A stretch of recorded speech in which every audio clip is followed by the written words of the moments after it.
Morning, everyone. Good morning. Thank you for attending. Please be safe. I want to thank, first off, our fire department for all their efforts over the last 2 weeks. They've really worked hard. Our police, public works, parks and rec, everybody, and administration, everybody did a great job. Also, I want to thank Matt again, Public Works. They were out last night till, I don't know, what, 1 o'clock? Matt, is that right? Yeah. Yes. Cleaning up Main Street downtown. So, of course, they did that free of charge. But, and thanks council and Lane and everybody else. Planning, zoning.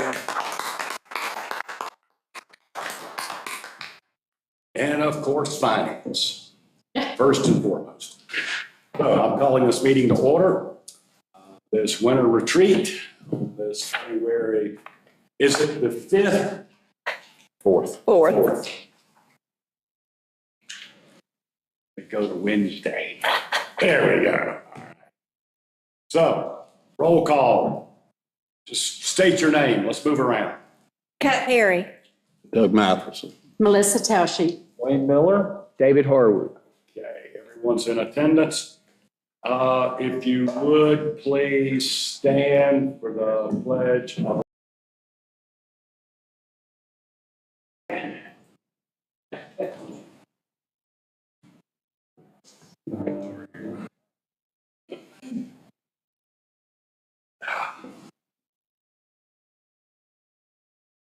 Be honored to bring that other one up here. There you go. That's good. Yeah. Oh, gosh. That's good. That works. Pledge allegiance. To the flag of the United States of America and to the republic for which it stands, one nation, under God, indivisible, with liberty and justice for all. 2 for $9.99. Thomas, thank you, sir. Appreciate that. All right, well, here we are. Financial items. Finance director and interim town manager Lane. Go for it, guys, gals. This is primarily going to be Tasha. We're in pretty good shape, but I'll turn it over to her.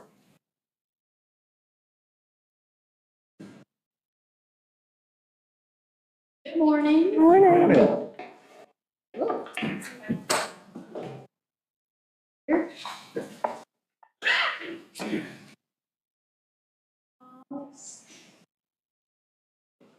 Oh, I see. I can do it. Yeah, just open it, and then you've got your.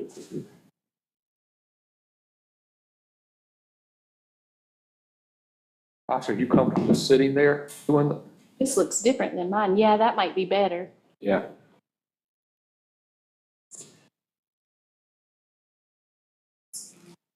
Yeah, sure, I can just sit.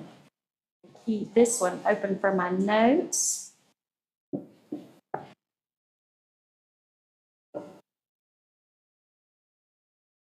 Okay, so here we are, Town of Blowing Rock mid-year financial review. So these numbers are going to be based on the end of December because that is the midpoint of our fiscal year. Fiscal year runs July 1 to June 30th. And you will, as we go through the presentation, you will see that my professional status as to where we are at mid-year is good. No red flags, so no concerns at this point in the mid-year, which is always good and sort of what we want. Here. Okay, so I always like to start just sort of giving a general overview. So what makes up the pie? I love a pie chart. So general fund is our main operating fund. And as you all know, general fund is comprised of governing board, admin, finance, parks and recreation, sanitation, street, public safety, police, fire. So all of those things, pretty much any service that we have that is not water and sewer related runs from the general fund. That is our main operating fund. So for the current fiscal year 26, our general fund revenues are comprised of 45% is property taxes, 23% sales tax, and then occupancy tax and other revenues, 16% respectively. So this is very diverse. We're very fortunate in the town of Blowing Rock to have diverse revenue sources. Majority of other local towns, counties, areas, the bread and butter, over 50% is property taxes. So our tourism, we have a lot of tourism in this town, and that does help us be able to have lower property tax rates and things because we're able to generate revenue from other sources. It's a good problem. It is good, and it does help us. So diving into that first part of the pie, our property tax collections at mid-year, they are slightly up. We did see a small increase in the tax base for this fiscal year, 3.5%. We can say that this is most likely due to the parcels located in Caldwell County were reevaluated. So that slight bump in the tax base is going to be coming from that. And also some new construction and improvements have also increased some home values, raising our tax base 3.5%. Just to note, Watauga County's reevaluation will be taking place in 2027.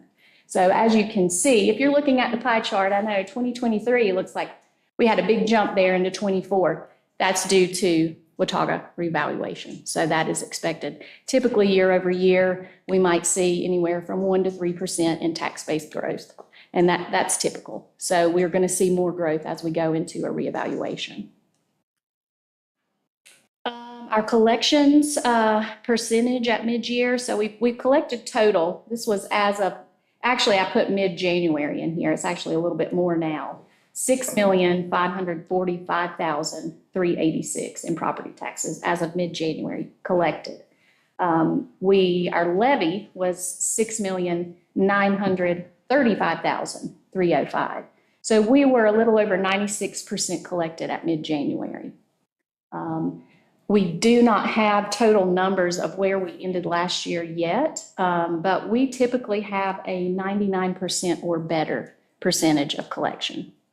Our financial audit, I'll go ahead and mention that. I know some people have asked about that. So it was due December 31st. However, we were granted an extension for filing. Our due date with the LGC is now February 12th. We were granted that extension because due to our Main Street monies, that was a federal grant, NC ARPA grant. We were a subrecipient of those federal funds. And that put us over a certain threshold to be a federal single audit in addition to our annual financial audit. Federal government shut down until the final quarter of last year, slowing that process, which slowed our audit. So hopefully we will have a draft, I'm hoping this week or first of next, and the auditors will come and present that to council, I'm assuming at the March meeting. So we'll get a better idea of where we landed. The last I looked, it's going to be a little over 99% collected, maybe 30,000 outstanding out of the 6 million that was levied. So that's great. You know, a lot of other towns and places, they're not seeing that. They might have 96 or 97% collected total, and then they're fighting for years to get those. So that kudos to Hillary, to our tax collector, to staff and the work that they do in getting those collections up and getting those rates good, and to our taxpayers for paying their taxes. So thank you to them as well. That helps us all run and work efficiently and be able to do our jobs. So we do appreciate that. Let's see, and I think that's all on property taxes. Does anybody have any questions on property taxes? Okay. You say our total levy would be about 6.9 million? Mm-hmm. Yes, and that is just real estate. This does not include motor vehicle taxes. Motor vehicle taxes You know, that. Under the other. It's a lot smaller. That would go under the other category, yes. And that, don't quote me, I would have to pull up the budget numbers. I don't know it off the top of my head, but that's maybe $100,000 for the year. It's a small amount. So that's why whenever we're breaking it out, we're looking at these larger sources of revenue, and then the other is categorized separately. Okay, and moving right along to sales tax. That was the next largest piece in that pie. Sales tax is strong. Let me move over here. Sales tax revenues are distributed from the state, so Department of Revenue, 2 months in arrears. So the last month of sales tax that we have received would have been for November, and we received that in January. So I know that's a little bit odd and weird, but it's just the state. There's a lag there in processing and distributing those funds out to municipalities and counties throughout the state. So the number that you're seeing there, the $1,157,910 for 2026, is sales tax revenues through November. So it's hard to give you an accurate mid-year point because it's not a true mid-year number, because we're not including December in that because we've not collected it yet. But what I can tell you is, obviously, the sales tax revenue is up. And at the mid-year point through November, we've collected 32% of the budgeted amount, which is expected. We did expect this. So at budget last year, we budgeted a little bit higher for sales tax revenues. Across the state, analysts were saying we're seeing trend of it increasing. And frankly, up here, I believe we saw that after Helene. The economy has been strong. People have been trying to come and help. They've been repairing things. So purchases are up. People are trying to come and support the high country. And we're continuing to see that. I do expect that to start leveling off at some point. So I think it's good to be cautious moving forward, maybe in the new budget. I don't think we're going to continue to just see it go up and up and up. I think it's good to be cautious and maybe look for a leveling of that at some point. The total amount that we budgeted is $3.6 million. So we're at 1.1 through November. So that's looking good and strong. That is sales tax. And that is, of course, any purchases made here in town. And I'm sure, as you all know, a portion of that we do remit back to Watauga County. So that is a gross number there. And then it is in our budget that it flows back out, that allocation method that the county has. And occupancy tax. Occupancy tax is looking a little bit sad. But there is some information I can share with you on that. Flip over. I'm running two computers here, and my brain is not there yet. Okay, so occupancy tax. As you can see, we have had about a 6.5% to 7% decrease at the mid-year point compared to last year. We have several properties closed in town, so they've not been remitting any occupancy tax. I think 4 or 5 at one point in this first half of the year. So I think that is somewhat leading to this. And then, of course, I feel like this graphic is a little bit skewed because 2024 was a record-breaking year in occupancy tax for the UK. 2025 we went into, and we were even breaking those records, and then Helene hit. So nationwide even, definitely statewide, other places are seeing this. They're saying it's more of a leveling, so we're leveling back to a little bit more normal. So after COVID, when everything dumped, and then it was like everybody wanted to get out. Everyone was stir crazy. They wanted to go somewhere. And so we started seeing these highest of highs after COVID, and now we're seeing more of a leveling trend where things are leveling back out. So I think a combination of those things, Tracy will go into this more when he does his presentation too. But as far as what we have collected, they're in a good position. Their revenues are still exceeding their expenditures. They're in the black. We adjust and go with as revenues come in, and Tracy's really good about that. So there's no red flags there. It's just something to be mindful of, especially moving forward into the new budget year and forecasting what we're going to expect to see. And this also does not include all of December. December occupancy taxes were not due until January 20th. So that's not a full picture of mid-year. I don't think it'll be that much more, but it will go up some. The budget. Hmm? What's the budget? How much? The budget for that, I think I did not put that in my notes. But I can get that for you. You can just bear with me one moment. I want to say it was because we have to gross that up because we do remit a portion of that back to, I want to say it's 2.4. 1.8 actually is what TDA has expected, but our gross up is going to be 2.4. So about mid-year, we're just slightly under that at this point. Okay, and then just moving right along into overall operating revenue. So looking at the big picture, so general fund, our main fund, looking at the big picture for our overall operating revenues at mid-year. So we are slightly up compared to last year, and we have tended to be trending up slightly, which is good because costs are going up, so we need our revenues to go up in order to cover expenses.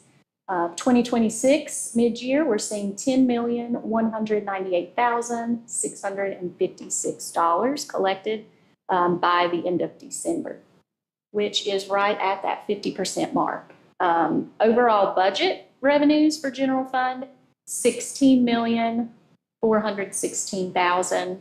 So at mid-year, we're actually a little bit over 50%. I apologize. We're at 62%. We expect this at mid-year because property tax is the biggest part of our pie, and the majority of property tax is coming in by December or the 1st of January. So we get all this revenue in, and then we utilize that overage through the end of the fiscal year, and that's how that works. But so no red flags here. We're not seeing revenues not coming in as expected. We're sitting in a good place. 16 million include water sewer. No, this is solely general fund, and I will give you an overview of water sewer. Yes. And then we're going to look at expenditures. I don't like red, so I use an orange. Red's bad. Which, surprisingly enough, and kudos to our staff, our department heads, our overall operating expenditures for the general fund are down compared to last year. So kudos to department heads. I think they are running their departments as efficiently as possible while still providing the services that we provide. That's not counting the storm. No, It's not counting the last couple of weeks. that is not Budget in the amendment. last couple of I weeks. think we'll be seeing the change. I think we'll be seeing the change there. You will be probably seeing a budget amendment coming. Yeah, I think we'll be seeing a big change there. 2 structure fires and 2 huge storms. I know our guys have done a lot of overtime. So we may have to do a budget amendment in order to account for that and bless them for what they do, leaving their families, sacrificing their lives at times.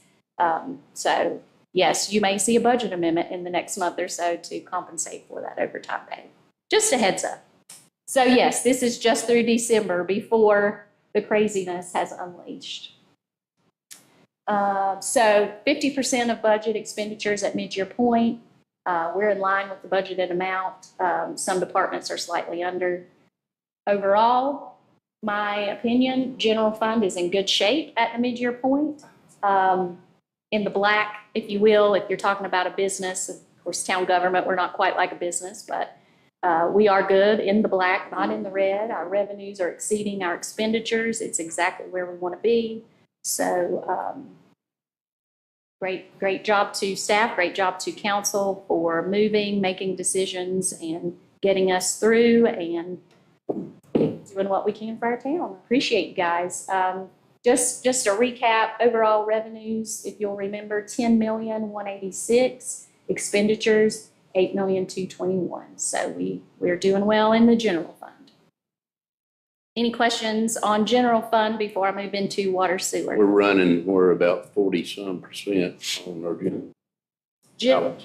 On the fund balance, yes, I think last year, we'll get those final numbers with the financial audit. I want to say we were close to 50, maybe 48 or 49%, which is typically where we like to be. That was last year. Have those upcoming. Yes, we'll have those upcoming numbers in March. And I don't want to throw anything out there because I'm not certain, because I haven't seen a draft, but I expect if we add to fund balance, it won't be a lot because we did purchase that property, which we utilize fund balance to reimburse ourselves in the new year with that. There may be a little bit dip this year, but with the timing when the money came in, there'll be a dip to the positive regardless of what the rest of the budget does in the next fiscal year. But We've already paid ourselves back. That happened within 3 months of We have a lot of roll in debt. Yeah. Yes, yes. The Buxton property is already paid. We paid that in December. One big one. And of course, our capital loan, we have one roll off every year. And we'll dig into that more as we go into budget work sessions, and we'll do more in-depth look at our and what those requirements are and what we have. Our budget requirements by the state are due when? July? June? You need to have it by June. June. June 30th, Mhm. Yes. it's submitted in May, and so we'll see who gets to do that. Typically, in the past, Bless you. and through the budget process here for a couple of years now, but typically we start meeting with department heads the 1st of March, getting needs for the departments, gathering all that information before we present it to you and see what your thoughts are, what your wants and needs are going to be. Well, At least Beth Woods ain't down there right now. Yes. Okay. Utility fund. So here I am with my pie again. Utility fund revenues. So utility fund is an enterprise fund. It is the cost is the cost. Your revenues have to, the general fund can't be carrying the utility fund. It's all got to be separate. So our water charges make up 47% of the revenues for the utility fund, sewer charges 41%, and then all other revenues, miscellaneous 12%. So interest on investments, taps and connections, just any other miscellaneous income that we might have.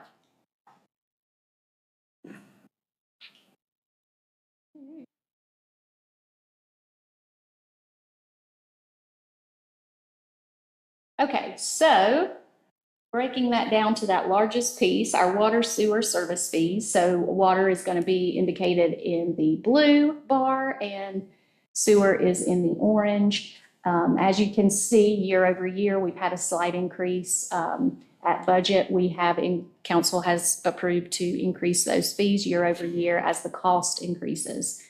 Cost for operating the business itself as the water fund, chemicals, materials, supplies, things like that, the cost goes up. And last year we did vote for an increase due to new debt the water sewer fund incurred for the AMI meters. So that went on in this fiscal year. So, as we incur new debt, those fees have to go up to be able to cover that. We are looking ahead to more debt for the USDA loan for the plants you're aware of, which I think in the coming month, McGill may be able to, my mind just blanked. McGill may be able to talk more on that as they're speaking today to give you information. I'm not fully in that loop yet. It's not got to me, so they'll be able to give you more. But looking at the new budget, we will need to look at the cost and the fees to see if that's something that we may possibly need to increase in the new budget as well. But everything is looking good here with our water sewer service fees as expected with that slight increase. We're 4% collected over last year at the mid-year point. And the December bills went out the first week of January, so those numbers are not reflected here. Your monthly report that you'll get for next week's meeting for January is going to reflect that, so you'll see that number go up slightly. We do bill bi-monthly, so there's certain months that there's little to no change in that. So just so you know, heads up, whenever you get your monthly financial report before a meeting, if the water sewer fund doesn't look like it's changed much, it's because it's that in-between month where we've not had a billing. And then overall revenues for the utility fund are up over last year, which is good because as we said, the cost is up. So we need our revenues coming in to go up. Our installment loan also proceeds for our capital was a little bit higher this year. That's some of the contributing factor in this because as we get those funds in from that loan, that comes in as a revenue source as well. So total collected at the mid-year point is the $1,594,000, and that is 51.5% of budget. That's good. At 50% of the year, we've collected 51.5%. So that's right where we want to be. And then moving right into overall operating expenditures for the utility fund, they are up, which we expected. We anticipated that. We knew our cost was going to go up.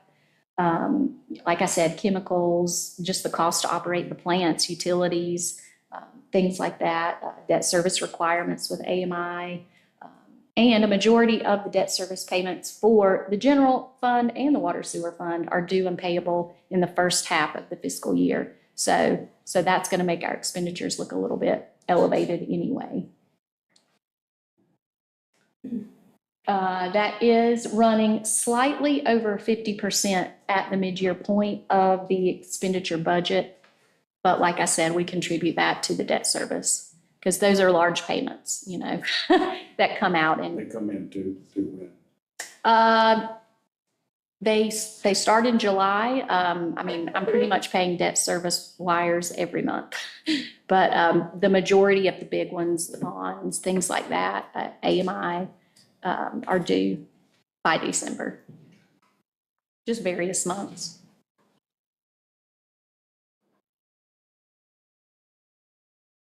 Oh, that was not it. Mic drop. Maybe that was it. Look, I was having so much fun boring you. Yes, that was my last slide because that Maybe was. we need to go back and review it. So looking at mid-year, our two main funds, the general fund and the water sewer fund are both in good shape. Revenues, expenditures based on that, based on where we're at, and which is a good midpoint mark to know, hey, we need to slow down spending or, you know, what do we need to do to adjust? So I feel that we're on the right path and staff and myself they get monthly reports. They know where they're at. They know where, oh, we need to lean down over here. So they diligently work on that. So I appreciate staff. That makes my job easier, that they're very easy to work with and understanding of the nature of the beast, such is. But I'll be glad to take any questions if you have any for me. I think it kind of lets everybody know with what we did with the budget last year and our rates that we set last year, that we did a pretty good job of accomplishing that and being kind of heads on with what we're doing right now. Absolutely. What, to give the council, the new council, some additional information, our water fund, our water sewer fund, running in the red for a few years, which you've all run businesses and you can't run in the red. And so the council had the foresight along with others to increase rates to bring water sewer back in the black, which also enabled us to do the AMI systems, which attack the town when there's water issues quickly. So my hats off to council and finance and the courts for making that. That's why Doug mentioned the increases. We had to do those. Right. Am I correct, Doug? Mm-hmm. It seems like we're pretty well on target based on our department heads and information they've given us. Do you see anything in the next 6 months with regard to our, either the utility fund or the general fund that would be out of line with what we had budgeted? No, barring any more, major storms or fire or anything like that. The only thing that could potentially be out of line is what I mentioned earlier with having just overtime for the workforce for working through some of these natural disasters. But I don't expect any. Council does a great job approving our annual capital loan, so we're able to keep up with our capital needs. So we're not having any major aha moments that, oh, we need a tractor, we need a car, because we're trying to spread that evenly out over several years and replace things as we're moving forward. So as far as anything major with purchases or anything like that, no, I do not. How much will we get back through the state of emergency? Anything? State of emergency, I don't know that we'll have Anything to anything declare? coming back on that, but one thing I did want to mention, I've been impressed with a lot of things in Blowing Rock, but highest on the list is how our finances are. And when I met with Shane on my intro day and I'm riding around, and he casually mentioned to me that we had been 100% or 97% refunded or funded for our FEMA.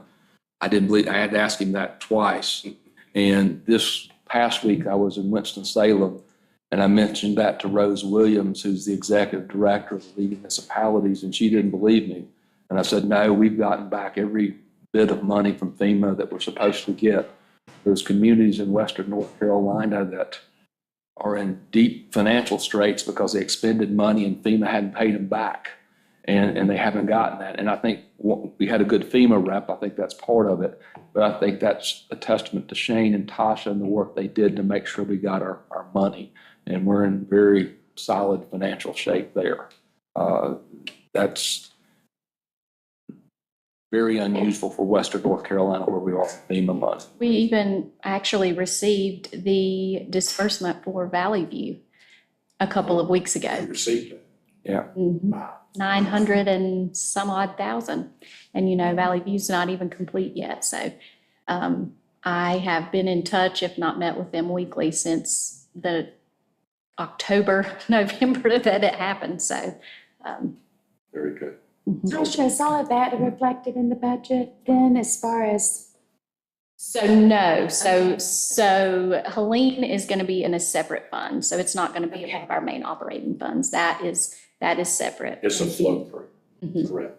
And Rose got put on the committee over there and, we were very fortunate, those towns in Allegheny and Avery that are almost upside down right now with their budgets because they've had to expend so much money just to try and get back on their feet and have got nothing back from FEMA yet.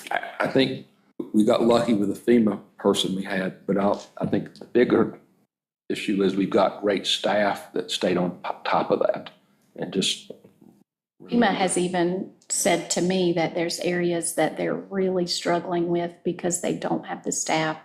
Their staff doesn't have the education, or it's nothing they've ever had to deal with before. And so they're just sort of struggling through. And there's only so much I think that they can do to help them process and turn in what they need to do on their side. So I think some of these underserved communities, it's hard to be able to get staff. Well, they also did not want to come under the wrath of Tasha.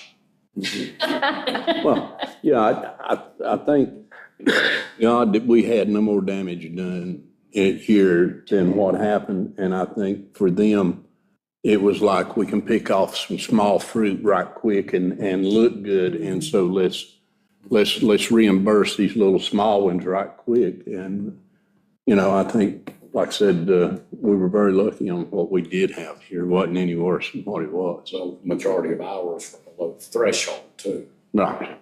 And it didn't require a lot of investigative work, unlike Valley View.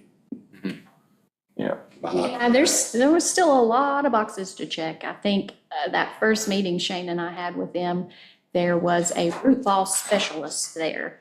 Wanted to know about damage to root balls of trees. So it was painstakingly a long process, don't get me wrong, even for just the small things, but yes. How much Helene damage did we have? Well, with Valley View, I think 2 million. Around two. two, I think with Valley View. Valley View's maybe- Overall, because we had, Valley View was 9.5. Yeah. Right. Around 2 million altogether. it was around 2 million altogether. The other thing I'd emphasize about Tasha, what she said, I don't know if I'll present the budget or someone else will, but if I do, I'm quite confident. I don't know what about a tax rate, but quite confident I'll recommend at least a CPI increase for the water and sewer fund. And I was online last night, saw the story of the community, they hadn't done one in 10 years, and they had a 100% increase. And that's sticker shock. When you don't do that on a regular basis, you hit people, and that's really hard to deal with. But I think the public understands inflation, everything else is going up, your cost of chemicals, your cost of personnel. And that's just something that I'd recommend, that's just part of your budget, a CPI increase for utilities. Didn't we institute an automatic biannual increase a few years ago? I think, Or have we already run that out? so I think that actually ran out, but year over year, it's brought to council and council has approved an increase. Right. But I think, because that was when Miss Norman was still here, I think that was just for X amount of years, and I think that has run out, but I would have to pull that documentation. Because like we did, the councils did approve an annual increase to water and sewer respectively. Because under that same scenario you're speaking of, we've gone many years without an increase. I gotta say, as I speak with residents, water bill almost always comes up that they're concerned because their water bill has gone up. And this is like a main concern with a lot of, well, especially old timers, but people who have been here for a long time and explain. And so the onus is on us to try to explain, which is difficult because they're not in our shoes, but to try to explain why their water bill has gone up. And then a lot of people are like, well, is it because of that new system that y'all put in, the AMI? But I think the cost of goods is going to continue to increase. And for us, so it's it's important to have a system in place that, or a process that will do a CPI increase every year. But it is something that we have to explain. You do too. I mean, it's like. And what you're trying to explain to them too is also, if they will look, especially the second homeowners, where they're at, they will find out we're a lot cheaper here than what they're paying somewhere else. I mean, we still run a pretty good deal for our water and sewer here in town. I think years ago, it was more difficult for people to understand that the price of water was increasing. But now I think everybody understands that water is like the most critical element for human life, and that we don't have, unlimited quantities of it. I think it's hard, even myself, I'm guilty of, you just turn the faucet on and you have water, and there's a lot that goes into it prior to that most people don't think about, and that does cost, so. Like Charlie said, we went for years and didn't do an increase. you get spoiled on that. And then all of a sudden, you're playing catch up, and then that's where they not start noticing it. You know. And that's far worse to have a major increase, in my opinion. Personally, I don't like to see that for myself, so I would rather see it gradually as the needs arise go up. But And we have too, so many seasonal residents, they still pay their bills, but they're not putting any strain on the system when they're not here. So I think we should that helps to offset, I think, the cost for everybody. yes, we do have a minimum billing. One of the issues, though, you got to keep in mind, it's like Okay. running a business. Right? Whether you have those customers coming in or those people here or not, you still have to have employees. You still have to Oh, yeah, pay it's still a them. fixed cost. That's right. Yeah, I'm just saying they're not putting the strain on the system that maybe, I imagine we're not having to produce as much water in those times. Is that right? In the off-season? Defer Matt on that. Yeah, if it drops some during the off-season, there's some costs that we have associated with this where we may have to bleed off some lines and stuff because of chlorine residuals, but yeah, you're What do your chemical costs make up now, Matt? Overall budget, any idea? 10% maybe? It's one of the lower expenditures in Yeah. water treatment now. It's still water, it's chemistry. Oh, absolutely. The largest single expense is equipment. It's- Secondly, that's, It's my understanding, the reasoning for the rate schedule being set up the way it is with a minimum billing, even if there is no water usage, is to not have such high usage costs, because then you're gonna have people with $400 and $500 water bills. Well, and I just brought that up because it just seems logical to me that would just put less strain. So, and I've never heard anybody complain about paying that. It is a fixed cost. That's very common statement. I'm just saying for the rest of the community to take a look at that. That is one thing that we can be grateful for. Oh, sure. Tasha, are we putting, for some of the expenditures that we are going to have to, for example, the sewer and water, do we have a fund that we are putting money into, or are we spending everything that comes in to the water and sewer? So the water sewer fund also has a fund balance. Okay. So yes, if you're asking if there's like a savings account, yes. started that fund balance. Not long, not too many years ago, yeah. About 6 years ago, Okay, good. Thank you. because we run in the red before, so we. Yeah, I like and you know, you need to have some in, you know, Lord, God forbid that something big goes wrong at the plant. You need to be able to get it fixed and get it moving so that the citizens can continue to have water. So that's why we try to save, and departments try to pinch as much as they can and save. You know, you want to be in line with budget, but if you can have a little bit of savings at the end of the year, that's a good thing too. You have to have it in case Jared has to call in Doug. It costs a whole lot more. Which Doug? Jared Doug or Doug Doug? It's like, huh, what? Any other questions for Tasha? If not, Did I answer you? Great job. Yes, ma'am. Okay. Yes, Excellent, thank you. great. Yes, thank you. there was a break in between, but we could, if you wanted to maybe talk about the reservoir evaluation and then jump into a break, or what's your pleasure? Yeah. Are you ready, Doug? Can you do the? Jared Doug. Yeah, sorry, folks, you're stuck with me first. You say that's like it's a bad thing. I'll ask you again when I get done, and you can make that determination.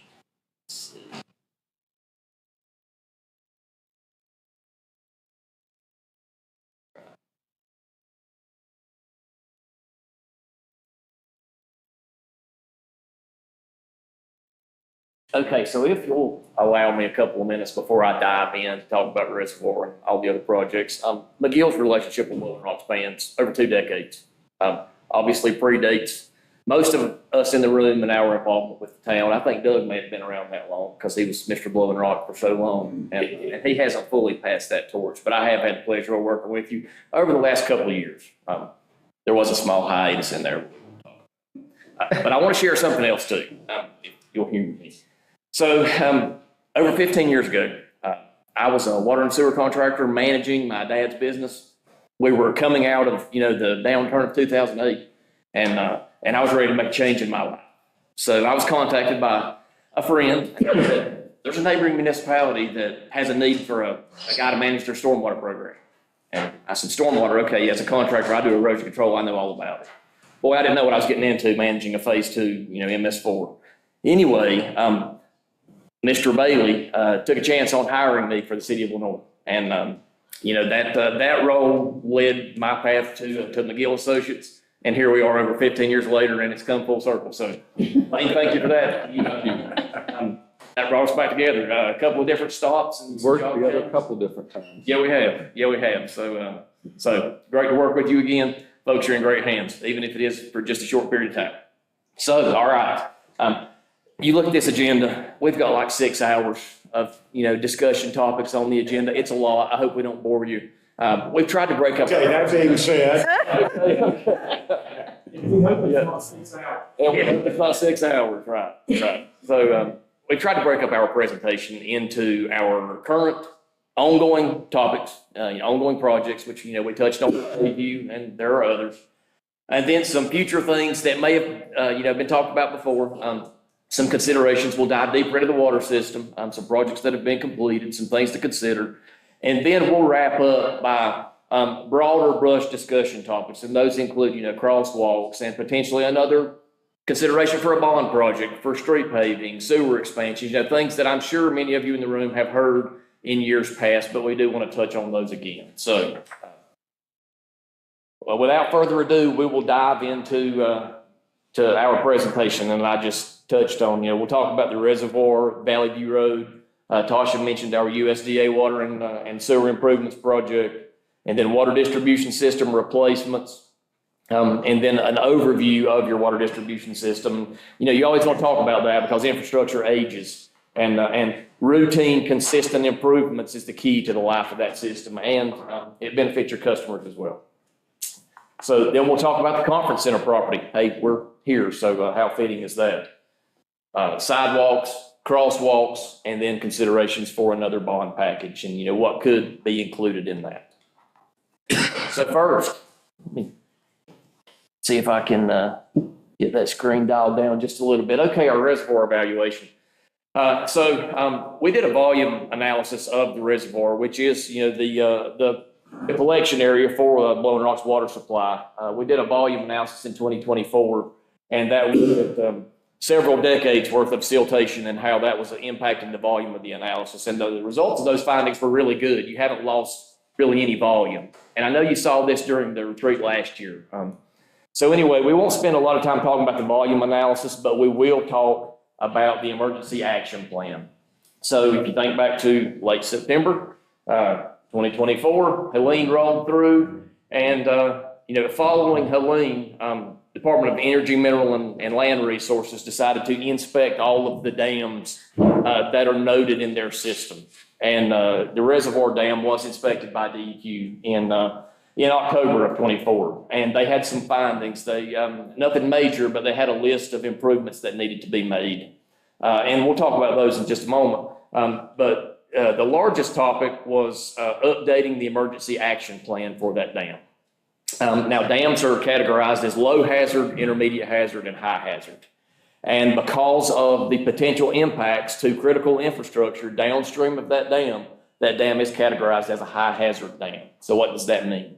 Well, initially, you have to make the repairs that were noted in that inspection, and then update your EAP. So if you'll look to the right, it was hard for me to find a picture that really illustrated what an EAP is, but it is an emergency action plan, and this is a flow chart. So in essence, what that EAP does is give you a list of critical emergency contacts should you experience a dam failure. And what do you do if it's a minor failure or a minor impact, an intermediate or a major impact? But beyond that, in that emergency action plan, beyond all the list of contacts and who does what, should there is failure, you have a couple of things that we're currently working on that are required to go in there, and that's a breach analysis and updated inundation maps. So beyond just, okay, if it fails, this is what's going to happen to downstream infrastructure, DEQ really wants to see the significance of that failure and how that could impact that downstream infrastructure, but it could be a minor failure, could be a major. So that breach analysis and inundation maps are underway. And I was thinking about how to articulate this to this group. So water flow is typically measured in 2 dimensions. You got an x-axis and a y-axis, and it's a hydrograph, and there's a curve. Typically, in a flooding event, that looks like a big spike. So what that breach analysis and those inundation maps do is adds a 3rd dimension to that flooding event. It tells you how quickly the water is going to rise, how much water you're going to have, and how wide it's going to spread. And that's really what DEQ is looking for with the updated inundation maps. They want to see what all is going to be flooded, horizontally should that dam breach. So that's what we're currently working on.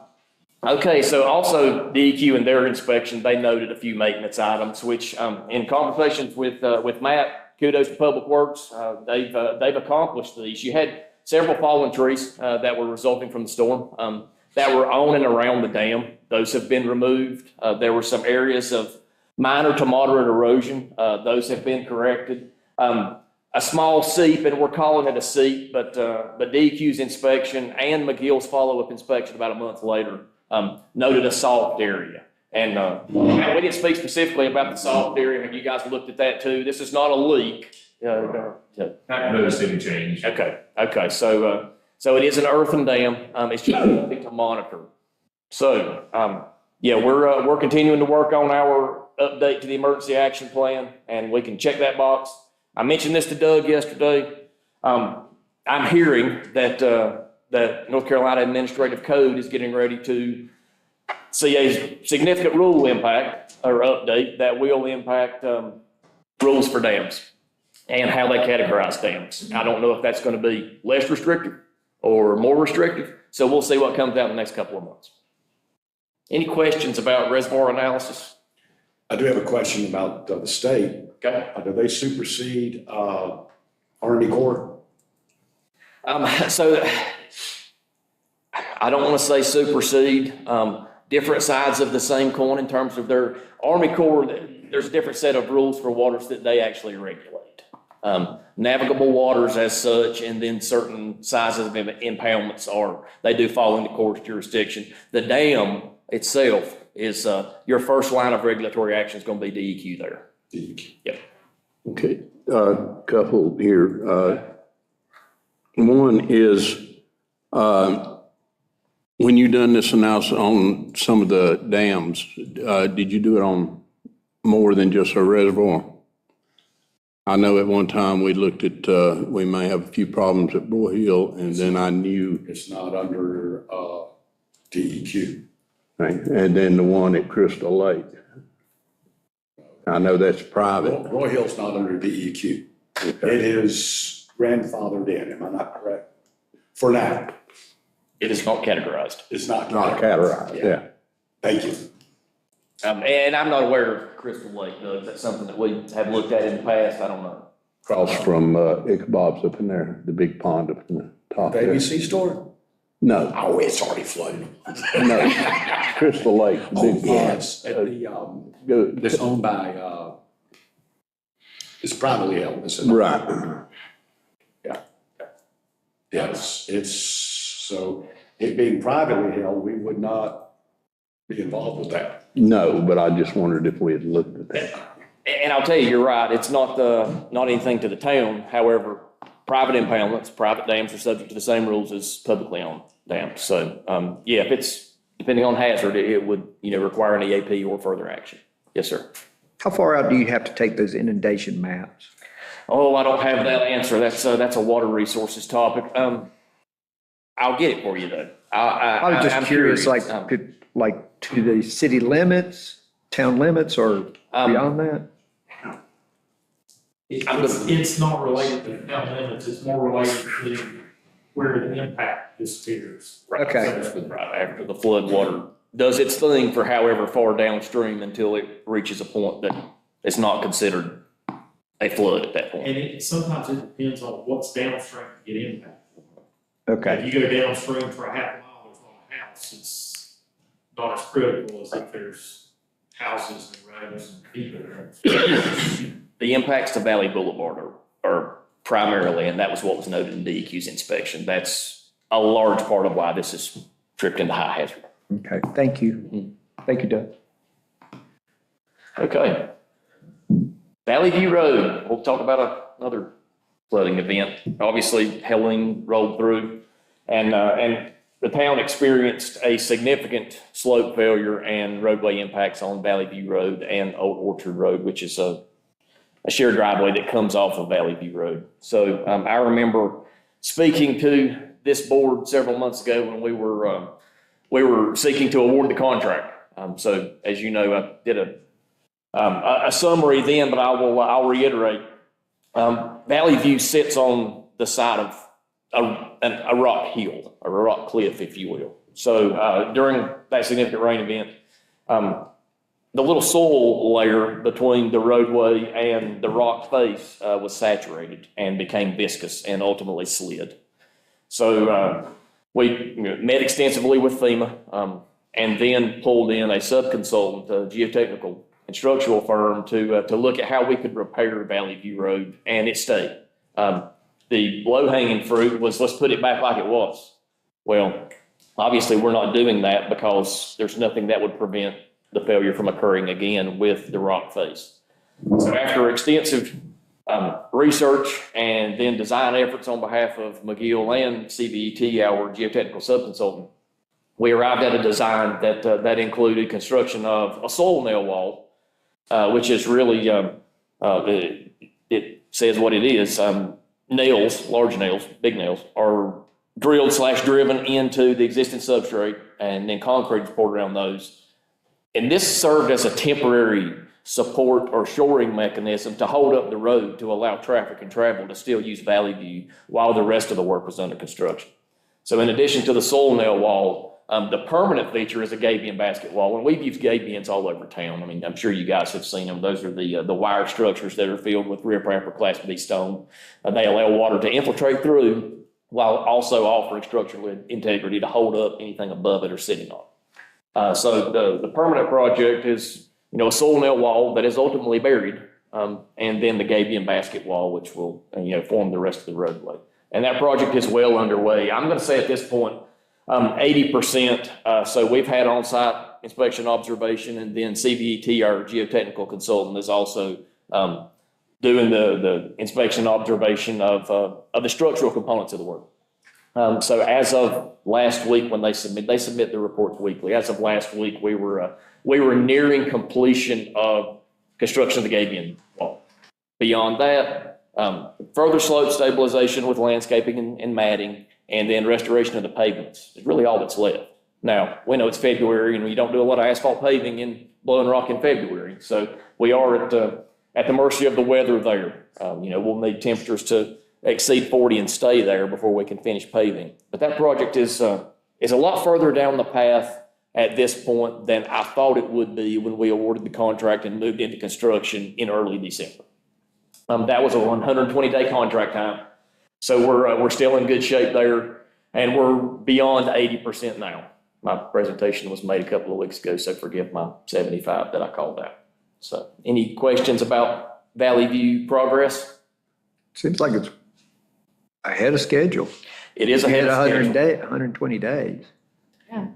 So, it's amazing what a good design, to give ourselves, and a good contractor can do. And we had good weather up until And you've had a little while ago. Well, you've done a great job, everybody.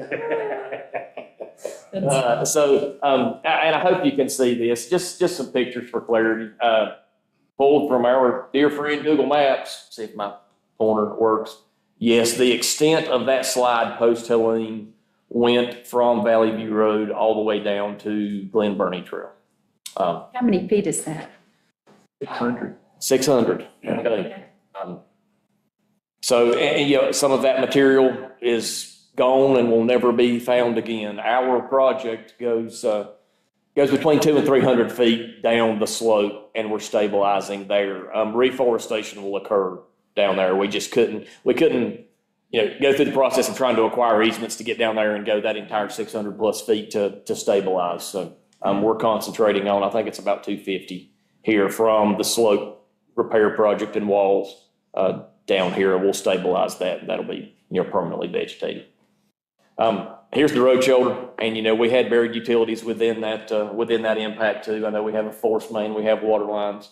Don't know about any dry utilities, but yeah, there were utility impacts too, and I know there was some temporary measures had to be implemented to rebuild the driveway to access Old Orchard Road during that time. So we're trying to put that back as close to original as possible as part of this project.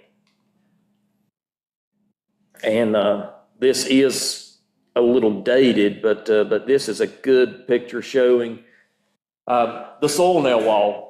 So embedded within this concrete, there are large hollow pieces of steel that really serve as nails driven back in the existing substrate or the existing rock face. And then concrete or gunite is poured over the top of those, and that just holds everything in place while the gabion structure is constructed below that. So it holds up the road and then provides a shoring mechanism to allow safe work for the contractors that are down here working on the wall. All right, any questions about Valley View? Good job. Okay. And we'll move on to the USDA Water and Wastewater Improvements Project. And I mentioned when I started that I had a small hiatus. I remember talking about this project in its infancy at a retreat for 2024. I was not here at the 2025 retreat. Here I'm back at 2026, and we've made a lot of progress on this project. So much so that we should be advertising for bids once we receive final USDA approval this month. And hopefully that bid opening would be around April of this year, and it would move into contract execution May, June, and then a notice to proceed later in the summer. Now, of course, this is, I'm not going to say best case scenario. I think it's reasonably accurate, but small delays with USDA's final approval could bump that, we'll say weeks, not months. So this project does include fairly significant improvements at both plants, the water treatment plant and the wastewater treatment plant. And then another significant improvement at the Mayview lift station, which is down off of Laurel Road. And that's going to include really, short of a full wet well replacement, an almost complete rebuild of that pump station and then the force main connection up toward Pirates Creek.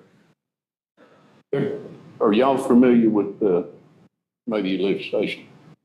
With what he's talking about there, that every bit of everything that we have in Mayview comes to this station right there. Yeah.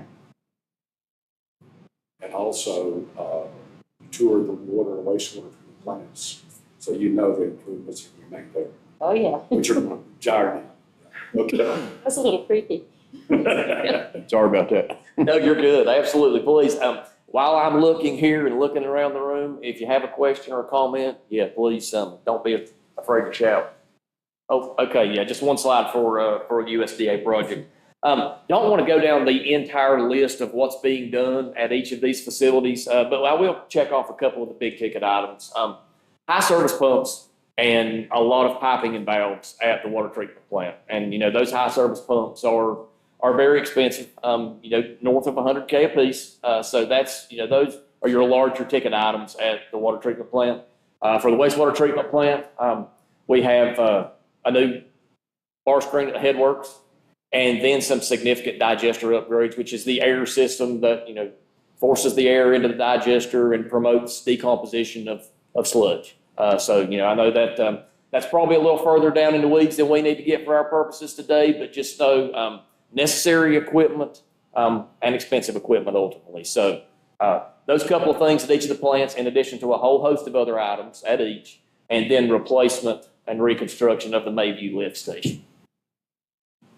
And again, that schedule, we hope to advertise this month and then schedule a bid opening April, and that could be early April, could be later. Contract execution following that, May, June, and then a notice to proceed in later summer. I've got a question.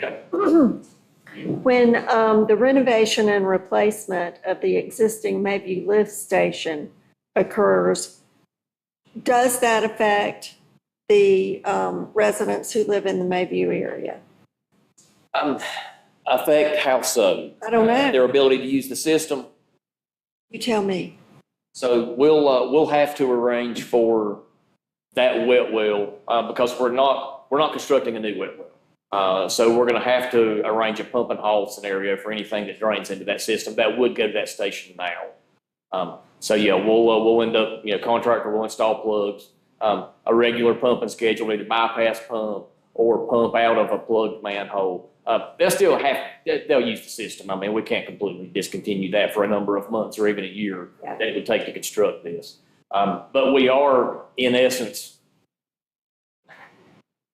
we're extending the walls on the existing station to add some more capacity and some more flood resilience.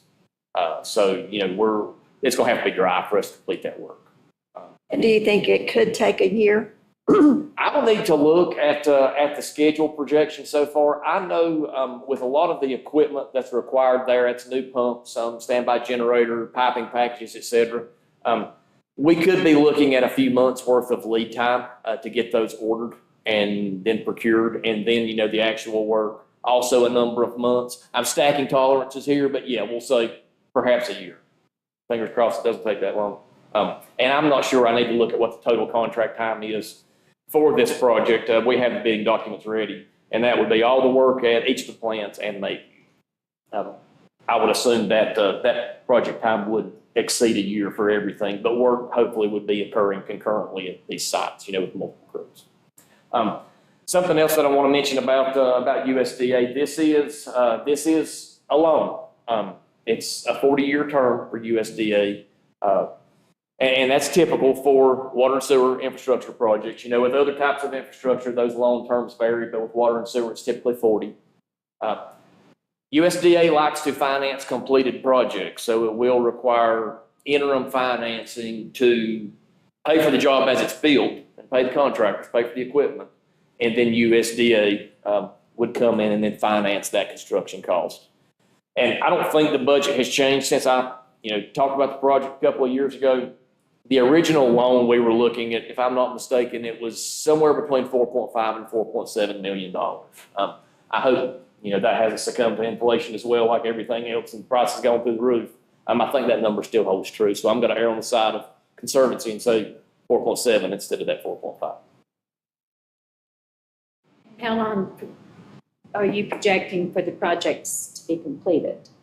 That was, Ms. Perry and I, it could be a year, from notice to proceed. It could be longer, just depending on how much we have built into that construction time to allow for equipment procurement. Is that just for the lift station or for the whole? That's for everything. We hope work would occur concurrently at every site, since they're not contiguous. They're not going to affect one another during construction. Doug, I miss anything on USDA? I don't think so. One thing I will say is, nobody's going to be without service. And there's going to be a few months that they're going to be working, nobody's going to notice them working at the water plant, sewer plant. But everybody's going to notice, not everybody, people will notice them working at Mayview. So it's going to be, it'll be going on active for, I'd say, 4 to 6 months. They won't be the whole time frame of the contract. One of the things that I'm going to talk out of turn, you may want to think about closing the trail for some period at that time. I don't know if I assume the trail's not open now because it's covered with snow, but I don't know. I know there's been differences here and there. I don't know if the trail had been open before we had snow or not. But that would be a good reason to close it if you wanted. Okay. Because, there's not a lot of, I assume everybody's been down there at some point. There's not a lot of space to go through there now. When the contractor's working, will be a whole lot of space either. That's why we couldn't move that's why we didn't end up putting the station somewhere else. Doug, I know that one of our nonprofit groups, the Village Foundation, has been looking at trying to make the trail safer, make some improvements to it, which might work hand in hand if the council so wishes at that time. That work go on while this work's going on. I mean, and Move the ball. we hope that the contract notice to proceed is this summer. I would expect that construction I would expect it to last through the end of calendar year 27. Probably won't take that long, and definitely not that piece by itself, but that'd be a target to expect. How much new lines are we gonna put in with that? It's not much. It's basically from the pump station through the woods Wallingford? to Wallingford. Yeah, because the rest of it, Wallingford, Pine, and Maine has already been. It's already been done, yeah. Well, Up near you, Hmm. up near you. Yeah, right up in front of Kathy Beaches up that way, gravel Okay, road, up that road. Laurel Drive, yeah. It's where, I don't know what the loop's called, but it's on the Laurel side Drive. of the loop. I understand what you're saying, that if they worked concurrently, you close the trail and all the work that has been done, but logistically, could both of the projects go on at the same time? Mhm.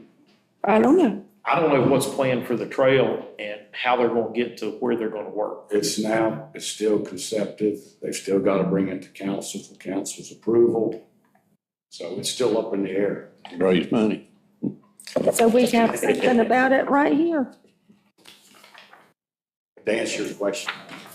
Yeah, it's just a question. Are they gonna be working You gotta actually on the raise trail? I know.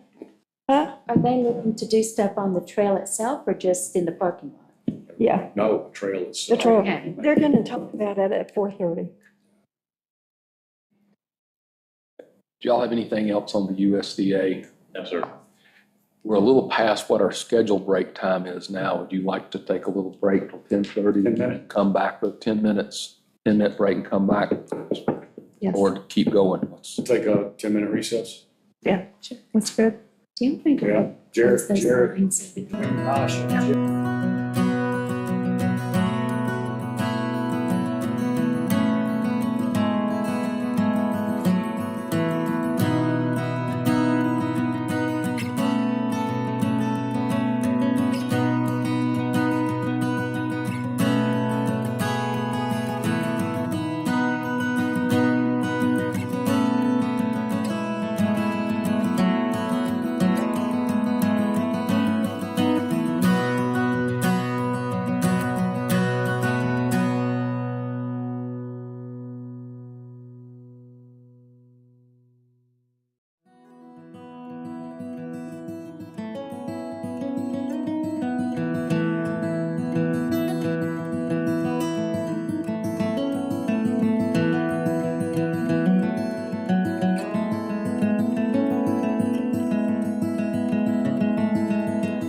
No, Jared. All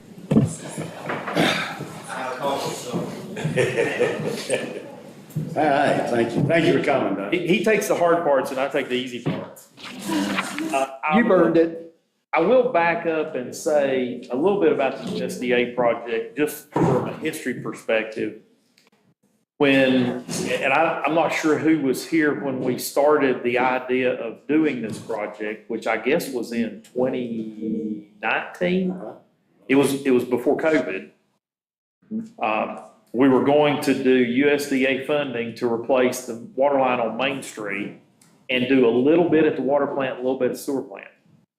And thanks to $4.8 million from the state of North Carolina for doing the water line on Main Street and a few other things, we didn't have to do that.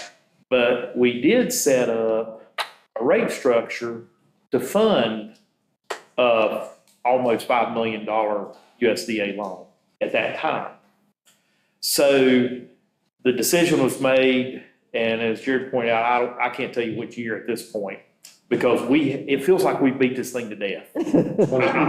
So, 2021. but when you work with USDA, when you get done, you feel like you've been beat to death. They decided to include more things at the water plant, more things at the sewer plant, and the Mayview lift station. As I mentioned, we've replaced most of the Mayview force main already. And I don't know when it dates to. I think it's the 50s was when the first pump station was built, or early 60s. It was when the sewer plant was moved from New Year's Creek to where it is now. So I wasn't here, but I know it was somewhere in the 50s or 60s. At the water plant, and I know Melissa mentioned going down the steps. We've done a lot of, and David asked about, things, details about what we've done. There's been a lot of things done at the water plant and the sewer plant in the last 20 plus years. We replaced and I say 20 plus years because I would think it was 05 or 06 when we replaced the motor control center, which didn't sound like much, but a lot of the repairs that we did were solidified the need for them when we took the council on tours of the facilities. And you could see the motor control center, the electrical panels that had black soot on them. And we talked about how they sort of shake them and hit it hard and it come on. So, and when you looked at the handrails at the wastewater plant, you could see all the broken pieces where the handrails were attached to the concrete, kind of like, I don't know if I want to lean on that too hard. Not that anybody ever fell, any of them gave way. So, when you think about the fact that, and I know there's a whole lot of important stuff in Blowing Rock, but you wouldn't have any of it if you didn't have water and sewer. And your water plant and sewer plant is really the backbone of the city. I know we all worry about parking downtown and et cetera, right? The things that people think about. They don't have to think about that because it's there. The town has done a lot over the 20 years to take care of it. There's still more to be done. And when we get done, there'll still be more things to do. I mean, I'm just going to tell you, you're going to replace stuff all the time. It's like having a house. I've already remodeled my kitchen twice. And it's been in the same time window. I think I moved into that house about a year after we started Blowing Rock. But we're replacing the pumps at the water plant that needed to be replaced. We're replacing valves. When you talk about going down the spiral staircase and you get to the bottom and you're stepping around the deep spots in the water, there's valve. I mean, there's always going to be water down there. It's never going to be dry. And there's not an easy way to fix that. But there's a lot. You look at some of that piping, if you go to Walmart and you look at the picture that they have on the bottled water stand of the rusty pipe trying to advertise to get you to buy bottled water, that's what some of those pipes look like. Fortunately, and obviously the water's not on the outside. The pipes are fine on the inside. They're coated with concrete on the inside. And when we talk about water line replacements, we're going to talk about that a little bit more. So those pipes are fine on the inside. They look rough on the outside. So a lot of that's going to be taken care of. A lot of those valves that look like they wouldn't work are going to be replaced as part of this process.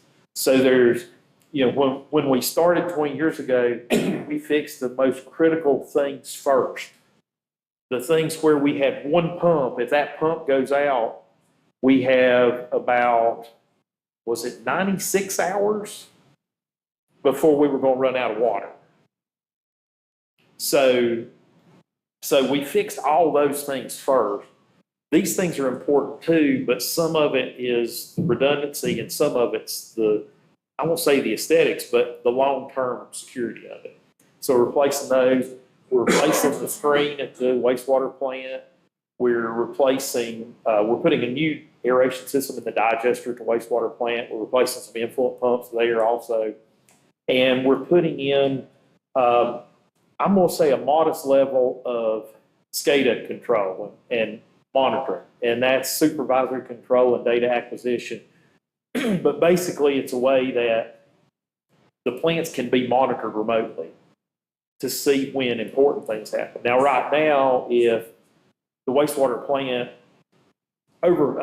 influent pumps go out, they've got a call, but there's not any kind of detail of other things that happen. And you want your operators to be able to know what's happening.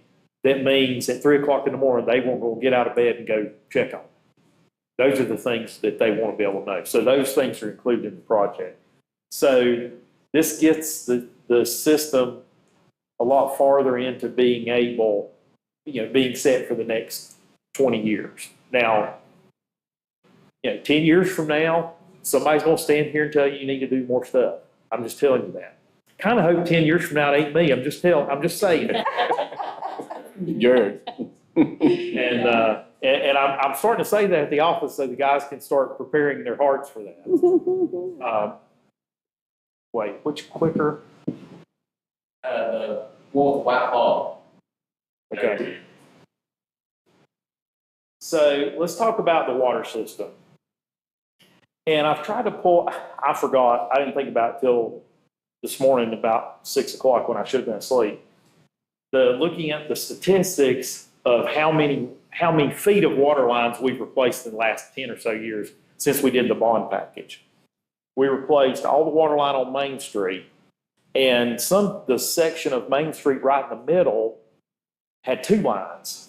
You had an 8-inch line on one side of the street and a 4-inch line on the other side of the street. So now we have 1 line, and both of those are out of service. We replaced sections on 221, we replaced Green Street, we replaced Sunset, we replaced Maple Street, we replaced Sourwood. Those are the ones I can rattle off pretty quick. I can't say how much was replaced and how much is new on the bypass. But all of the water line on the bypass is, I'm going to say, new pipe. And when I say new pipe, that's at least 70 and 80s up, newer, because it's ductile iron and it's cement lined. The most of what we replaced was cast iron water lines that were installed somewhere up until probably the 50s and 60s. So the map shows what we have left, and when we look at when we did the capital analysis in 2014, the thing was what when you look at all the capital needs in Blowing Rock, what do we need to address? Well, when we started putting a list together, we looked at the worst issues, and at that point, there were several areas considered the worst because we had galvanized water lines that are 30 years old, and they're 2-inch. So a 2-inch galvanized water line gets a lot of tuberculin growth on the inside, rust, whatever you want to call it. And after 30 years, it may be this big inside, not 2 inches. And that's going to cause water quality issues, water quantity issues if you have issues.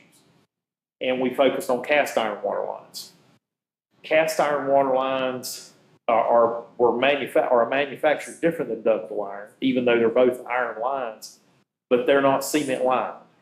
So what the cement lining does on the inside is it keeps the growth from building up inside. It keeps the rusting or tuberculin, and stuff grows on the inside of the pipe. It just keeps that from happening. So that's why ductile iron pipes, they're stronger, they last longer, they're easier to work with, and you have better water quality. So we want to try to replace as many of those as possible. So I had our folks look, and I'm not going to guarantee the confidence of these numbers, but it does give you a good range. Right now, based on the map that you see here, and this is the latest version of the map that was done by the High Country Cog after we did Main Street, there's 167,000 feet of ductile iron water line in Blowing Rock, which is about 50,000 feet more than it was 10 years ago. And that map has 28,000 feet of cast iron water line. And I'm suspect of this number, but the number that I had from 10 years ago was 128,000 feet of cast iron water line. So we've taken a lot of cast iron water line out of the system in the last 10 years. PVC has stayed about the same, and frankly, galvanized has stayed about the same. Most of the PVC in the water system is in Chatola. And if I remember correctly, we talked about that last year at the retreat, or sometime, because when we talked about what areas do we want to replace water lines, we couldn't fix them all. So we went and looked at the ones where we had the worst problems. That's where all the ones I just rattled off came from, including Main Street. Right now, and you know, Matt will have to correct me where I'm wrong, I would say they have more problems with the PVC water lines in Chatola than they do anywhere else with the cast iron water lines. And some of that has to do with the fact that the PVC water lines in Chatola are a different type of PVC, well, I shouldn't say different type, a different wall thickness of PVC pipe than what's in other portions of the system. And I hate to go into too much detail that you guys want to know, but it's a SDR 21, which people in the industry call thin wall pipe, versus C900, which are different. It's still the same material, but it's different standards that it's built to.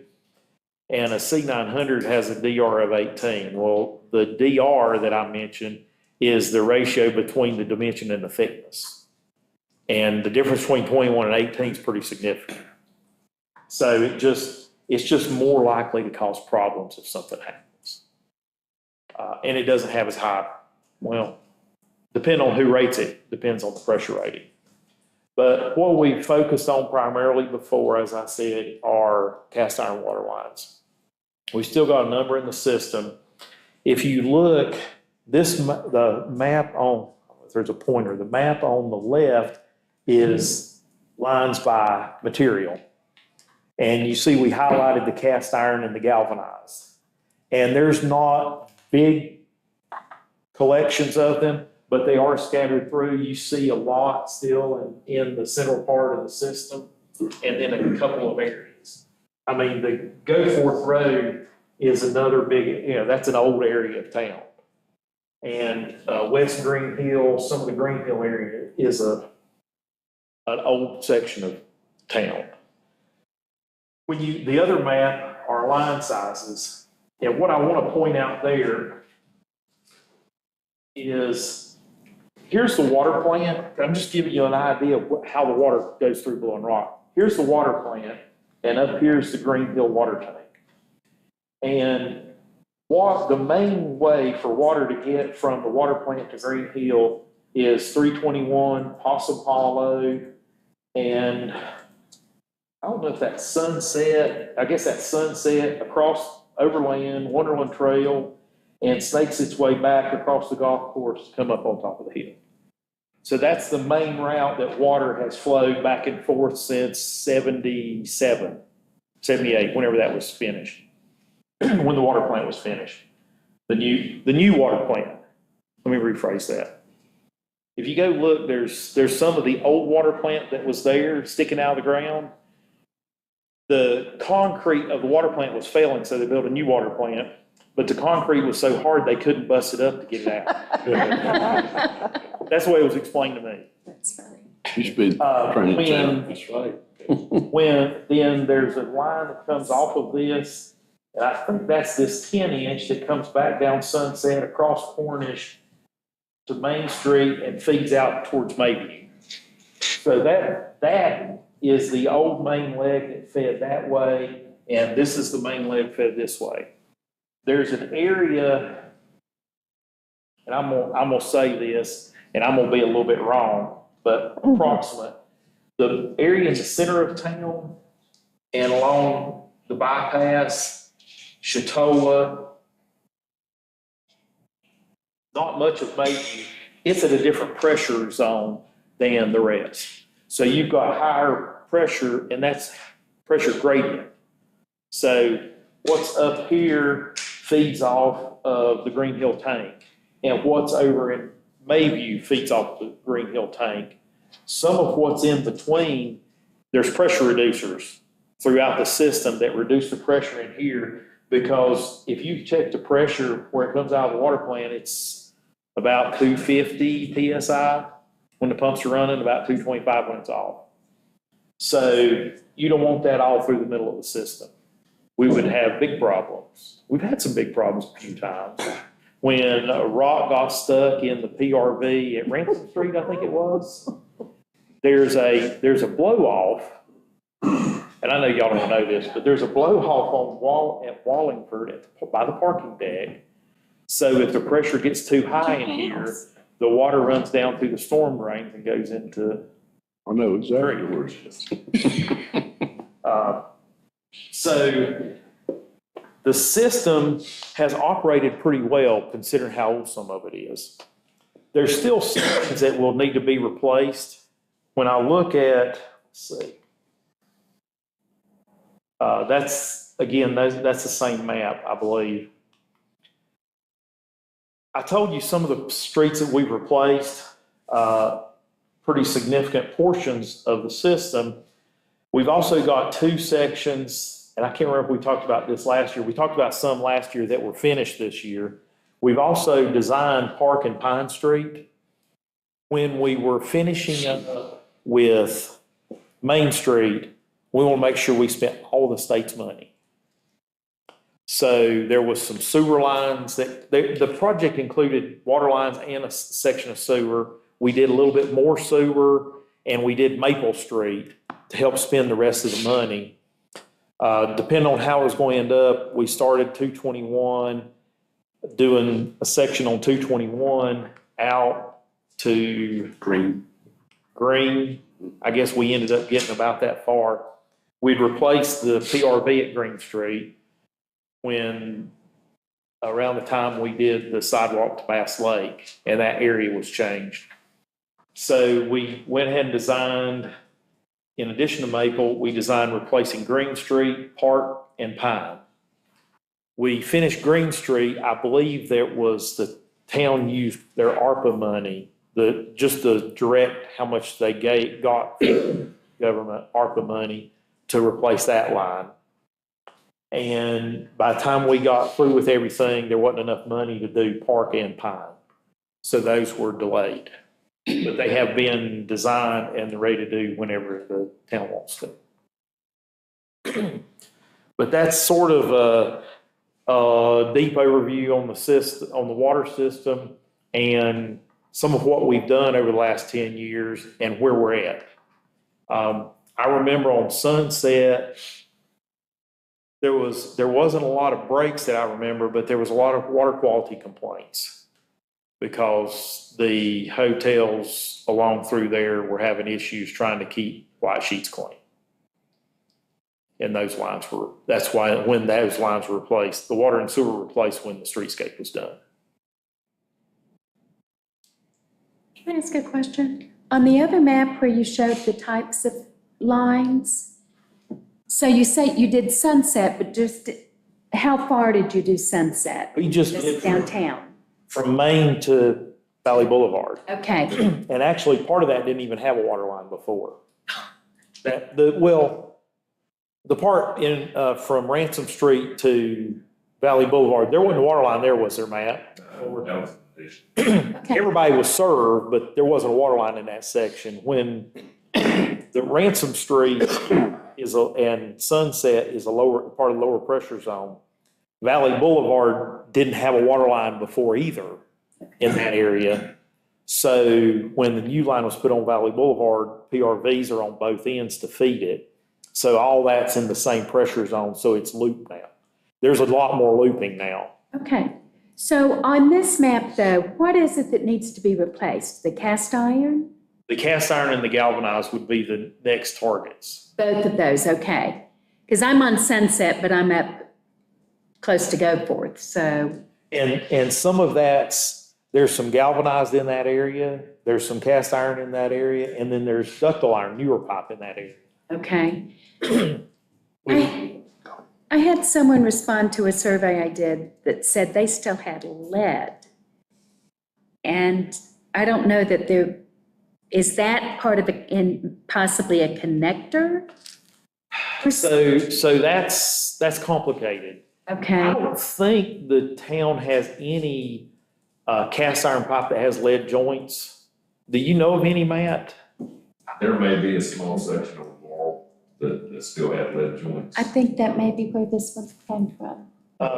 You know, we used to find a bunch of lead goosenecks on the service lines, but most of that was on Sunset and Main Street. We haven't come across one of those in a long time. So the EPA has a lead and copper rule out. And the water systems have been required to do an inventory of their system as best they can. And trying to identify any type of material that has lead or can be related to that. And this stems from things that happen in other areas of the country where they have a lot more lead in their water systems than they do here in North Carolina. There are some of the older water services, as Matt mentioned, may be made with what they call lead goosenecks, because they tap the lines different than they do now, back in that day. And the town has replaced the ones generally that they know about. Now, there's also some houses with galvanized piping may need to be replaced, but typically that's not on the town That side. would be on her. That's on the customer side. So what they've done is the water systems send out notice about, do you have galvanized pipe in your house? What kind of pipe do you have in your house? And that's where some of that came from. I got a question for you. Back 30 years ago, if you had copper pipe put in your home, didn't they use lead-based solder? That was the primary solder that you used was lead-based solder. That's right, so they could be getting it from. Then they moved to the 50/50 to try and get you away from the lead. That's right. That's a good point, too. That has been they haven't made, Doug knows his pipes. the EPA hadn't made as big a point about that because the solder doesn't have as much contact with the water as like the galvanized or Right, any kind of. supposedly on the exterior, I Yeah. guess. And I don't know who this was. Matt, could I have her call you if I do find out? Sure. Okay. And do you is there any kind of cost estimate for what we need to be doing coming up? Or, I mean, I know this is going to be a long-term project, I would. We haven't identified specific spots that Okay. need to be addressed. Typically, because there's so much left, it's on a worst-case basis. And typically, the worst case generally has to do with lines that have repeated breaks, Right. or if there are noticeable significant water quality issues. And I don't think there are any that are known at this time. There are, but I don't know how. Well, what we'll do is this afternoon, we'll also discuss items like this it would need to float a bond referendum. Right. Water, sewer, separate of transportation or whatever. And that's something that you all be able to discuss later, is these projects that Doug feel like need to be highlighted, then you all can consider a bond referendum either in 2026 or 2027 to take care of these high dollar projects. And Mayor, I think it was it last year's retreat where I think they said there were like 7.5 million at Chitola. There was another 10 million projected for somewhere else. I think the, I know that was a rough yeah, estimate. the number for Chitola was in the 7 million range. And I'm just trying to think long-term what we need to be planning for because so that we can take care of it. I think that it was also discussed too, that hitting the high points in Chitola rather than total redo of Chitola is what came up. More than likely, I mean, that would be a big project. Yeah. I mean, what you need to think about is what strategy do you, I mean, it's not do you have a need? Yes, there's going to be a need because you can't just wave a wand and fix it. But what's your strategy for fixing it? Do you want to do 300,000, 500,000 a year and pay for it as you go? Do you want to do a bigger project and borrow money and do that every 5 years or every 10 years? I think that's what you want to do, is look at what's the strategy you want to approach. You can do water and sewer bonds without doing general obligation bonds that have to be voted on. You can do revenue bonds because it's a revenue generating Right. fund. Thank you. And and to do these too, do we have to tear up the roads to replace all of these, or can we do any pipe bursting or lining of any? We can, most of the water lines we probably wouldn't want to line. Okay, If we did, we do pipe bursting on sewer sometimes. We can do it on water. It's less common. And depending on how many services, you still have digging up sections. We have, in most places in Blowing Rock, we're going to end up putting the line in the street because if it's downtown, we about have to. right, Where it's in residential areas, there's not a lot of shoulders. right. And where there are, somebody's put something there. A plant, a tree, a rock or something.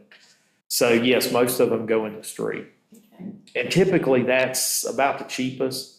If we do something with water, if we do something different, where we're not digging up a trench, we have to do a temporary service for them anyway. They've done that a good bit in, I think in Greensboro. But I think it's because of just the disruption in the urban nature. And obviously it's not going to work but during the summer up here. Right. So that's typically been the approach, is to replace them parallel to existing lines. One of the things that I was wanting to ask there is, you and Matt both, since we redid the PR box there at Green Street, have we pretty got all them boxes that we have to get down into shored up in pretty good shape now? I might defer to Matt on that. I don't know.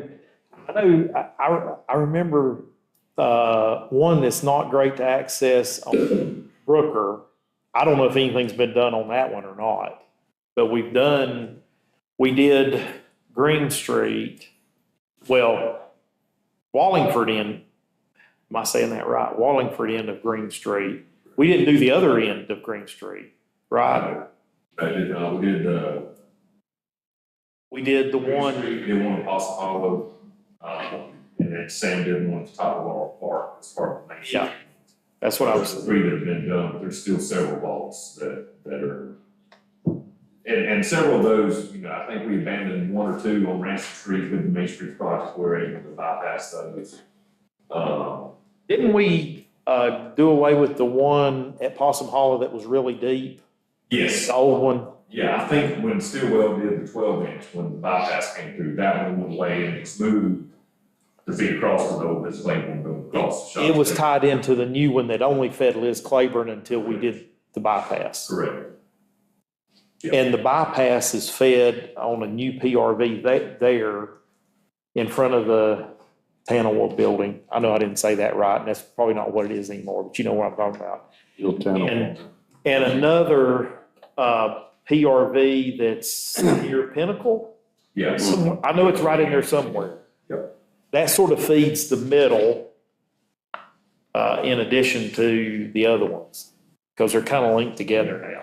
So essentially, how many more do we need to replace or rebuild?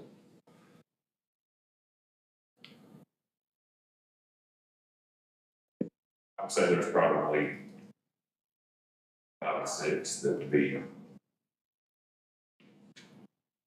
You know, the ones we did were the main ones that we were concerned about. Though, you know, there's one by Black Pine that goes to the fire station that feeds that way. That ball's really shallow. I don't know that the ball necessarily needs to be redone. That'd be RV. But they're not as critical as the ones we've already done. The ones that are remaining, would you say they are less treacherous to get into and work on? They maybe just need the valves rebuilt or replaced?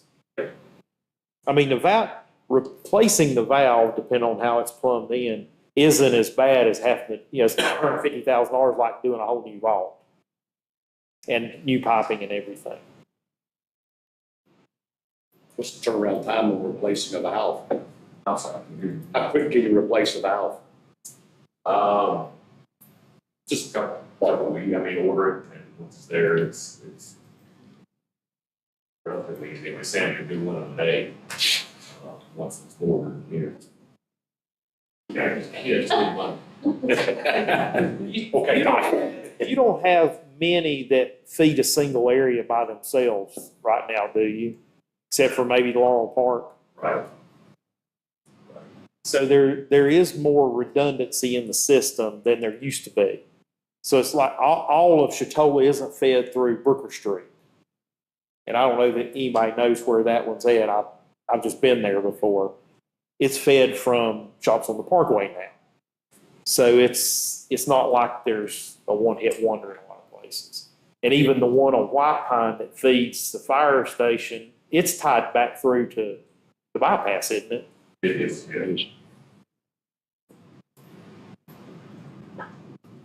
Doug, help my memory why we designed Park and Pine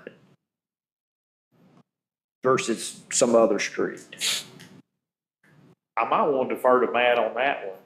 Because I don't know, I'm not sure why Park and Pine were picked to Why do we replace pick over Park other and Pine ones. to design those? I know versus- Pine, Park and Pine both were 4-inch cast iron lines, and with the proximity to the Main Street project, they were, you know, they were gonna be low hanging fruit to try to knock out while Sam was right there anyway. I didn't remember that they were And- fours. We're getting about, what, a couple of busts a year or better? Yeah, On that we- little line, they were busting like We had crazy. several breaks on Pine Street. There's actually 2 4-inch cast iron lines on Pine Street. We're gonna try to consolidate that to one line. And Park was just, again, it's an old 4-inch. It cast dug, iron, yeah. dug it up and passed it so much up through there. And really, we do want to get away from 4-inch lines. I mean, there's areas where we're going to have 2-inch lines that serve, you know, on a cul-de-sac that serve, you know, they're 400 feet long, they serve 6 houses or something. And that's where, I mean, most of that's where your galvanized is those 2-inch lines. Because 40 years ago, you didn't put in 2-inch PVC pipe. You can't get 2-inch ductile iron pipe. Now we only let people put in ductile iron pipe unless they're putting in 2-inch, and we let them put in PVC because that's the only thing you can buy. But we're not putting 4-inch in anywhere because everywhere you have a fire hydrant, you're supposed to have 6-inch line.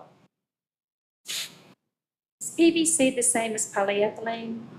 No. Okay. PVC's, I'm gonna call that a hard pipe.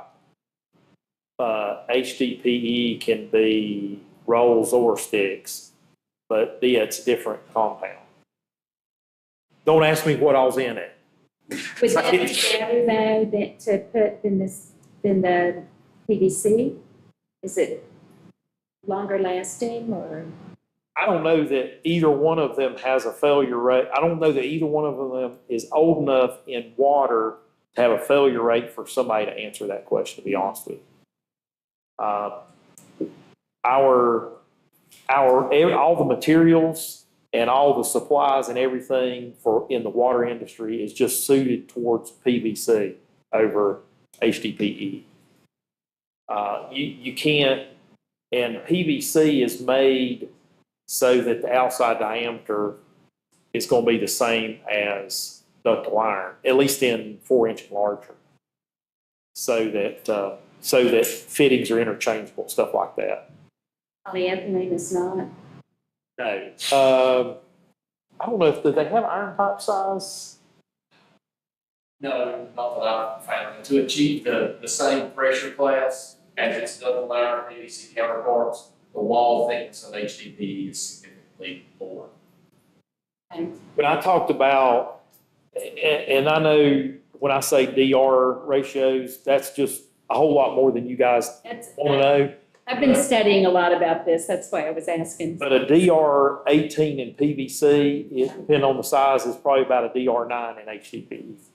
We are using it if we're doing directional drills, long runs. Yes, we use HDPE in a lot of circumstances, but they typically aren't tapped in the middle.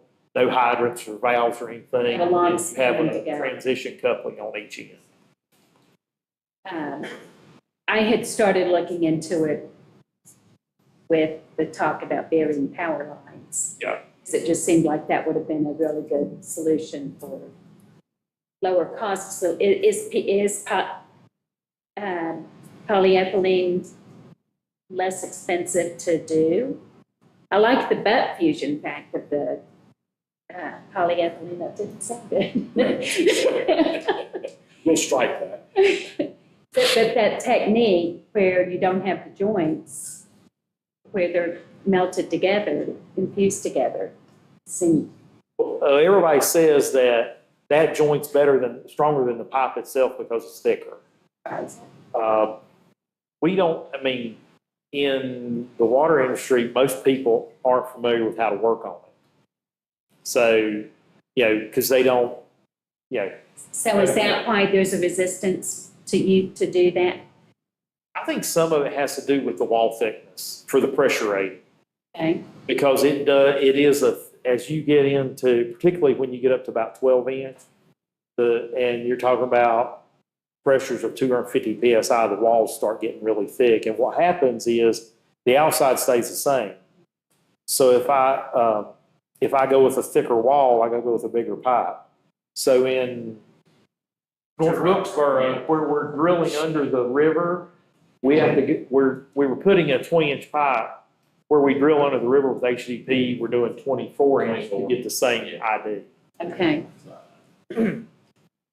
That helps. I know water quality was a big issue for you in your campaign. It is. I mean, I've got so many people that I spoke to that are having to use full house filters. And some of them brought me their filters and they're horrible. So I know we have some quality issues. I know I'm having some quality issues. So that's why, to me, this is a really big issue. Even if we start doing what you were saying, maybe do $300,000 worth a year, at least start making some progress, because this looks like an awful lot of work to me that needs to be done. So it may be a bigger issue to me than anybody else here. I haven't really heard anyone else talk about it as much, but when I see people that tell me that their water quality is terrible, they're having to replace their filters every 2 months, that's not acceptable to me. So, and that's why I started looking at the HDPE, because it did seem like it would be a lower cost alternative. Yeah, there may be spots where it could be comparable.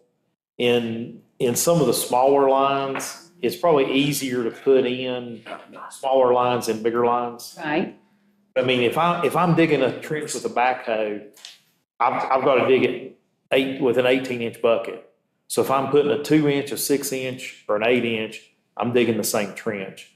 If I'm drilling it and using HDPE, it's a whole lot easier to drill a 2-inch and it's going to be an 8-inch. So there may be places in smaller ones that it's more advantageous. But you generally, you see those are sort of scattered around the system. Right. And some of those we wouldn't do again as 2-inch. Some of want them may need to be bigger. And if they're 4, we're not going to do a 4, we're going to do a 6 or a 2. oh, okay. Yeah. Now, when we replace cast iron and galvanized, what do we replace it with? Ductile iron. And that's lined with the concrete, right? So you don't get the turbification in those pipes? Right, they're a lot cleaner. What about where the joints are? Is it, I mean, you have the whole pipe is lined.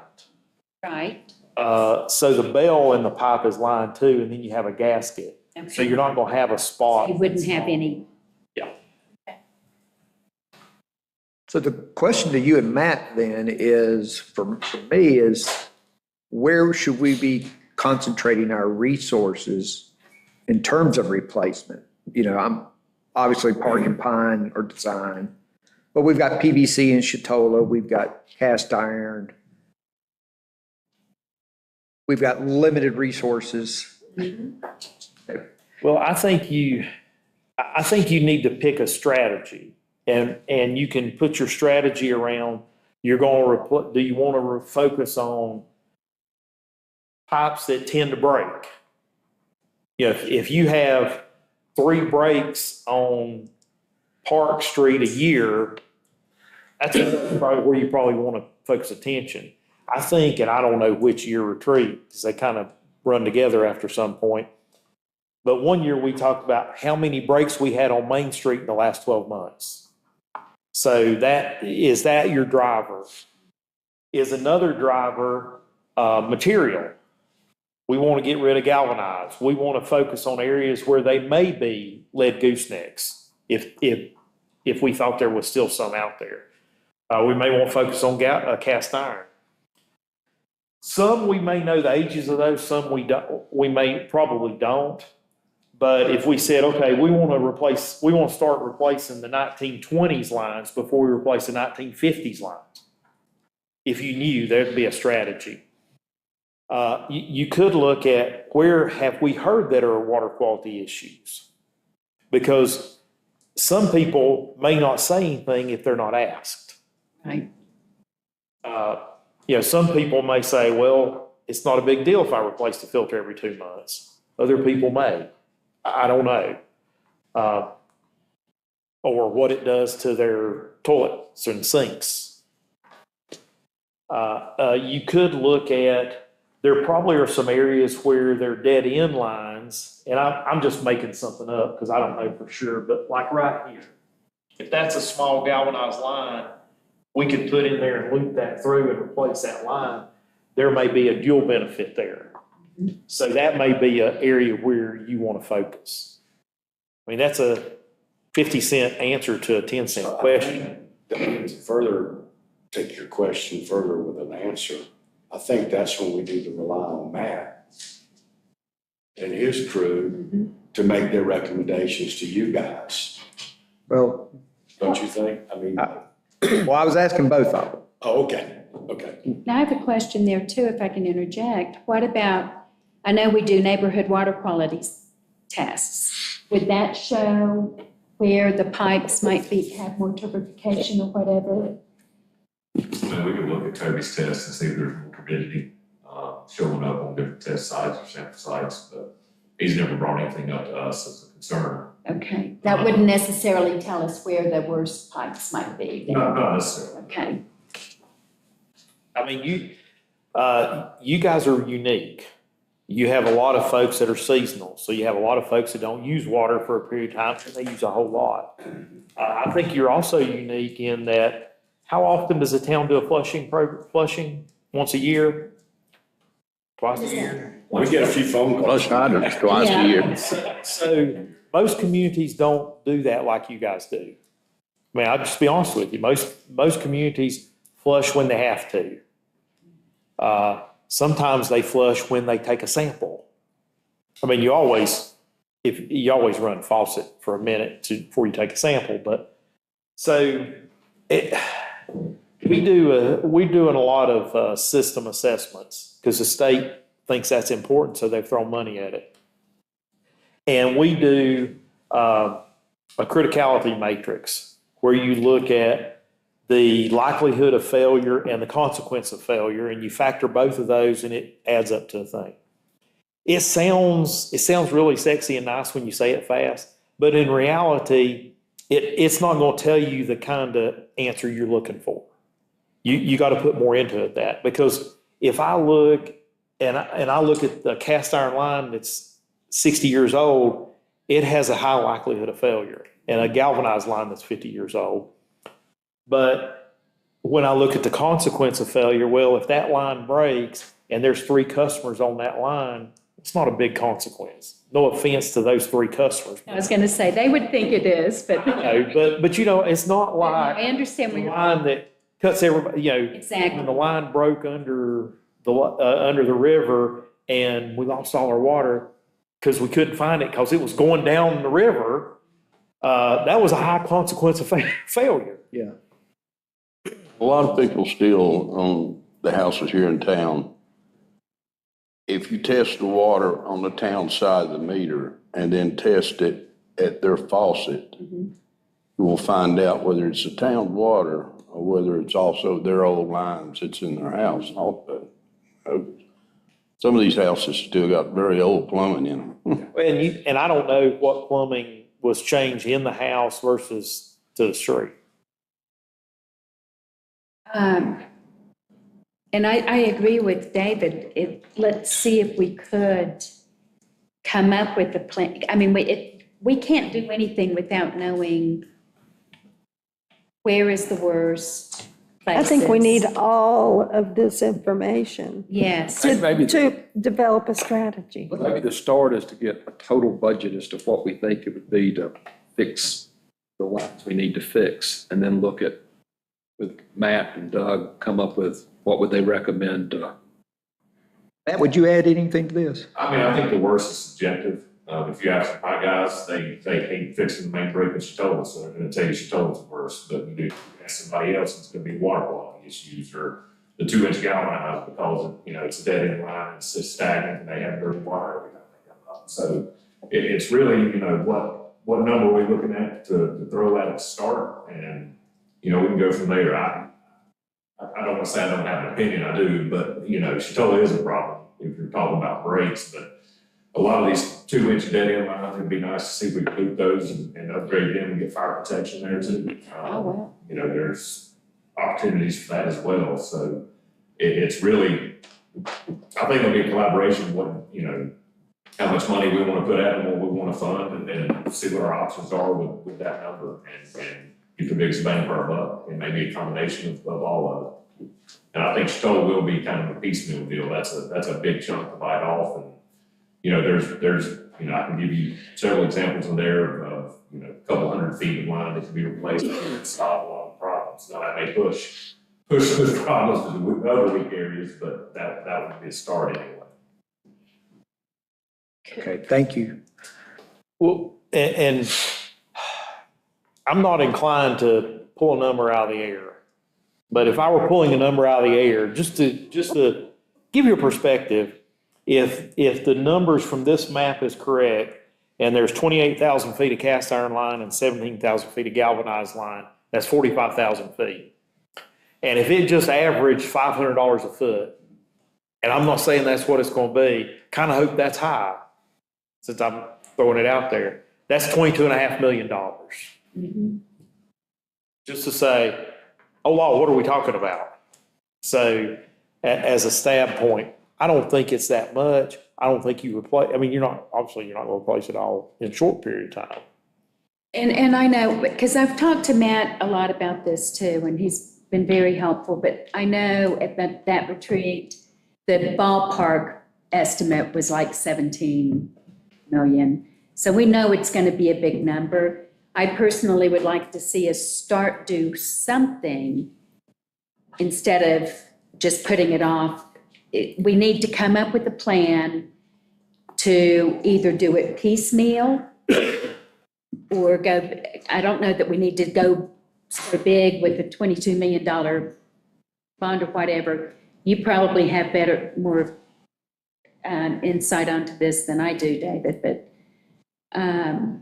but I do think we have to start doing something because we've got too much here. Well, I feel like we have. That's the reason we done a bond beforehand. Well, That exactly. bond has now run out. That's why Right. we're looking about doing Right. it again. So it's not that we haven't done anything. No, and I didn't mean it that, but we took care of the big main issues downtown.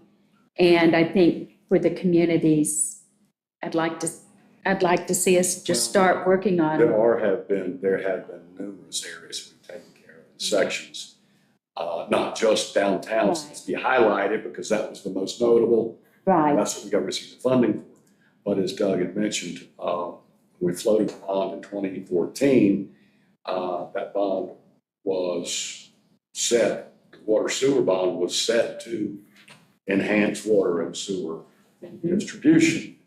Well knowing at that time, I wasn't mayor, but I did vote for it, well knowing at that time that this is only going to be a very small fraction of what took place.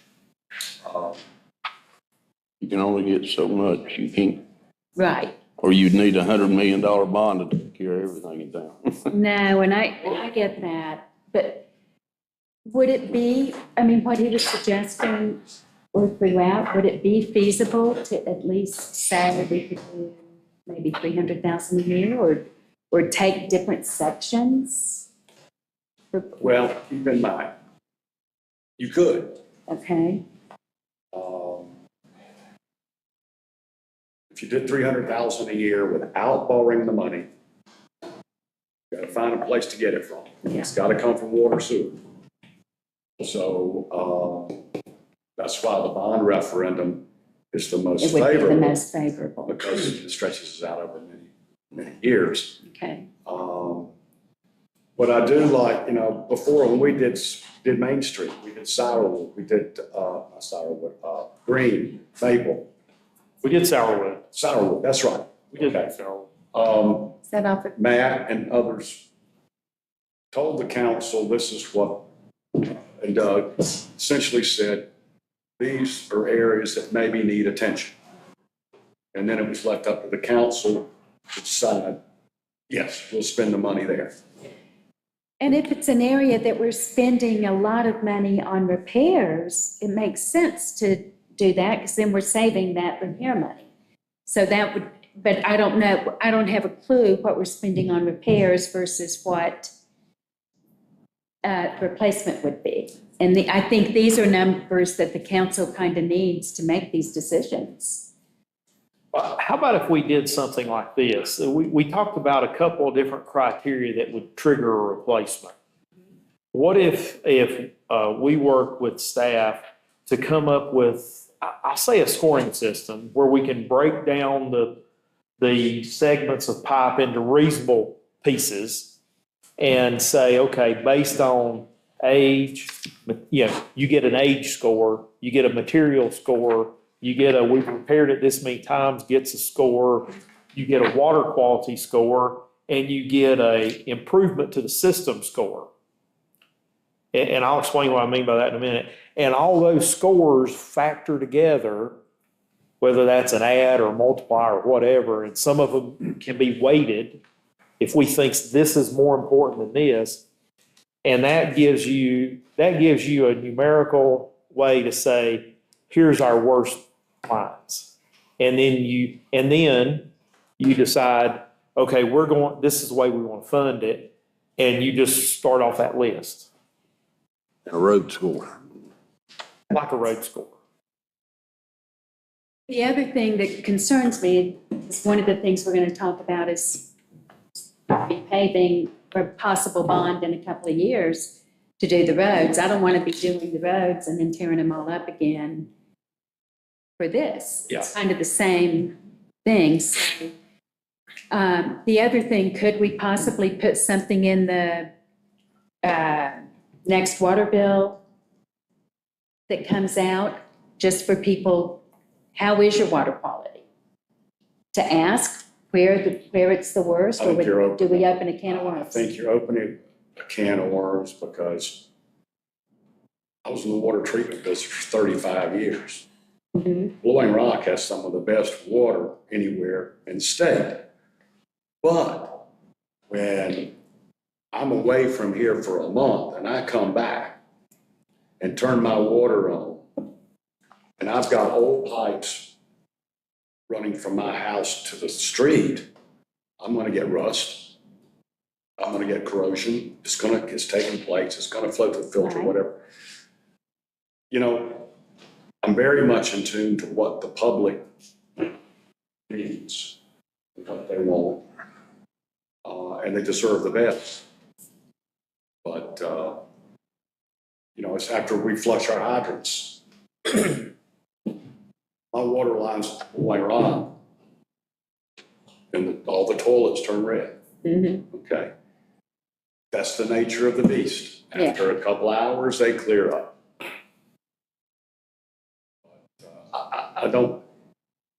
I hear from a few people occasionally, and I imagine the rest of the council does, that have red water, Mhm. and then we make note of that. I was at someone's house the other day and they had red We'll water. make note of it. And, It's on Norwood. They need to tell the town, because a lot of them, they're telling us, but they're not, yes, tell the town, call Matt, call your manager, let them know to where they can run and, they can test it. Telling us is not getting it. when I got calls, I passed it on to the town. Well, and I've been telling people, if you have an issue, please let the town know, Right. because otherwise they don't have a way to track it. And then also, Matt mentioned, we have dead legs. Right, You And know, that's so an issue somebody as comes well. in, they've been here months, and they open up their line, they're at the end of the line. and Of course, it's, they're gonna get a lot of sediment. Yeah. So, well, and I mean, again, I just feel like if we should come up with something, be consistent with it, and I know since you've been mayor, there has been an awful lot done, so I recognize that was that. due to our mayor pro tem. Oh, that's right, he's a smart one. And now David. But anyway, just, I agree with Doug. I like what you just suggested. I think that would be a very good. I agree with Doug. If we get if the council gets any complaints on water, let's pass, just have them call downtown, Okay. okay? And voice a concern. Yeah. Are we getting many of those calls, Matt? That's sporadic. Obviously, most of us have no time flushing. We've had several with the recent structure fires. Obviously, it's when that large amount of water stirs up stuff. So we've had a few, but it's one of those things where you can't put a pin on the map where the problem is. It's so sporadic and all over the place, and I think a lot of it is second homeowners, houses sitting empty and stagnant, and the majority of our complaints come in the spring. People start coming back. Well, I know I'm starting to have problems. Right. And one of the reasons we moved up here, we'd come up here and You it's didn't like, like the water in Key West? oh, gosh. The water here is far superior. So, and I will say, and I know Matt and his crew do a phenomenal job.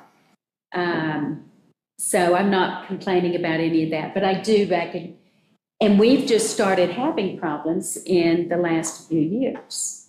So that's why it's become a bigger issue for me, but as I was talking to people, it's just been coming up. How old is your house? 56, I think it was built.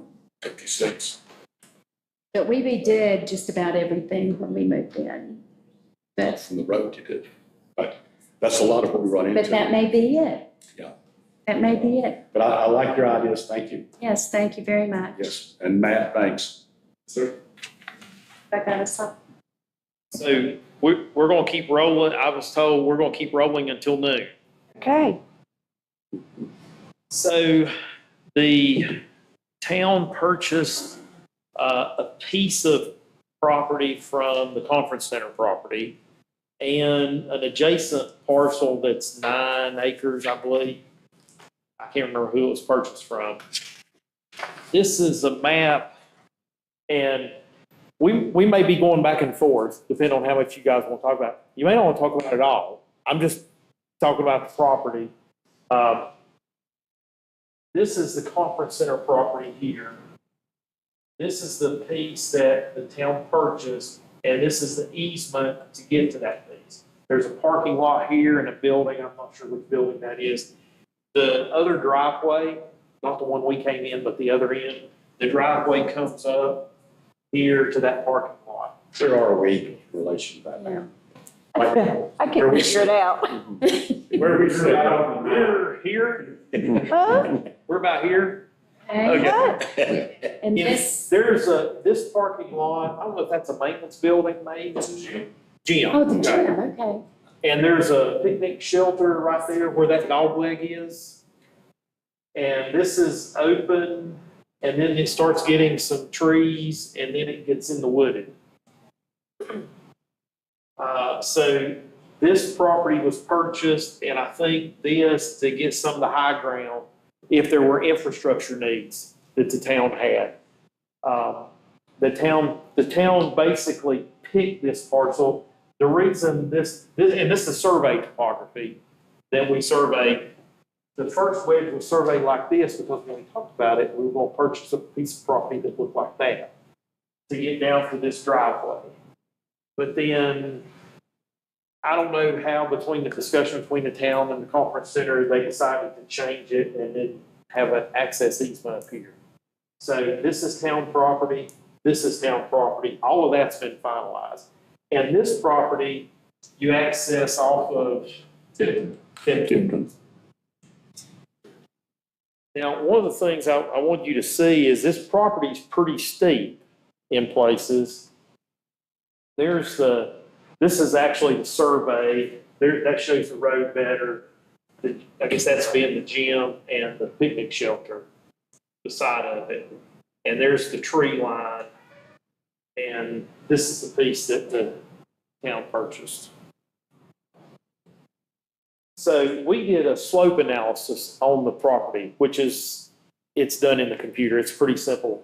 You put the topography in and you say, okay, I want to categorize how steep the property is. So everything that's yellow is less than 10% slope. Everything that's orange is between 10 and 20. Everything else, the red and the brown, is over a 20% slope. So that's 1 feet and 5 feet. When you get into 33% slope, that's 1 feet is 3 feet. So you can't mow that. You can walk on it, but you're not going to mow that. So that's just to give you an idea. It's a pretty steep piece of property.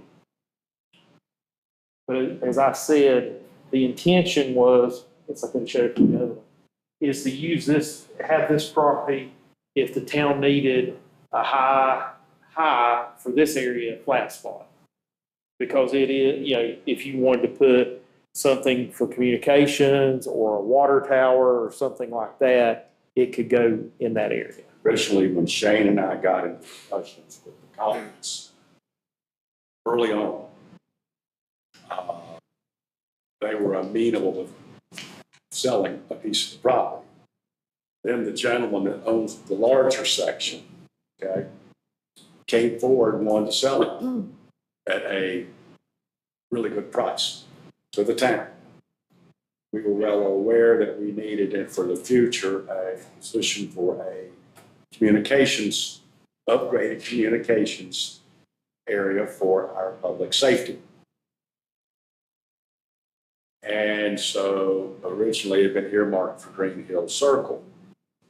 Once this took place, that took the heat off Green Hill Circle and moved it to here. Now, my understanding, Chief, last I heard, everything was up in the air with the state, Watauga County on Viper, am I correct? Yep. So it's still up in the air. Well, water tank being there, it's up in the air too, because if we're gonna see a water tank go in there, we're gonna be visiting it when they wheel us over from Foley Center. Okay? But the town's been proactive and purchased this property for communications and for a future water tank. Other than that, I think it's still kind of dead in the water on any communications dimension. So we don't know anything. What do we pay for the property?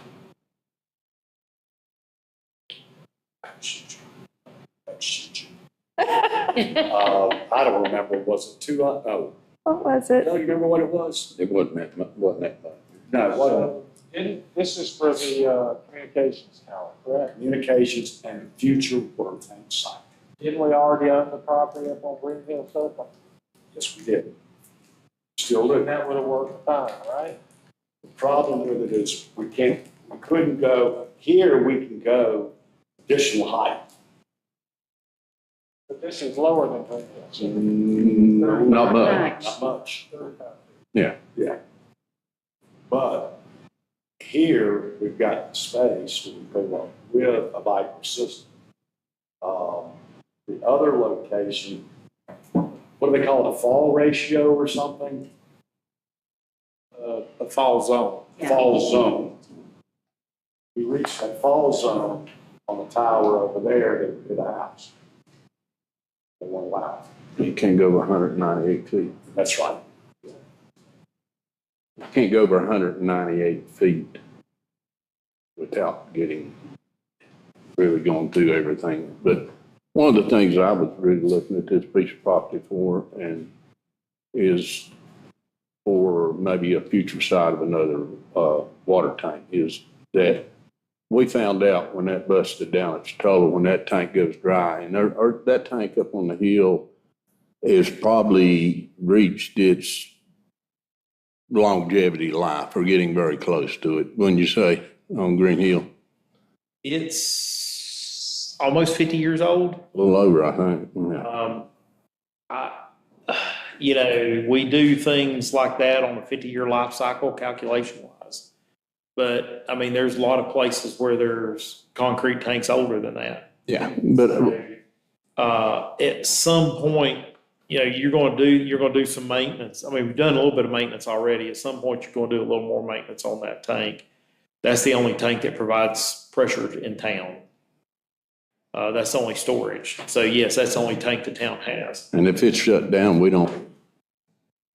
In looking at many times over 20 years, there's a couple of places that would be a reasonable spot. If you put a water tank, this is one of them.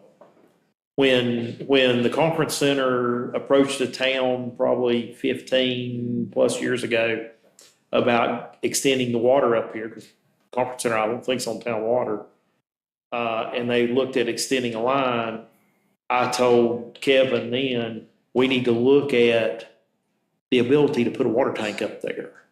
So we don't want to run a 6-inch water line up there. Let's run a 12-inch line up there. So if we ever put a water tank, that'd be it. You may never put one there. You may not put one there in the next 20 years, but if you think about putting one, that'd be one of the places you think about putting it. Sounds like a twofold way. And when you have the council meetings to talk about this, Jared's going to be here. I won't be here.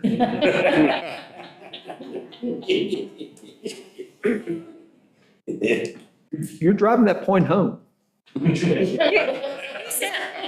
like Kevin and Tracy. You guys know your citizens better than I do. So that's the gist on the property. So we got a really good, it was excellent back. Yeah. And Motorola came out and did some studies and found that this was a good location, that actually we needed triangulation would be the optimum solution for our cell. That's true. So this is the second location, but we don't have a third one.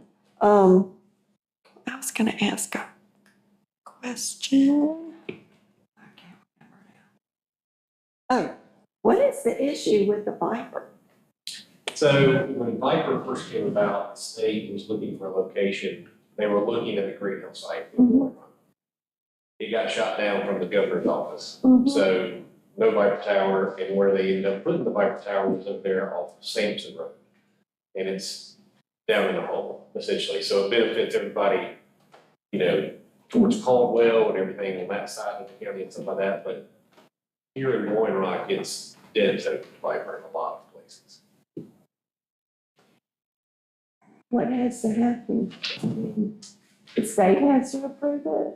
Or is the- So Motorola is talking with the state and the county, and the last time we spoke about it was months ago, so I haven't been updated on anything with them, because that's lots of money, millions of dollars.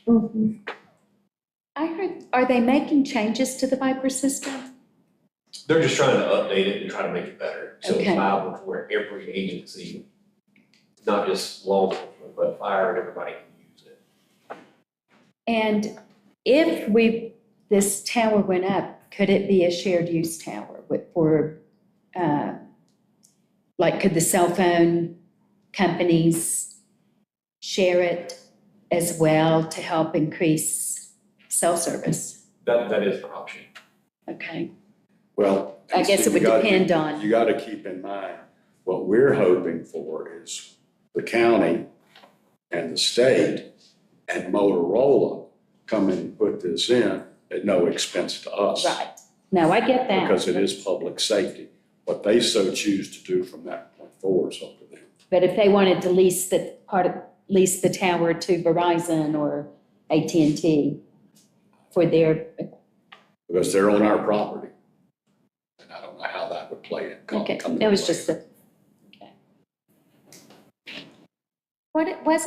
Isn't there a tower at the fire tower or something on Moses Cove? Not that I'm aware of. Okay. We good on this one? Yeah, I think this is great. I mean, we probably could utilize part of this property for council housing. Everybody's been telling me we need to have assisted living, Assisted old living. age housing. But, all right, thank you, Doug. It's not noon, but this would be a good stopping point. A good what? Stopping point. Why don't we make this a good stopping? I What do you think? texted Tracy Brown and told him to be here a little earlier. That was God, Blake. I'm hoping, I mean, just looking at the schedule, if we do take a break a little bit early and we're back here by 1 sharp or shortly after, and we finish up in an hour, he'd be here at 2, and we'd be Okay, maybe about an hour and 40 minutes ahead to do that. sounds good. Yeah, thank you. That'd be great. Appreciate it. Thank you. Doug, you know, when you quit coming, get a picture of you mounted in town hall. Yeah. Oh, 1 second. You know, Without it, Yes. Hillary has time. Yes, ma'am. It's easier than sending an email. Okay, so the council photo, the town will pay for, if y'all want a council photo, we do a 5x7 typically. So I just need to know how many people want that. And then if you want an individual one, you have to pay for that. So if you can just let me know. If you want the individual one, I can send you. I think he picked like 3 of each one. Can you get mine sent over to Boiling Rock? Oh, actually, 30 by 60. actually that brings up, That's not very big. Lonnie said that if you wanted to use one of these photos, he can update the one we have in town hall, because I guess he was looking at them and he said that he can make it match the coloring. So we'll talk about that if you want to do that. Let me go back and see my dermatologist. Steve, y'all just let me know if you want. But mainly the one I really need to know is if you want a group photo, because I'll order those because I've got to order the big one that goes on the wall. So if y'all can let me know by Friday, I told him I'd call him. Just that. Thanks, Phil. And then if you want your individual ones, if you want to see them. Hey, I'll take Doug's. I prefer not. Yes, Lane. Good? We're good. Yes, Wonderful. maybe back by one and get rolling. Okay, Doug, what's the ability, if that tank is down, to feed the town? What has happened? What we've got pumping in? What has happened in the past is you basically, because they worked on that tank in somewhere in 2000, between 2005 and 2007, I'm thinking. They took the tank out of service for I guess to clean it maybe, I'm not sure. Because you can clean it without taking it out of service, but they may not have that technology then. They ran the pumps at the water plant all the time and put pressure relief valves around town. So when pressure got too high, it blows off a little extra water to keep it from getting too high. So that's what you'd have to do. You basically just run the pumps at the water plant all the time. But what would be the ability? Can we supply the whole town without that tank? You can supply the whole town. Okay. It's just, the way the system works is you got the tank at the water plant is sitting full of good, clean water ready to go. And you got pumps there that pump it to Green Hill. And they run, I don't know how many hours they run a day, but say they run 12 hours a day. Actually, they run around the clock until the tank gets full. And then it sits there for 3 days or whatever until it gets down so far and they start the plant again. But you pump for a while and it sits, level comes down, then you pump again. So that's the way the system works, and the pumps work efficient that way. If the pumps are pumping all the time to pressurize the system, you can provide enough water, it's inefficient, and your pressures fluctuate a lot. And like with the water quality, like Matt said, if you have a fire, it's going to change your water quality, because as crazy as this sounds, water likes to run the same path all the time. It takes the path of least resistance. Everybody says, well, that's true. So if water runs 4 days a week from the water plant to Green Hill, and then on the weekend, the water runs back the other way, if it doesn't run too fast, it doesn't stir things up. If it runs fast, it's going to stir things up, and that changes water quality. I'd like to add, because I feel like anybody that might be watching, I feel like we've cast shade on our existing water tank, and I don't want to leave anybody with a bad impression. It is serving the purpose for which it was intended. We have it inspected and cleaned every year. Correct me if I'm wrong, Matt. So it is in good operating order. It is, but it has age on it, and we don't have a redundant system in terms of storage. We have a system that we can use that Doug just explained, but this land kind of serves that purpose for a place to put a redundant system. Maybe even add a water tank. This one is 3 million gallons. Mm-hmm. I don't know that we need 3 million gallons of water. We could put 1.5 million up here at the conference center, or 1 million, and have both tanks so that we have a backup system. So there are options. You probably wouldn't want to put more than a 500,000 gallon tank here. 500,000. How much is a tank? 500,000 to run the town for what, a day? Yeah. I mean, that's what, the state wants you to have at least a half a day storage. They prefer a day, but that's really the target. And that one could actually be mostly underground, couldn't it? Well, no, it's going to be,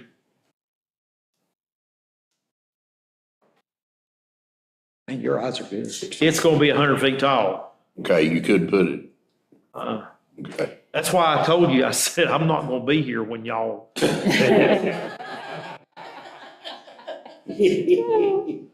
So how much roughly does a water tank run to? I would say today's dollars, you probably $5 or $6 million for a $500,000 tank. When you know, 6, 7, 8 down the road at some point, you got to get a water line to it, where that's from, et cetera. Just, thanks. Where we run the water line from up to here? Where would it come from?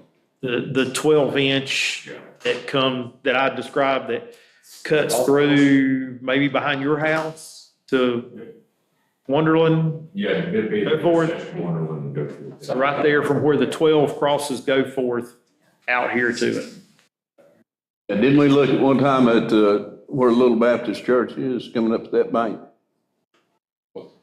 No, shortcut.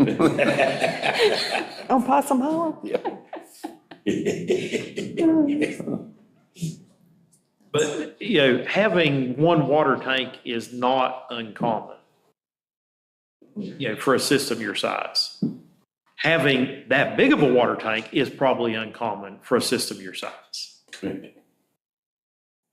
Forefathers saw very far in advance.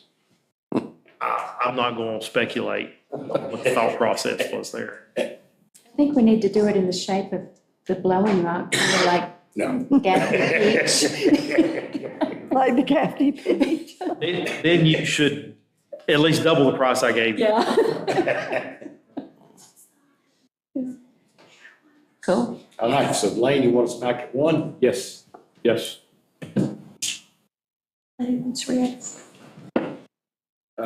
Yeah, we'll head that way and see.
executive session.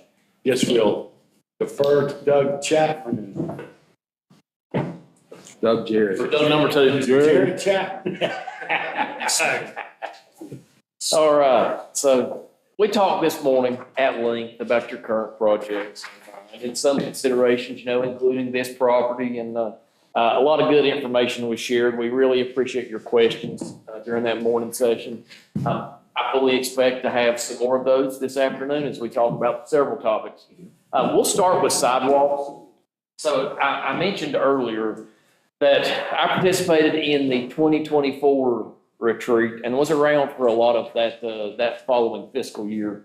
And one of the tasks that this board had directed to staff was, let's do a sidewalk master plan. So what was the purpose of that master plan, and what are some things we can expect to come away with through that effort? So, sidewalks will definitely be a topic that I'll dive into, and then obviously we'll talk about crosswalks, and then we will finish up talking about potential bond revenue or GO bonds for other projects, including street paving and sewer expansion. I know you guys can't see these maps. I get it. It's hard short of taking a picture of a sidewalk in poor condition or in excellent condition, that's about all the visual assistance I can provide. So anyway, we completed that sidewalk master plan for the town of Floating Rock. We'll say in Q1, Q2 of 2025, and that included a thorough assessment of your sidewalk network. It included some gap analysis. Where do you have sidewalks that are not connected? It included a condition assessment of your existing sidewalks, which is reflected on one of these maps. And then there were several targeted areas for new sidewalk construction. So something to consider, and we have, some high-level cost estimates for repairing your existing system, and then some of those prioritized new sidewalk construction projects. So something to consider is what's a priority to the town of Blowing Rock and you guys as the board? Do you want to endeavor to pursue some of these new construction projects with a much higher price tag? Or do you want to look at a repair program to fix the sidewalks you have, and then maybe look at other sources for, gap elimination, connecting two pieces that, are within a reasonable distance apart? But I don't expect you to be able to see these maps. This is our excerpt for repairs. Green, if you can see green lines, those are existing sidewalks. Red were areas during our condition assessment that were identified for repairs. And we also have these repairs cataloged. Nature of the repair, rough size, cost estimate to complete the repair. Now, bouncing over to the right side of the screen, we have 10 areas that through conversation with staff and our own institutional knowledge of the town or other means, we have identified these areas for prioritized gap elimination or new sidewalk construction. And just as an example, we'll highlight a couple. Ransom Street, and this is almost the entirety of Ransom Street. Now, that's not all one project. We have it broken up into a number of projects. Another place, and this is an area where we're showing it as a potential project, but around what's referred to colloquially as the 7-acre site, near Chitola.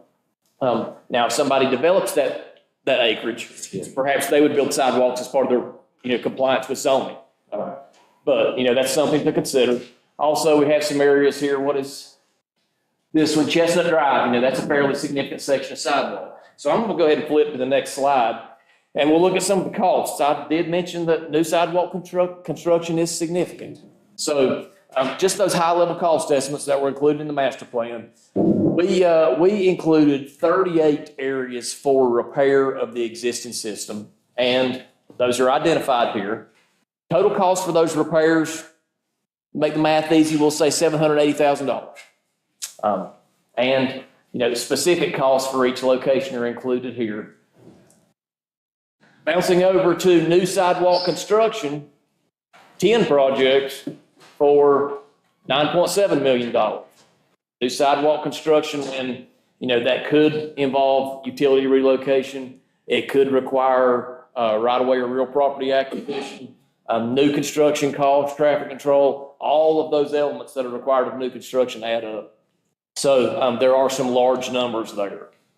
But again, repairs, 780 for 38 sections. That's, something that could be programmed into standard operating. You could look at packaging those, a number of those repairs into smaller projects that do not exceed formal bidding requirements, where then you could, perhaps invite contractors to look at bidding on a package, or you could package them all up and do a formally bid and administered construction project. If you do all of them based on these estimates, it will be in the formal bidding range, so we'll have to follow, general statutes for public procurement. What is that? I'm sorry.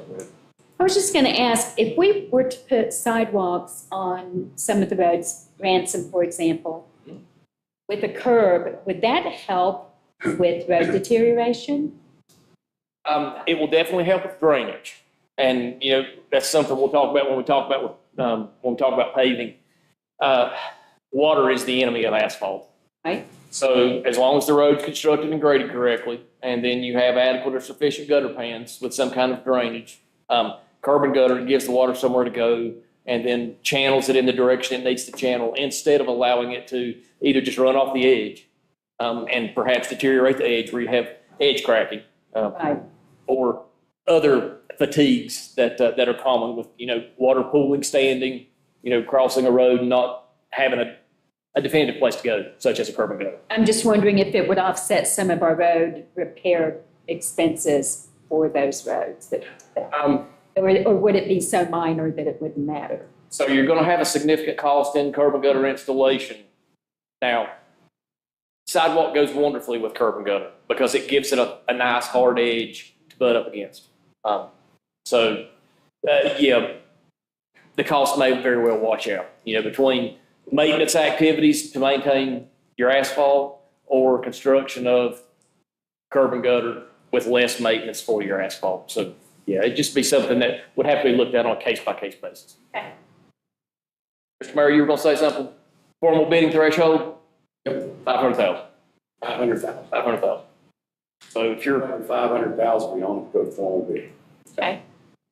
All right. there are bonding requirements that kick in at 300,000.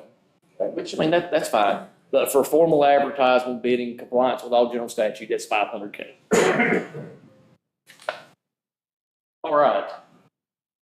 Any questions about sidewalks? And I will reiterate that we completed the sidewalk master plan, and New construction, that 7 acre piece listed in there. it was not, and now it is in the updated numbers. Yes. Sure it's in that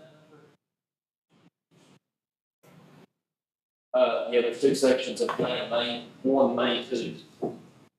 How much would that pull off if we didn't do that? What, 800? Yep. That total? About 800. I just made that up, all for this So presentation. probably the largest single new construction cost would be Ransom Street. Ransom, yes. Is that both sides of Ransom or just one side? Just one side. Yeah, just one. I mean, those numbers are pretty almost all of them are pretty pricey, because if you drive down any of those streets, you can see there's no place to put a sidewalk. That's right. So you're gonna have to put walls, you're gonna have to take down trees. At Ransom Street, there's gonna be trees that have to come down, there's got to be walls that go up. People park on the side of the road, something's gotta happen with all that. Acquiring property. Yeah, and there's drainage We issues. wouldn't have easements? Would we have to acquire property, or would we? On they- some, We yeah. don't automatically have an easement? Mm-mm. Run in Not that wide. already. Okay. Yeah, that killed it in We dealt with that problem before. 9, 10, whenever we did that the first time. I think it was from the church going south to the housing project. That section we pursued. What's ransom? I can't read it. Is it 3 million? Let's see. Yes, 3.1. And that is one section, and that's from Church Street back south to Valley Boulevard. From Church Street north to Main is another 1.5. So to do Ransom in its entirety, you're looking at about 5 million. So church. Well, not quite 5 million, 4.6. I can't make it out, but how much is it from, the finish tying Wallingford in to over there at, Laurel Lane? From the parking deck there, I think you've got it up there. I just can't see the price. Let's see, Laurel Lane to Jenny Stevens is about $1 million. And then we've got part going back to 221. But I don't think there's any from, I mean, we got sidewalk now from Laurel to the park. Mhm. Right, we just haven't, from the parking deck to Laurel Lane, there is no sidewalk. Well, there's not on that side, but it's all driveway. Just about, isn't it? Oh, you got the church driveway, and then you've got Pine Street, and then you've got the side deck. No, I'm talking about between the parking, you're talking I'm about. talking about from the parking deck to Laurel Lane. Let's be more specific. Yeah, that's $1 million. Yeah. Which parking deck? Parking deck to Laurel Lane is $1 million. Fine. Yeah, there's nothing in there. And that's another area, even though it's not developed, you gotta figure out how to get the church driveways to work out. You gotta figure out what are you gonna do across the vacant property?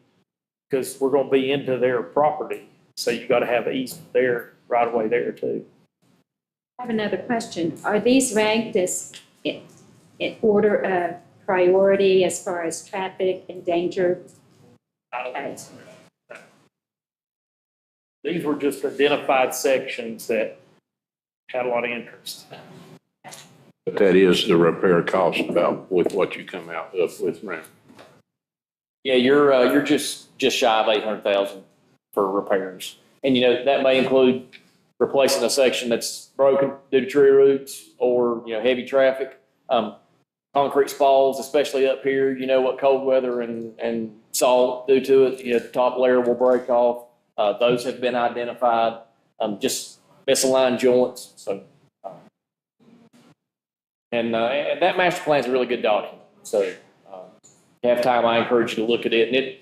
And we did one for paving too, which we'll talk about in a little bit. Both of those kind of list some of the symptoms to look for and to prepare for that. So, Todd, do we have any of the sidewalk, street money left over other than the transportation money?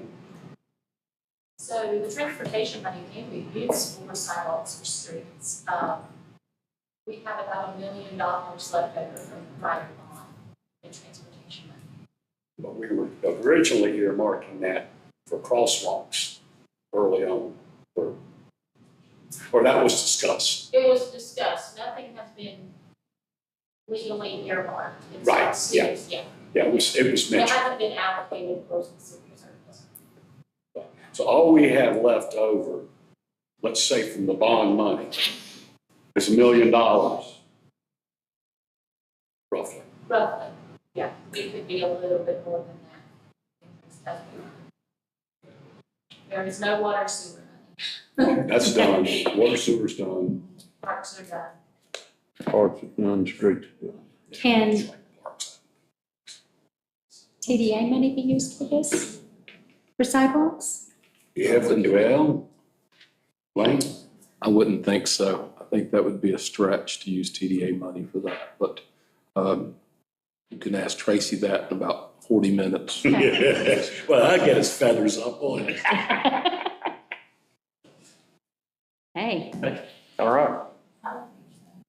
Any other questions about sidewalks before we move on? No, thank you. All right. Crosswalks. I guess related to that, and we talked about all these things to some degree last year. And the discussion, I think at that point was, does the town want to borrow some money to do some of these things, the sidewalk repairs, crosswalks, some sewer projects, some paving, or what do you do with the rest of the bond money? One of the things that was discussed at a good length during the retreat. And then, if you remember, at the council meeting afterward, was what side crosswalks do we want to do?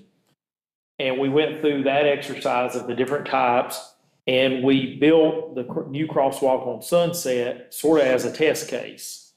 The council picked pavers, picked the pattern, and, excuse me, we did that one to see what it was going, how's it going to disrupt?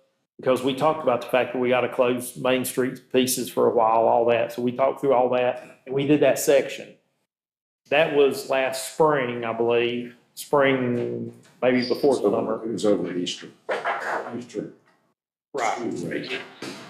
And then, as we were getting towards the fall, we provided the town with a proposal to do design. There really wasn't a design plans for that. We gave the contractor details. We told them what we wanted. They built it the way the town wanted it built. It was informal because it was only, I'm gonna say $50,000. I think it was less than that, but it was something like that. And there wasn't a DOT encroachment because it was town street. So we go to Main Street, we have to get DOT approval. It's going to be a formal bid project. I think we're somewhere around $900,000 for the total project to do all of those. And we provided a proposal to the town to do all the engineering services associated with that, but I don't think it ever it didn't go to a council meeting, I don't think. I don't know if you guys discussed it or not. And so we haven't moved forward. Nothing's moved forward with doing crosswalks. At one point, we talked about trying to do them this spring because it's better to do concrete stuff in the spring than it is the fall. And nobody wants to tackle that in the middle of summer. Okay, for the new council, would you quickly point out the locations of these crosswalks? So last year, we talked about doing them. Some were not going to be brick. Some were going to be stamped, remember? Well, I think the plan was to do Wasn't there I was one? thinking like all these were going to be brick. Yeah, we were getting away from stamped. I seem but to remember one of them down across And from. reflected paint. Yeah. We talked about last year about doing them in phases. This would be, here's Sunset in front of Memorial Park. This is at Park and Maple Street and the angled one there. Here's at the two at 221 and Main Street. This is down at, that's Rumpel. Episcopal, St. Mary's. St. Mary's and Brahms, so that's these intersections. And then this is at Laurel Lane. That's not Laurel Lane, that's the shops. And Lawrence Street to the school. Yeah. And then this is Laurel Lane has brick pavers that are there at that project, and then this would be a crosswalk. Is that right? No, that's Pine Street, I'm sorry. You're right there, Bryce. No, this is Pine, yeah. This is the one at Laurel Lane and coming back across Lane. So basically, everything across Pine Street, and then the ones along the sides, except for I don't think we were going to do, we didn't have Pine highlighted. I don't remember if we talked about doing the one at Pine or not.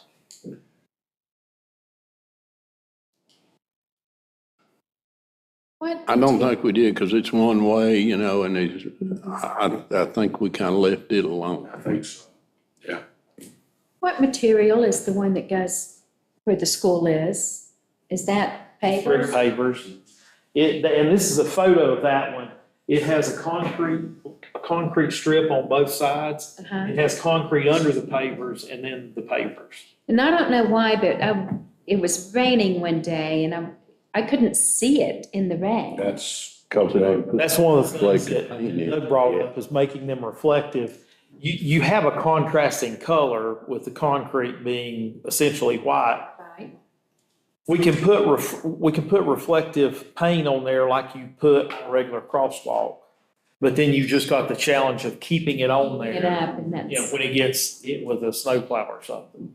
how did those hold up with the plowing and stuff? they're all under 2 feet of ice right now. I mean, They hold up about like your white lines and your yellow lines on the road that have to be redone, but I mean, I they're mean, the not, they're pavers. there for safety more than She's anything. asking how the pavers, how do the pavers help? Do they get broken up in the, What in, did you say the estimate was for all 15 of these? It was, it's a little under $1 million.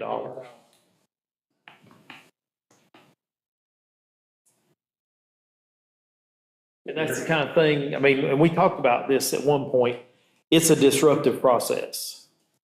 Yeah, you don't want to shut down Main Street all the way across for a week. We pour concrete, I mean, we talked about doing stamped concrete, but the pavers are a little faster than stamped concrete and seem like they may be a little more durable with having concrete under them, but you still have time that it takes the concrete to cure. They dig it out, they pour it, form it, pour it back the next day, or even if you work at night, you still have some downtime. We found steel plates did not. They weren't going to work as well as we would like for them to, because it's hard to keep them from moving. Yeah. And if you just this is hard to see. I know y'all don't, again, you don't want this kind of detail, but when people complain about road being closed, you have to understand why, because you guys are gonna get the questions. If you lay the plate from asphalt to asphalt, it's still gonna bear on the concrete, on the sides. And it's just not easy to elevate the plate enough to keep it to miss. What the council can consider, just a thought, is this year doing XYZ crosswalk. Okay? Using some of the other funds, some of the remaining transportation funds for repair sidewalks. Just a thought.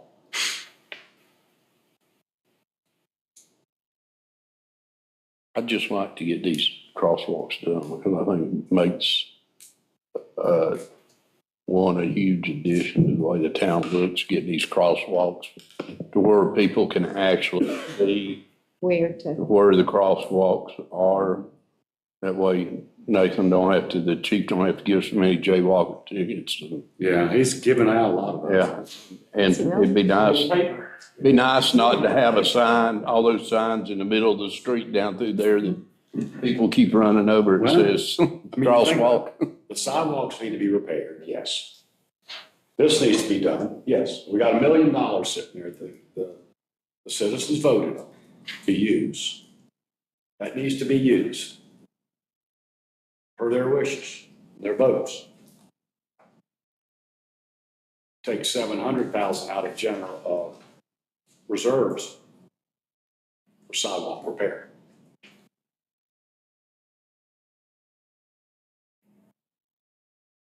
Just a thought.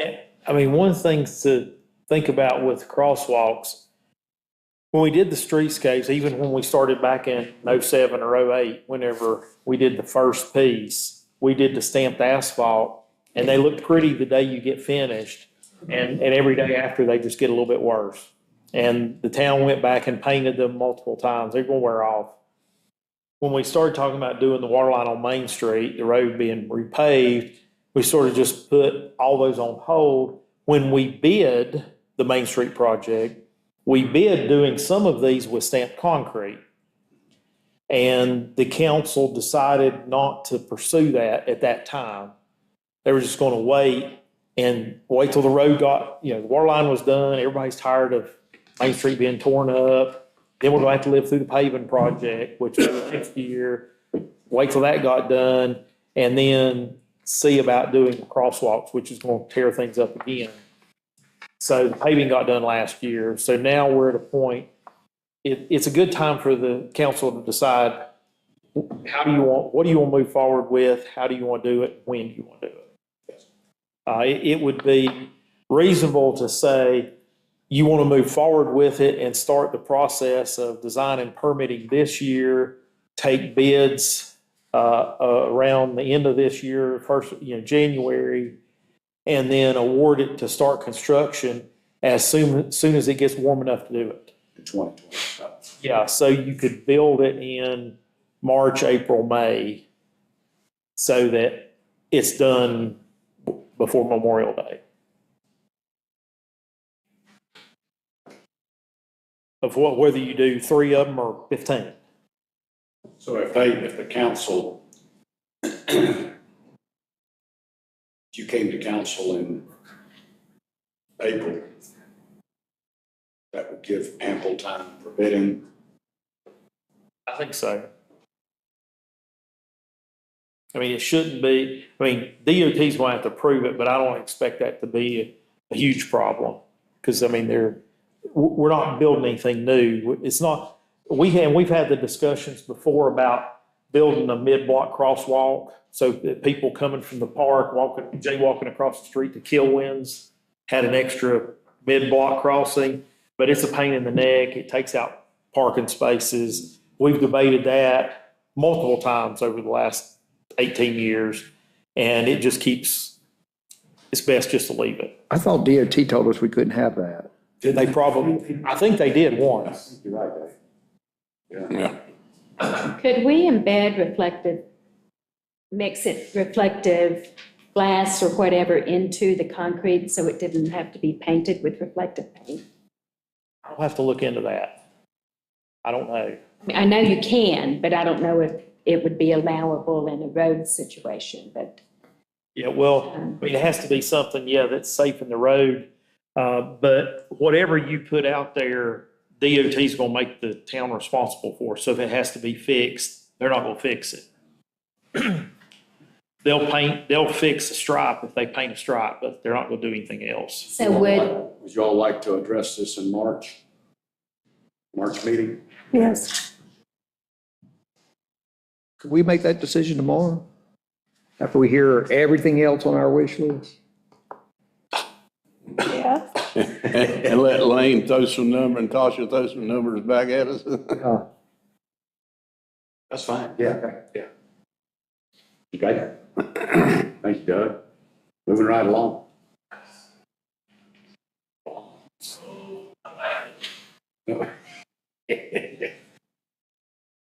All right. So I mentioned a few minutes ago that, we completed the sidewalk master plan document in Q1, Q2 of 2025. We also assisted the town with updating or completing a new pavement condition index, which is PCI. And for those in the room that may not know what that is it's an effort where you visit every street and you document the pavement distresses that are present on that street. And depending on the type of distress, the severity, the size, as Doug mentioned, to you steal one of his terms from earlier, a criticality of that distress, all that goes into an algorithm and it generates a score for that street. So aggregated, those scores give you a condition index for each street, but also for your town at large. So talking about street paving, I will say this, the total score, the average score for Blowing Rock with everything combined is 86.05. That is nothing short of remarkable. Now, I know we're coming off the heels of bond projects where we did 3 separate resurfacing contracts that paved a huge percentage of streets in town in the last 10, 12 years. That's skewing that number higher. That's a good thing. I have worked with a number of communities where they would be very grateful to see a 70 overall PCI.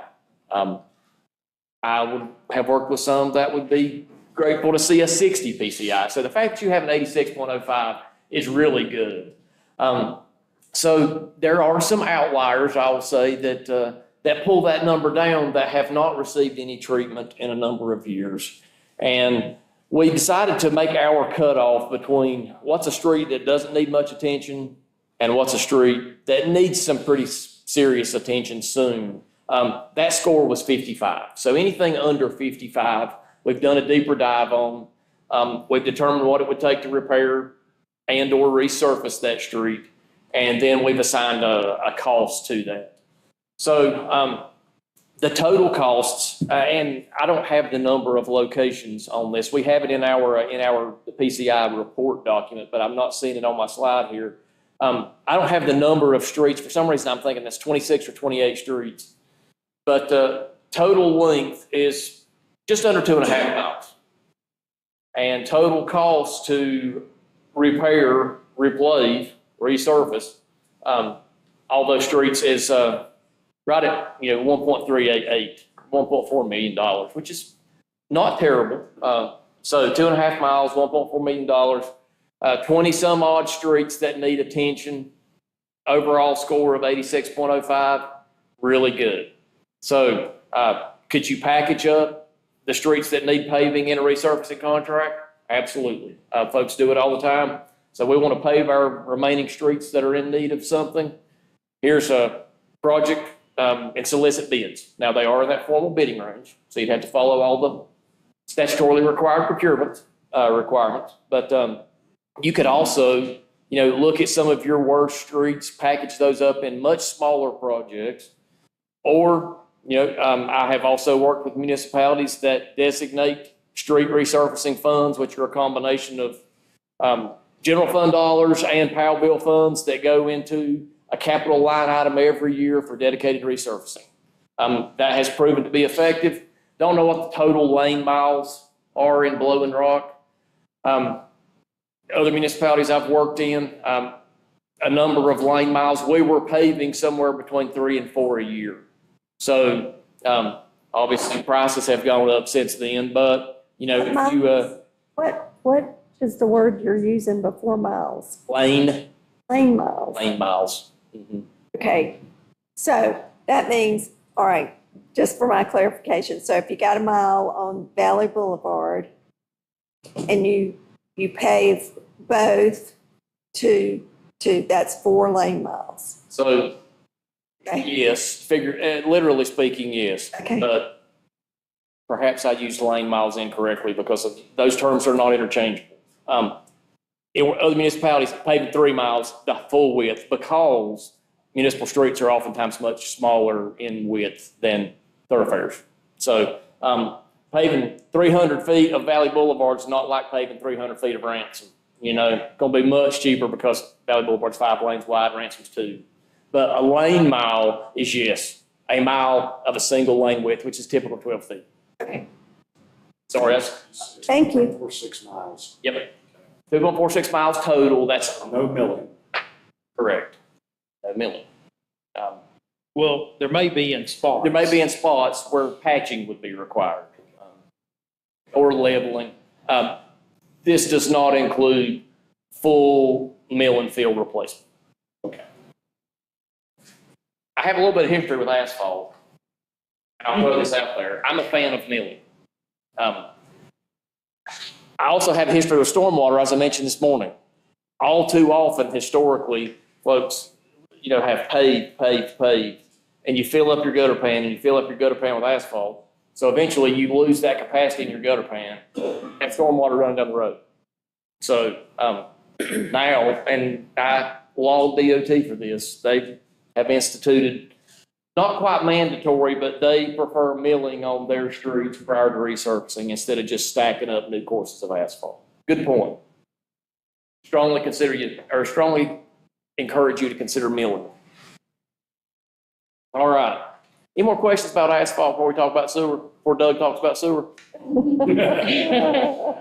Going to the right guy, that's for sure.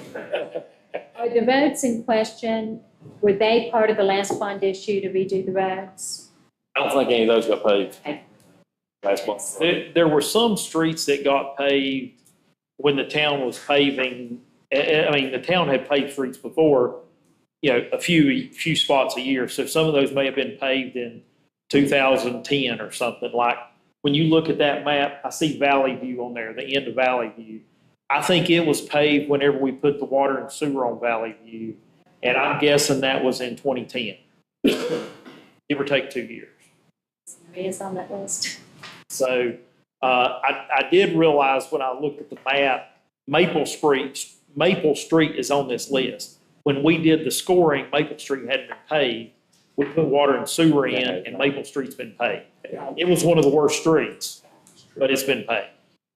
Okay. I mean, when we did paving last time, we had streets that were all to pieces, where we basically just milled them up into rubble and then started over. But there aren't streets like that. So, and these sewer projects that I'm gonna show you are things that we talked about last year. There's nothing new, we hadn't done anything new. These projects hadn't been done. There was a couple of sewer projects, and what I'll say is there's a map, and this is sort of an excerpt from that map. You see all the yellow highlighted parcels. Those were parcels that aren't connected to sewer. The town identified what parcels aren't connected to sewer. Some of them may have access, some of them do not.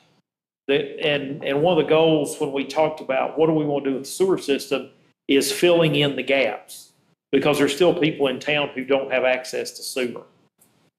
So we identified 3 areas, I believe, one being, and that's not all of them, but trying to get concentrations, the lower hanging fruit. One of them is the Mayview area. There's a number of customers that do not have sewer in Mayview, and sewer is not available. This is the biggest of the projects, and this covers areas around Wonderland Trail. It covers areas in some in Laurel Lane, Meadow, I think it is, Meadow Street. A couple of different streets and areas in there where there are just houses that do not have access to sewer.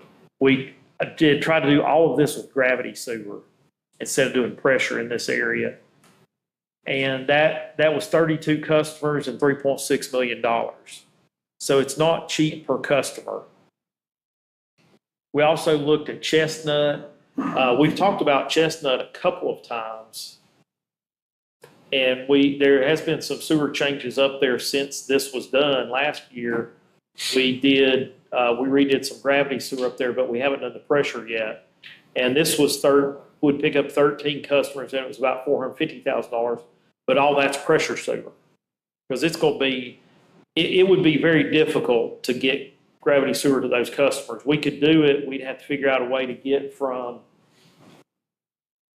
the low point on Chestnut down to Main and go down Main Street to where the little gravel road is.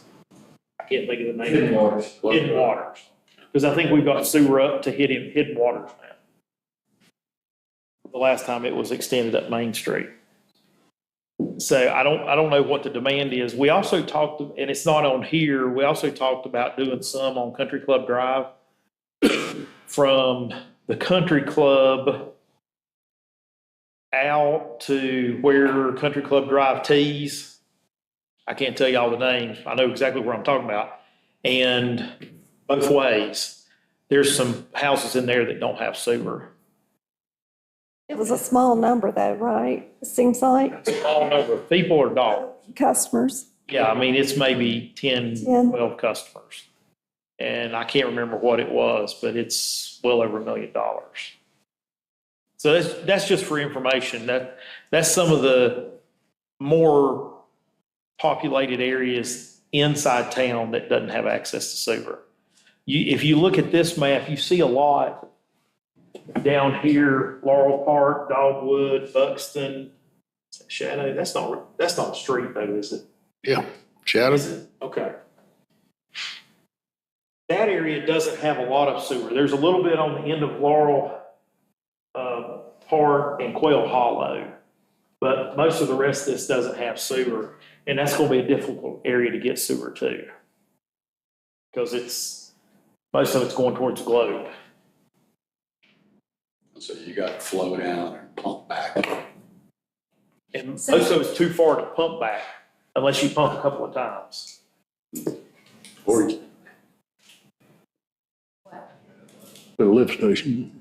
there was one time, I mean, back in the years ago, they put a package plant down there. The town would have a package plant, small wastewater treatment. That was before Mayview lift station. Right. Yeah. But now with the national park and so on, you probably couldn't get out. So I have a question. If we were to How much is the value of one customer hooking into the sewer system? Well, what's the connection Are you fee? talking about the return on investment? Is that Yes. what you're asking? Well, so the connection fee for a customer, is it $750 a bedroom? So 4-bedroom house, that's $3,000, and then you got your monthly bill. It'll never pay for itself. Never pay. I don't know what the number is, but I can tell you, it'll never pay for itself. And do these But- people want to connect to the sewer? I mean, I'll give you my opinion, and staff can correct me, but what I've seen is, unless somebody's having a problem with their septic tank, which doesn't happen unless they're a full-time resident, the people that want sewer are the people that want to build a bigger house or add on to their built house.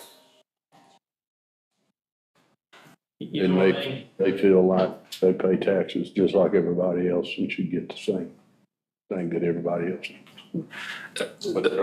The thing Yeah. tell us is this is a separate utility and it's funded by revenue. It's not funded by the taxes. So that's the difference there. And I don't know if we pump septic tanks for folks, but some communities do that. Septic tanks are theirs. Yeah. If it's- so how important then is this project to do? Depends on where and who you are. Yeah. You know, in other words, if you own a house on lot B, or let's say lot A, and you've got 3 bedrooms, 3 baths, you're on a septic tank, and you want to add a bedroom, you got to get that permitted for that additional bedroom in that septic tank. A lot of cases up here, it won't. We won't perk. Well, They're not even perked for a septic tank. Yeah. as your interim manager pointed out, sewer system's an enterprise fund. But I will say this as when this house burned down and they came back in to build 2 great big houses in its place, they wouldn't have done that if they didn't have sewer. So you probably, I don't know, I'm making this up, but you probably went from $500,000 of tax value to what's now probably 3 or 4 in those 2 houses. That doesn't affect the enterprise fund other than 2 customers, but there's tangible benefits. Benefits to it, but it's like that section down there, Flower Park. Yeah. That's a tough one. I mean, that's a bad area to get a septic tank in. Right. Bayview's probably not that bad. It's probably bad, but not that bad. I mean, I don't know, since the sewer was built on Quail Hollow, I'm not sure how many houses have been built on that street anyway. Because Is those that a are, new development? That Petrie, put all the way up Glove Road, I don't think he's put hardly any houses on that I property. mean, those lots, as they say, are steeper than a mule's face. It's like some of the ones over on Wonderland Trail looking over. So did we put that sewer in or did the developer? Which piece? This one? Yeah, The developer put in the pump station and that force main all the way up oh, to okay. Wallingford or Main Street, wherever it stops. And up to about somewhere right in here. And then the town extended a little farther with contributions from some of the property owners. Okay. I believe, if I remember correctly. There's been a few that are on Laurel Park Road Drive that have connected to that system, but no one has built down below the road on Quail Hollow since he installed that. Yeah, the customers are on that are not in the subdivision that he was trying to serve lots. Part of the reason is the price point that he has on his lots, he thinks they're worth what he's got to sell them, not. I'm not in the real estate business, but I'm just telling you that's why. So. But the agreement is that when they do make connections, the availability fee, the sewer availability fee goes to. Goes to the Agreement developer. that was forged about 20 years ago, so it's kind of hard to keep up with that. But it was like 13 lots or something. Yeah, about 13 that potentially connected. So this, oh, Go ahead, I'm sorry. you said the service fee, would that be the connection fee or the total service? Just the availability, just the fee per bedroom, Okay, so it's $750 per bedroom. Who's responsible for the pump station? Is he? County is. We are. It's a town system.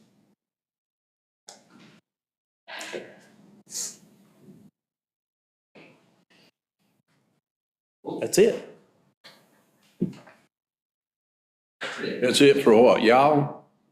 All we had anticipated for you to ask. Well, We canceled Tracy. I do have a question, and it's what I hinted on earlier, is with what the state is coming up with and what a lot of the towns and counties has come up, problems they're coming up with, is insurances are not paying for what's considered in high hazard areas. And I was just wondering if sometime we shouldn't think to have Doug and Jared list everything that we have that would be considered in a high hazard area, and if we have insurance for it. In what respect?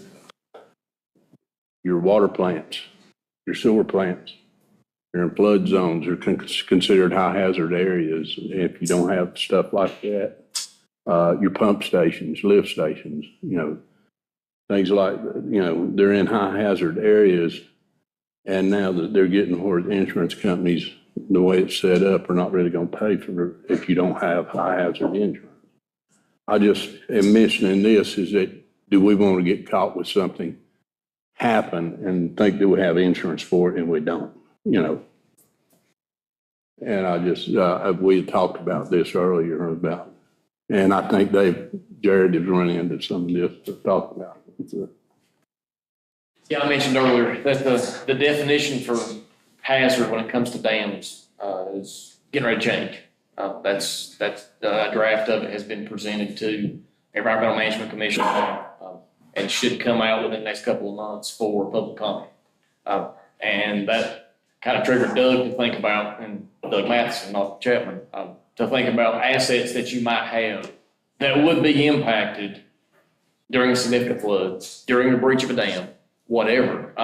And I think it's a good idea, sure, to document those assets and make sure that in the event of catastrophic failure or loss, you're covered from an insurance perspective, because he's right, insurance companies are unfortunately tightening the clamps on, what they'll pay for now because, well, I don't want to speculate, for a number of reasons. But I would hate to find the town or any of our other clients in a position where they thought a multi-million-dollar asset was covered and it was not, because it was not properly documented as being in a high hazard area, or it was this, it was that, whatever. But just having that trail of documentation in hand would be a good first start.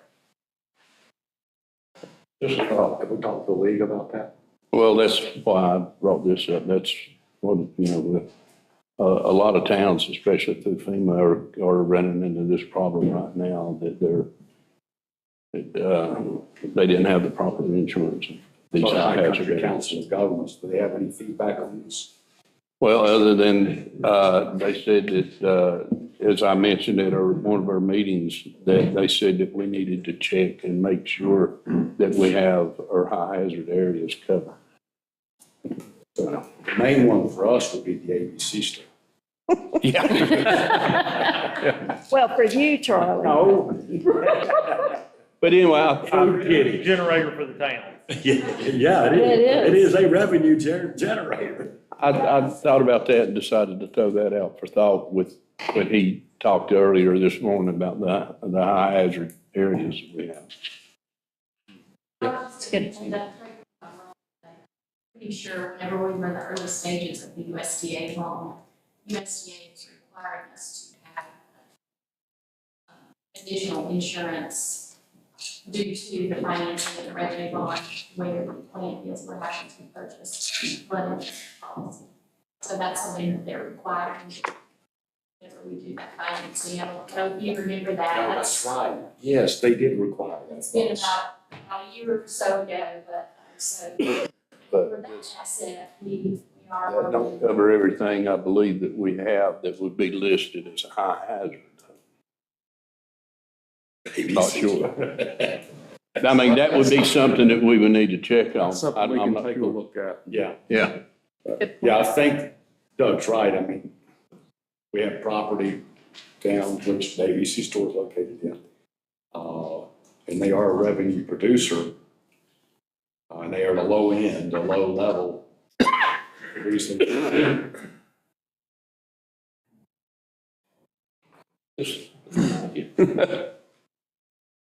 I have one question before you guys finish up, and this may be more for our fire chief or for Matt, is we've talked about water supply for customers. What about water supply for fire protection, and do we have any gaps there? Or are there places we need hydrants? Doug, maybe, I don't know if you can speak to that or not. Yeah, I mean, Get your answer. as far as area, no, Sourwood was one of those areas, before we did Sourwood, there was no fire protection in that whole area.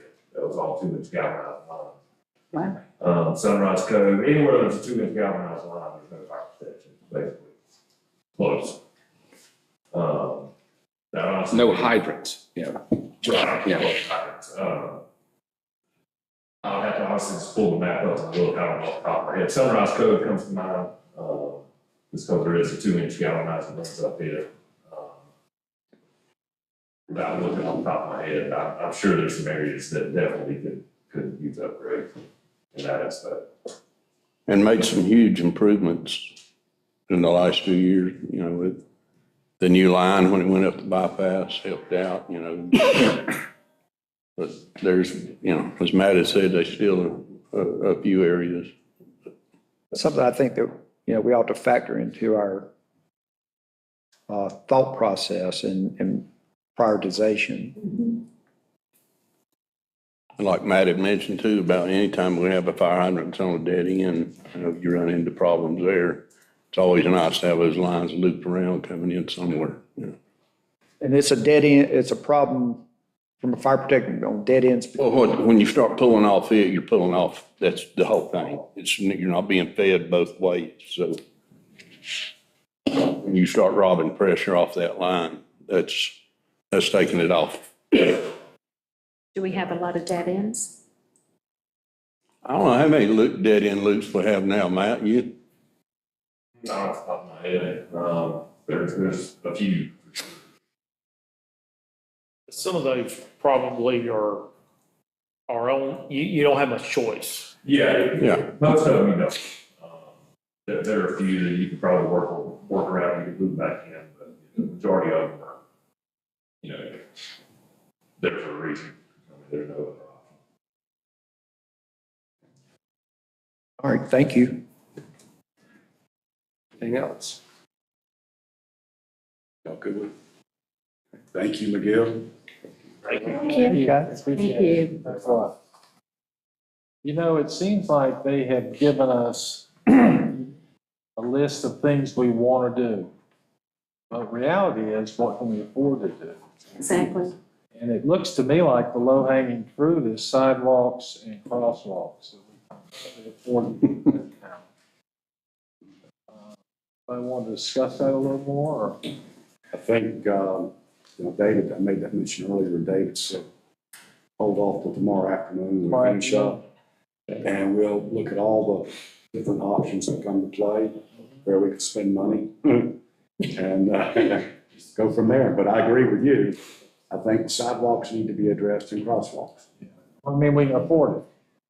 So check those boxes and move on. We could do a bond for about, we could do a bond for about $50 million and get all this done. If you don't mind. Okay? Yeah, get David loan and set money. It's only money. Get one crosswalk, maybe. It'll be dirt. Damn. Only money. Stamp, not pavers.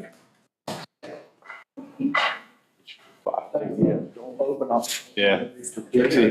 Tracy handed me this. I don't know what's going Yeah, you go easy, buddy. It's, we don't want to see some things on your computer, I'm sure. Take a quick break while he's setting up, 5 minutes. Yeah. 5 minute break, Tracy Brown, you know, you know how he is. Exactly. Take a 5 minute break. It's called.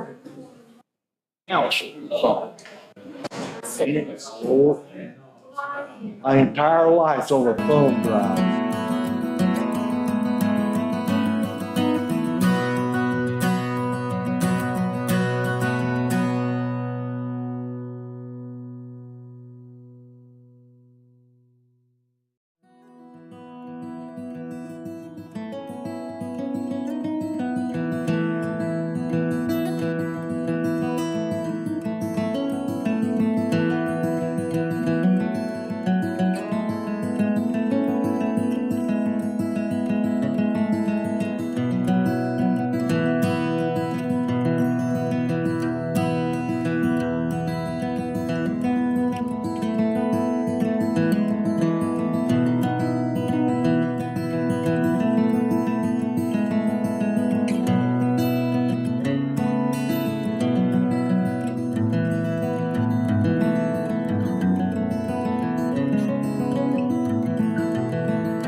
Go for it. Okay, good, thank you.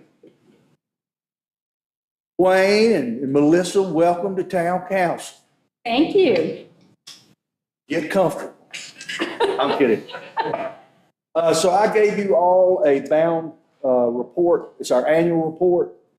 You don't have to read through this stuff and don't try to keep up. I'm just going to kind of gloss over. This is for the fiscal year. Are we on the TV? Where's the camera? I get so they can see you now. Okay. It's rated PG, Trey. I don't want you behind me. No kidding, no kidding. Duly noted. So in that packet, I gave you not only, and we'll just jump right in here, what you'll find are the fiscal year highlights, the value of tourism, who our visitor is and are, revenues and budget, things that are funded by tourism, our partners and programs, promotions, and public relations. Plus, I put in our media plan, plus I put in our last audit that we just got.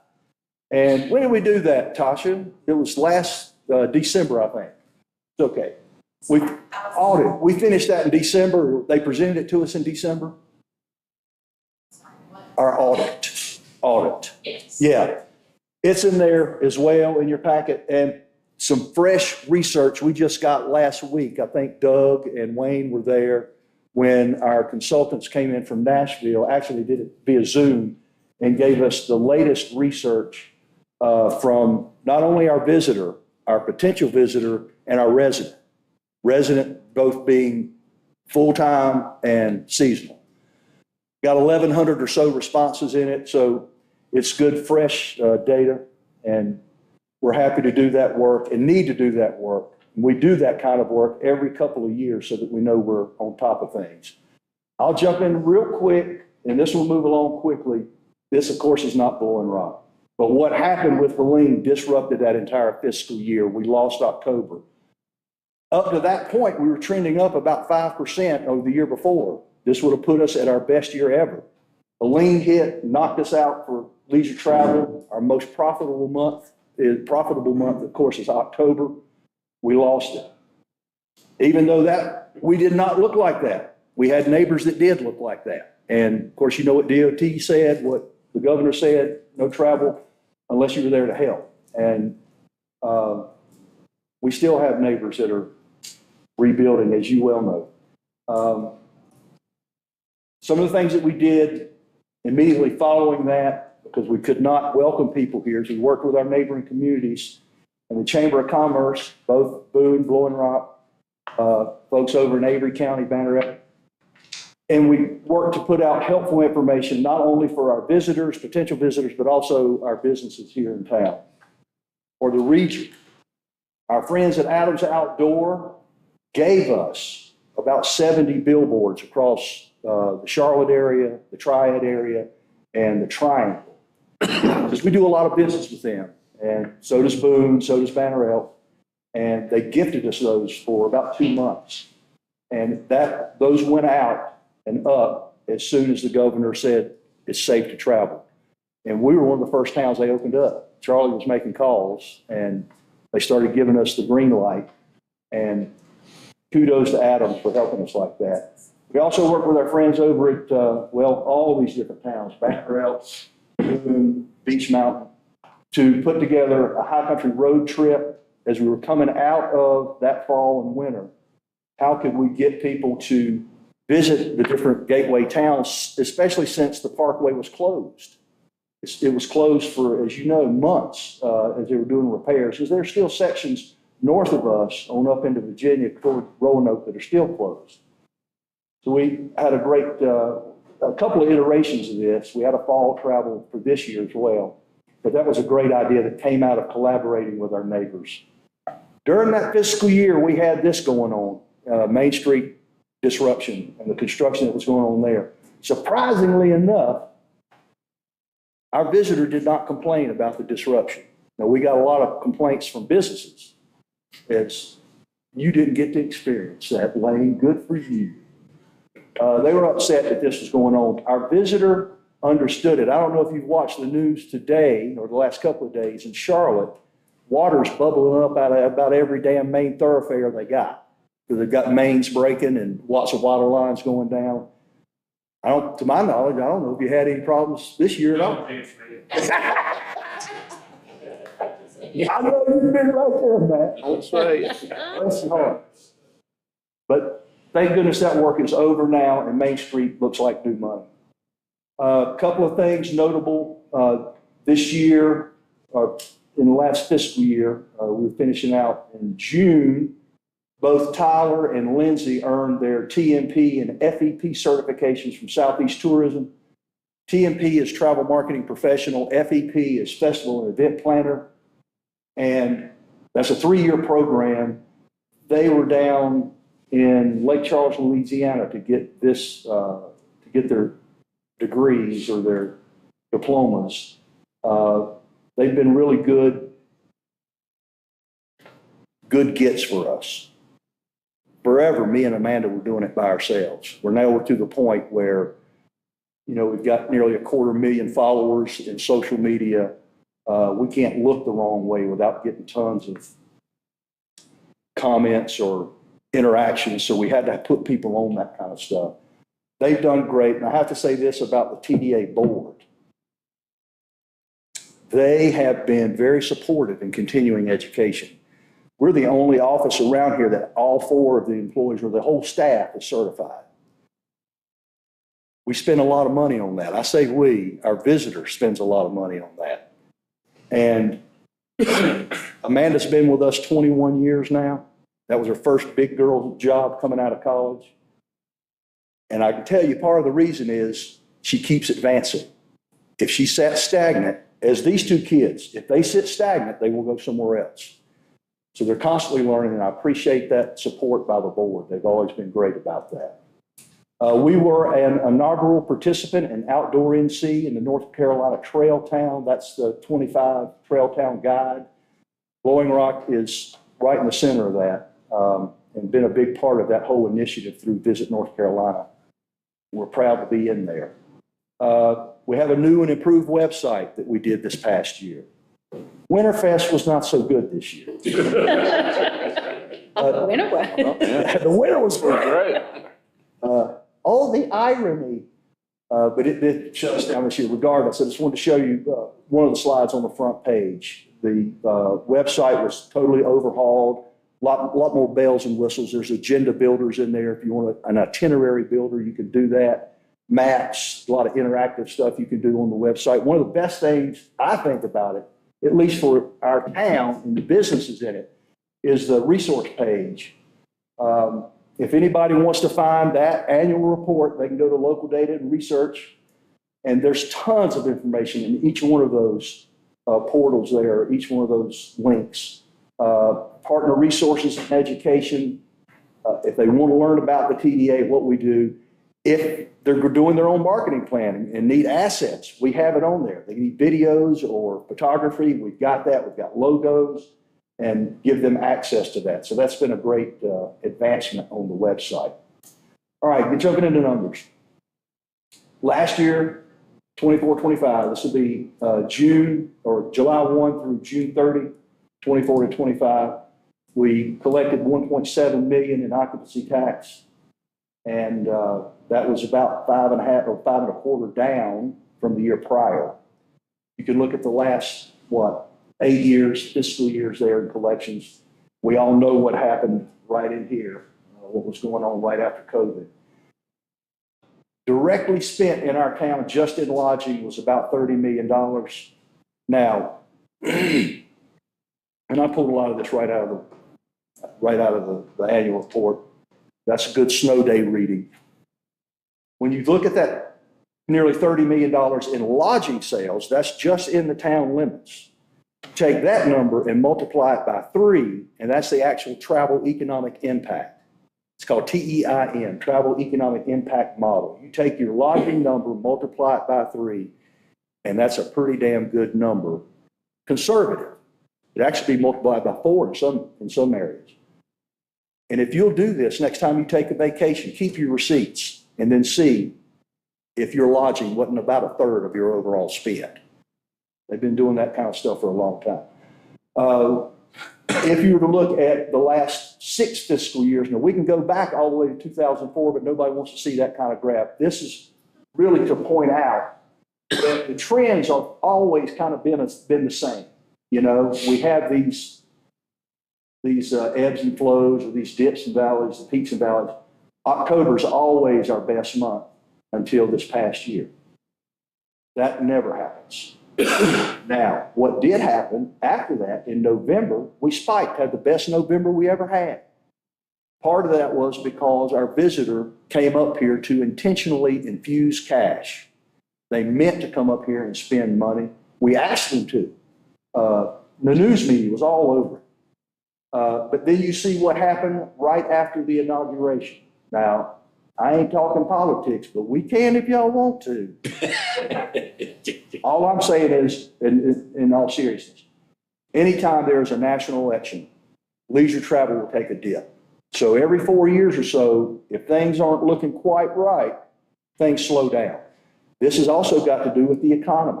It's got to do with inflation. It's got to do with interest rates, things like that that are way out of our control. But we know that that's part of the reason here. And we're starting to come back in line with where we should be. Of course, that's a red line down here. That's when we hit COVID. I would not suggest doing that ever again. In terms of our budget, we had budgeted about $1.8 million, if memory serves. We only spent about 1.5. We pulled back on everything coming out of October until things settled. Now, in our budget and expenditures, 2/3 of it by law has to be spent in promotion of tourism to Blowing Rock. By law, 2/3 of it has to be. In that 2/3, and that's this big chunk right in here, you got things like the promotion, the advertising, public and media relations, help to Brom, help to Parks and Recreation, educational programs, printed materials, things like that. We spent $493,000 in that. Administrative, that includes our staff. Development is the travel for schools, conferences, that kind of thing. All of our things that we use in the office, about $453,000. I wish my salary was there, but it ain't happened yet. Still tripping up in a Toyota. I should be in that Cadillac. Don't start, Charlie. Central services, that's paying the town overhead, things like our audit. And then 1/3 of our budget goes back directly to the town in what the law says is other tourism-related expenditures. The way we define it in Blowing Rock is infrastructure. So it's doing things like the parking deck. It's doing things like the lawn care and all out on the bypass. It's doing things like putting money into, and that's the reason we're kind of out of kilter here. A little more than 1/3 went back because we dipped into fund balance, if I'm not mistaken, to help support that grant. Was it a Part F grant that Parks and Rec got? And we added $100,000 to it, I think. So that's where those monies go. Economically, what does tourism bring to the table? For Watauga County, and this is last year's number, we'll get this year's number sometime probably around June. $515 million was spent in visitor spending in Watauga County, only down about 0.5%. And over 3,000 jobs that are directly related to tourism and hospitality. 18.9 million in state and local taxes were paid for by visitors. This is just in Watauga. Each Watauga County resident saved $656.22 in taxes because of visitor spending. This is the breakdown here. It shows you where they spent that money in Watauga County. Despite losing the fall visitor season, we were only down 0.5%. A lot of that is skewed because coming out of Helene, people like Lowe's Hardware were printing money. All that sales tax was happening in places like a Lowe's. We sold a lot of hotel rooms, again, in Boone particularly, for relief workers and linemen. We sold a lot of hotel rooms here for folks working for other power companies coming to help us. Out of the 100 counties in North Carolina, Watauga ranks 15th in total visitor spending. That's pretty doggone strong. Not many other counties that can beat us based on size. Now, if you look at a Mecklenburg County or a Guilford County or a Wake County, forget it. I mean, they've got international airports, et cetera, rail service, interstate highways, all that jazz. Big convention centers. We don't have any of that. For a little bitty Watauga County to sit 15th out of 100 is damn strong. These numbers come to us from Visit North Carolina and Oxford University Economics. Funded by tourism, just some of the things. Again, I'm just brushing over a lot of them. Parking structures, I think that's all paid for now for sure. $590,000 spent in our FY 24-25. Street lighting again, Highway 321 landscaping, Parks and Rec event support like the events that they do at Christmas time, parades, things like that. We give, I think it's $28,000 a year or so to Parks and Rec. Not enough. Oh, I hear you. We'll take it out of that 1/3 side. We do give funding toward Brom, Winterfest, and the Horse Show, about $35,000 last year. And we, of course, support over 200 businesses across town and in the area, some of the attractions and such. And, you know, we print that calendar every year. Tracy. I'm not sure, we're not taking questions. Back it up. Back it up, girl. Have you got any shekels that you can help some business owners clean their awnings? Are you recording this? Good, Thomas, because we're going to go back to this.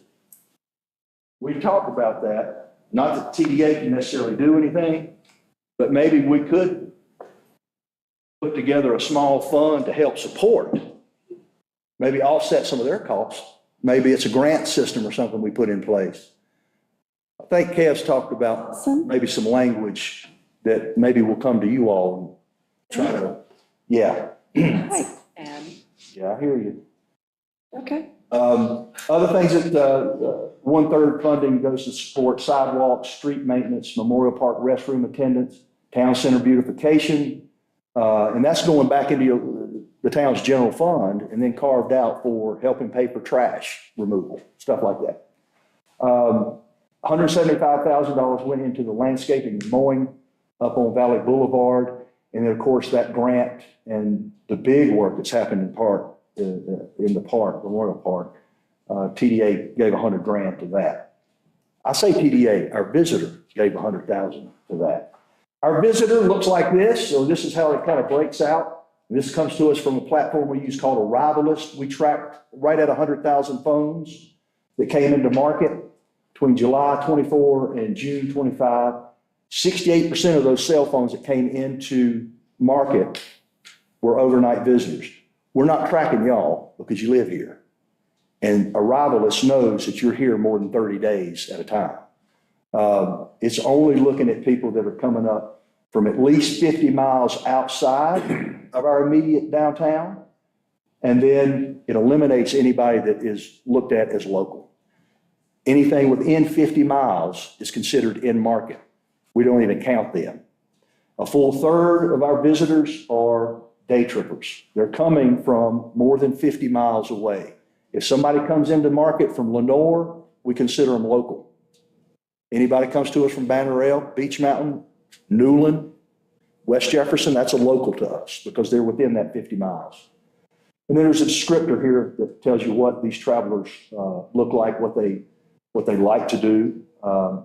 And that has not really changed that much over the last several years. And as you'll see, when you read the last part of that annual report packet, there's 100 pages of the survey that was just done.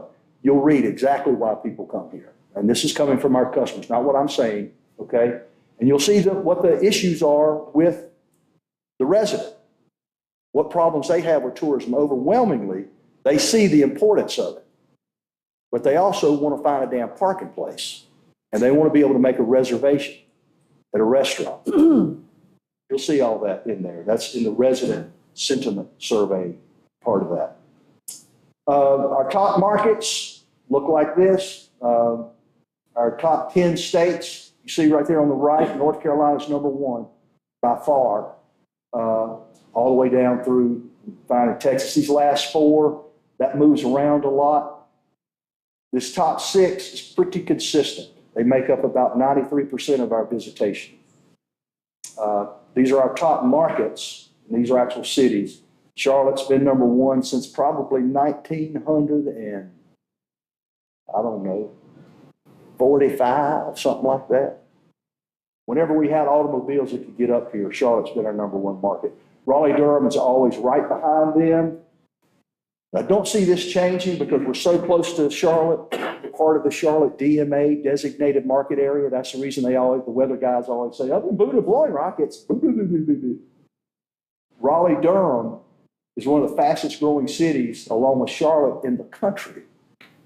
New people coming to this state that have no idea about Blowing Rock. They've never heard of it. So if I calm down, I need to calm down. That's fresh new money. That was you, wasn't it, Kevin? But that's you. I see you over there talking. On average, our visitor stays here for about 1.5 nights. That varies quite a bit. But you know, we're a weekend, for the most part, a weekend destination, a 2-night getaway. A little longer when we have that Monday or Friday holiday. This information comes to us from Arrivalist and Smari Insights. Some of the partners these are partners that we all work with regularly. Some folks want to know what, and this is stuff that we put on our page on the website about information on how you can get involved. We partner through board positions. One of the things right now I'm trying to look at getting out in the next 5 to 10 years, sooner than later. But I've been on boards here for almost 40 years, different things like High Country Host or the Boone Chamber, Blowing Rock Chamber, whatever. Amanda's starting to step up and take some of those positions because I need to start easing out. She needs to get accustomed to that. And she's right now president of the High Country Host. So she's done a great job of stepping up. Other ways we partner, promoting their events, different events around town or the area, funding special projects, collaborating on programs, hosting tours. We call them FAM tours. That's a familiarization tour. We'll talk a little bit about that, more about that in a minute. We do have educational programs, media meetups, Visit North Carolina Conference, Outdoor Economy Conference, Southeast Tourism Conference. Advocacy is a big thing that we've been here for the last 10 years or so. Every year there's Blowing Rock is part of the North Carolina delegation that goes to DC and meets with our congressional reps and Senate reps. Kathy Robbins is on that delegation from Tweetsie, Wright Tilley from the counties in the delegation. And it's important for us to go up there and remind our elected officials how important tourism is to us, particularly as it revolves around the Blue Ridge Parkway and the funding that is needed for that. Other things we might mention, FAM tours, like I was saying, this is an employee FAM. All these folks are frontline employees from restaurants, retailers, hotels. We rent a minibus, put them on it, and we take them to all the attractions, introduce them to the folks that run the attractions, and let them know how they can engage more. And I tell you, that's been a home run. We also do this with ASU, hospitality management students. We do it twice a year, once per semester. Charlie's always been involved, and we appreciate that. A lot of our frontline folks have been working here for years, have never been to the Blowing Rock. And they'll jump on this tour and get, okay, now I know what to tell people. We do that with Tweetsie, with Grandfather at the Parkway. So in our promotions and advertising, this past year we had 12.2 million advertising impressions. We had 106,000 clicks on content about Blowing Rock. We sent 796,000 promotional emails. Not individual emails, mass emails, going out with our Tabler or whatever.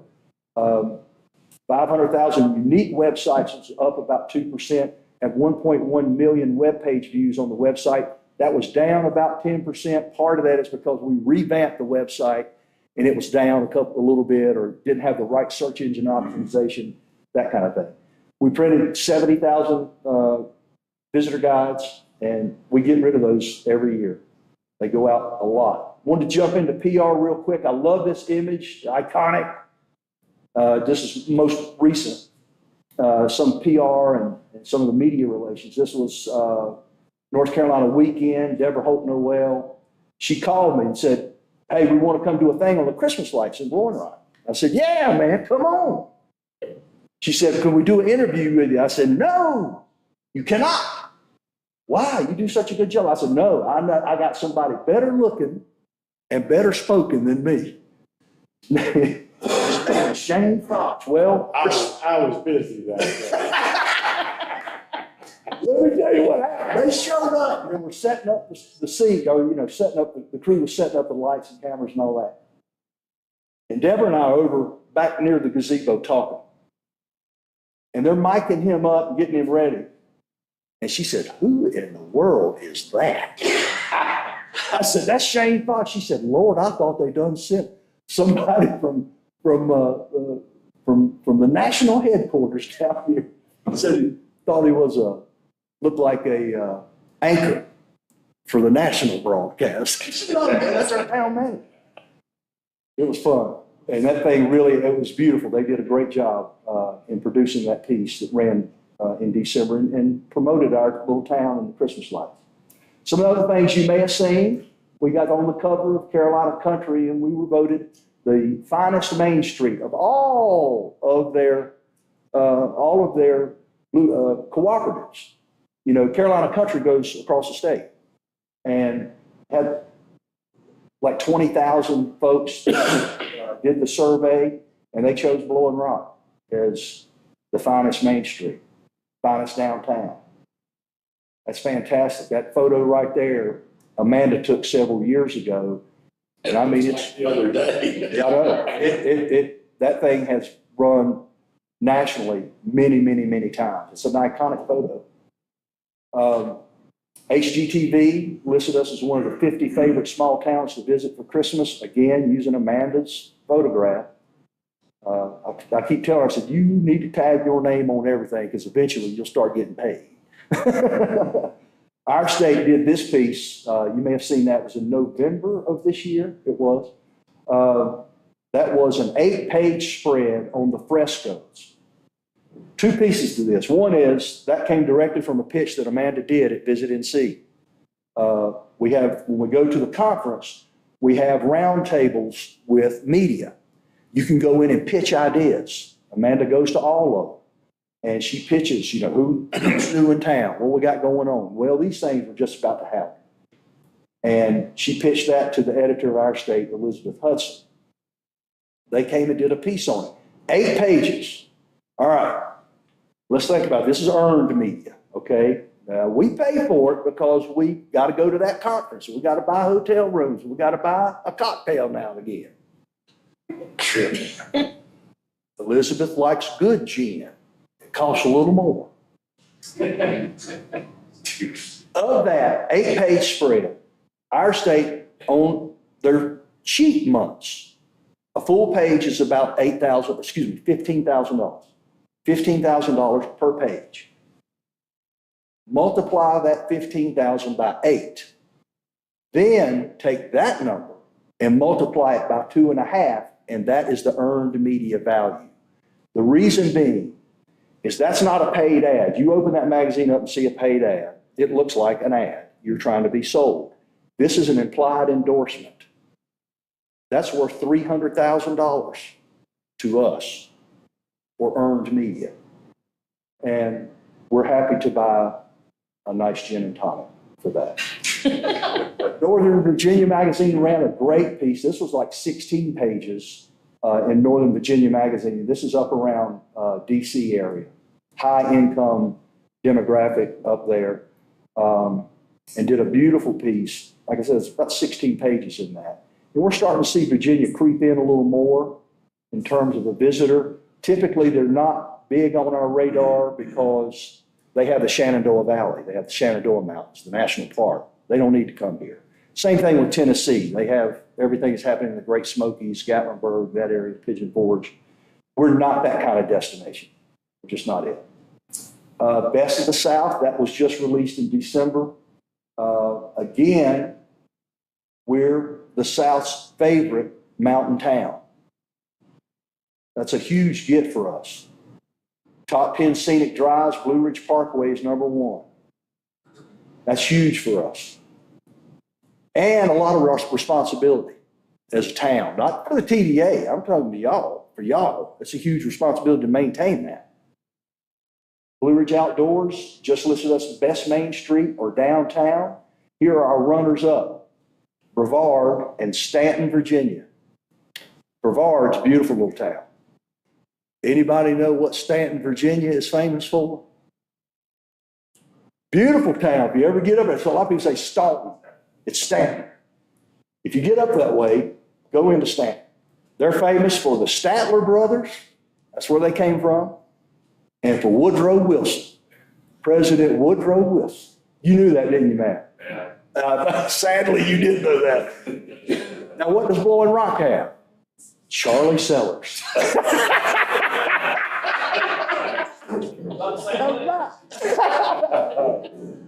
I'm moving. Oh, listen.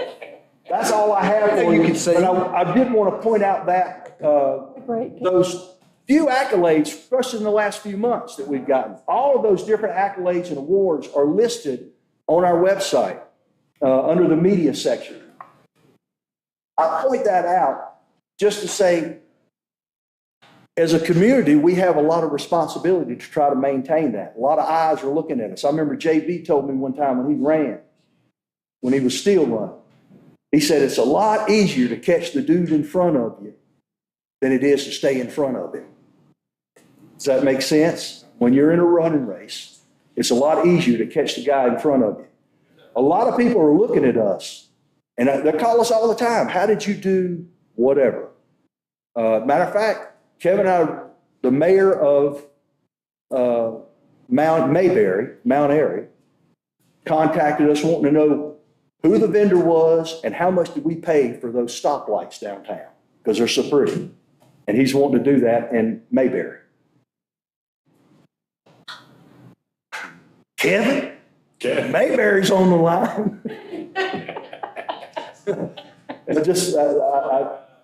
I say that to just remind you that a lot of folks are looking at us and we have a big responsibility to kind of keep our laces tight. And I'm happy to answer any questions if I can. How much longer? Okay, thank you. Say again, Charlie. I'm joking. Okay. I got it. Go ahead. 20 years. No, go ahead. Okay. If HR tells me the right number, I won't finish this conversation. I'm the right lane. Tracy, do we share revenue with Watauga County? No. Or- Do we share revenue with Watauga County? No. No. And that's the way the laws are written. And I tell you, just for a little history, the reason we have a TDA now, started in 2004, was because then manager Scott Hildebrand saw the writing on the wall and said that either we start a TDA or the county is, and they're going to get our revenue. So he pushed that legislation through. And one misconception is, for a lot of people, well, we're staying in Blowing Rock. Technically, you're on Edmiston Road, or you're out 221, Westglow, for example. That's a Blowing Rock address, but those occupancy taxes are going to the county. At the same time, we work really closely with them. We don't compete with any of our neighbors. It'd be silly to. We all want to row this boat in the same direction. How many, does Boone have its own TDA? Yes, they do. And Beach Mountain does, Okay. Banner Elk does. So within the municipalities, none of that TDA money goes to the county? Right. We keep it, okay, Right. thank you. Yeah. One thing that we do is kind of cross-promote one another. Even though Westglow is not in our jurisdiction per se, in our taxing jurisdiction, Promote it. for us not to say that Westglow is ours would be silly. And the same thing happens when we talk about Gamekeeper Restaurant. We want folks to associate that with us. We don't spend a lot of time and energy on promoting them, but we certainly don't run away from it. Yeah. Thank you. Yes, ma'am. Tracy, it may be too much to get into, but could you tell us some of the highlights of the rebranding consult? It is a work in progress, and you'll glean quite a bit from the surveys that are in your packet. They want to come back in March and give us ideas on where they think we need to be heading. I will say this, a lot of what we see in the survey and research is not surprising. A lot of it we kind of already know. But we kind of need that reaffirmation, or we need folks to remind us that this is how people see you. And they've laid all that out there for us. They'll come back to us in March, give us their ideas on where they think we need to be headed.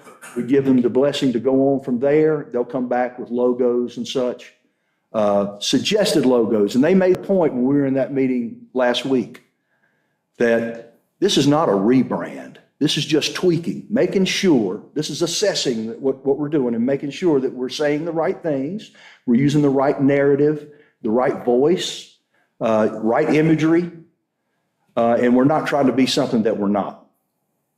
So that's where we are there. And I think when we watched that presentation, one of the strongest statements that I've heard in a long time was their number one main observation. And it said, nature is the primary draw and downtown is the primary experience. Yeah. Here. And when you think about that, that entailed a whole lot of truth in it. Oh, absolutely. Couldn't And that's have not more in us my head. saying it. That's not us saying it. That's what they gleaned from all those 1,100 interviews and surveys. And that's important for us in our office to take back to our constituents, the attractions or the hoteliers or the, we've got some lodging people that think the only reason people come here is to stay in their hotel. No, it is not. They have to be reminded of that, and we can give them quantified research that explains that. Question, can I get my one? Yeah.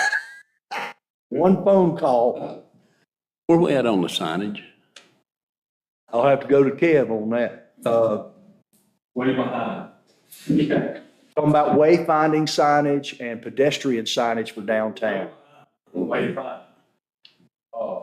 But they have proposed a new deadline for pedestrian stuff at the end of this month. And I said, that's not realistic, come on. So we have said May 1st, let's get pedestrian signs in by May 1st.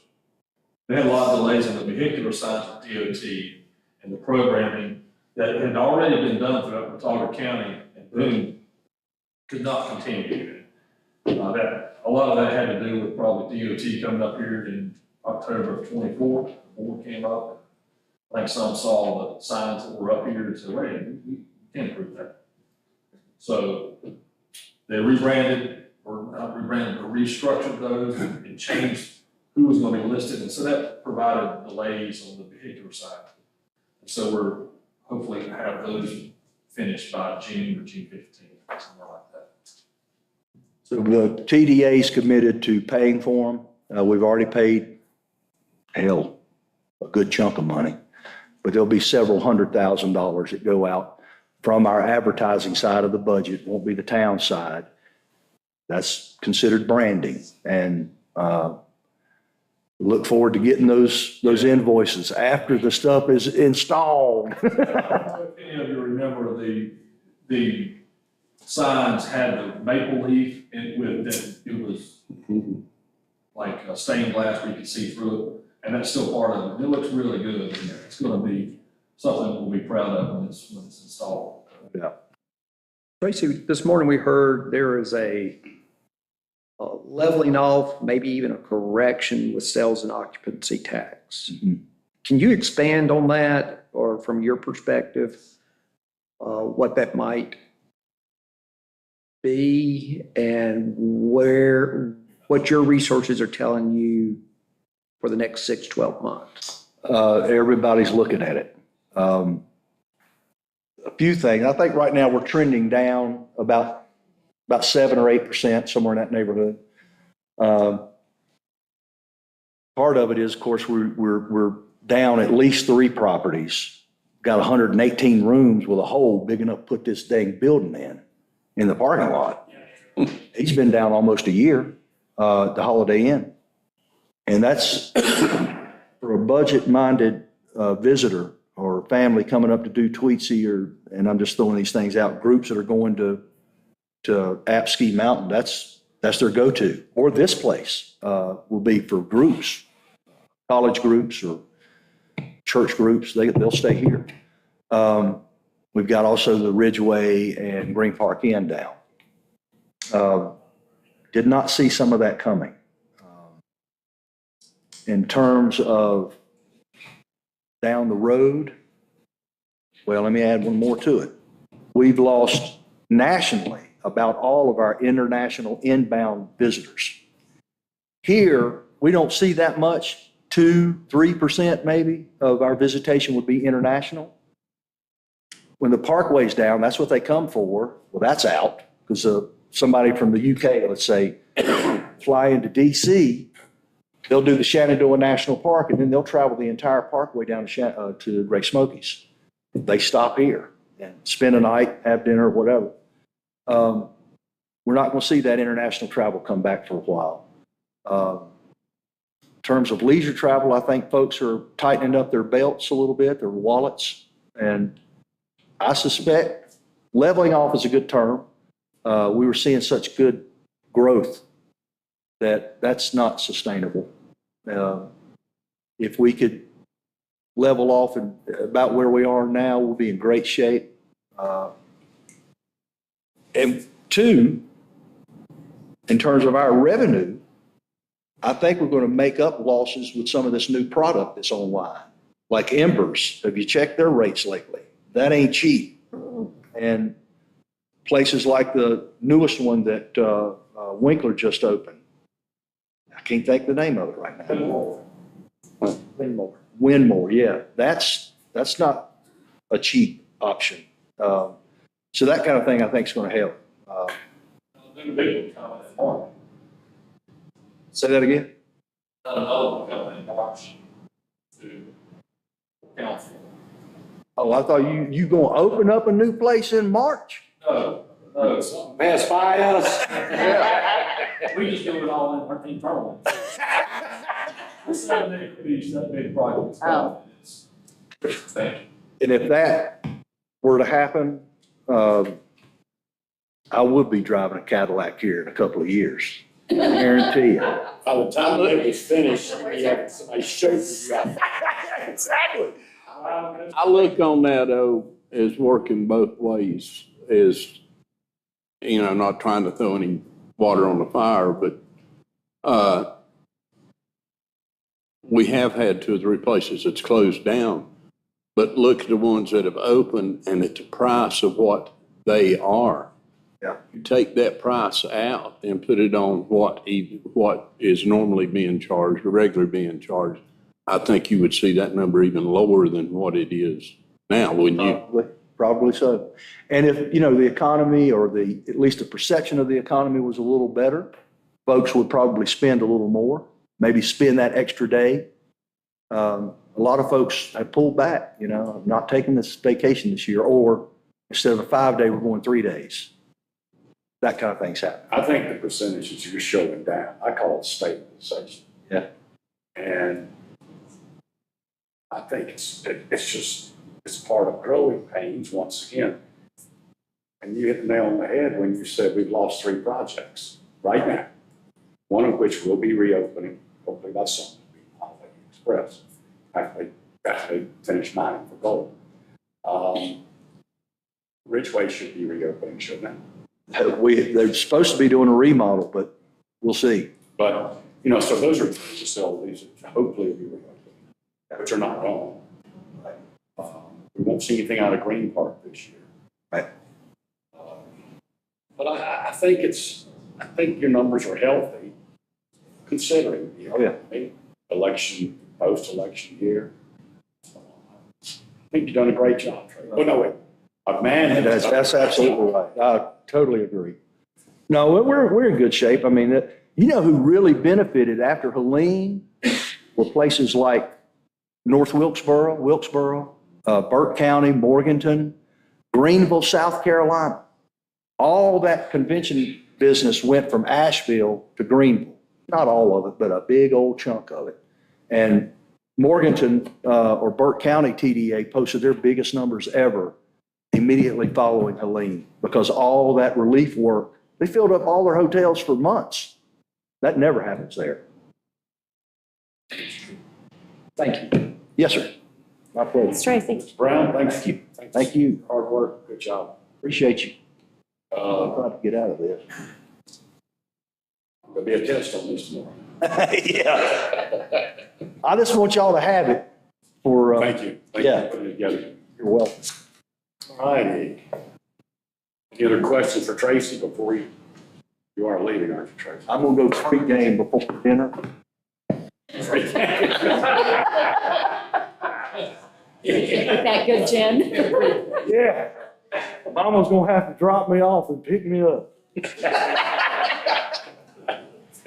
Ron ought to be getting ass.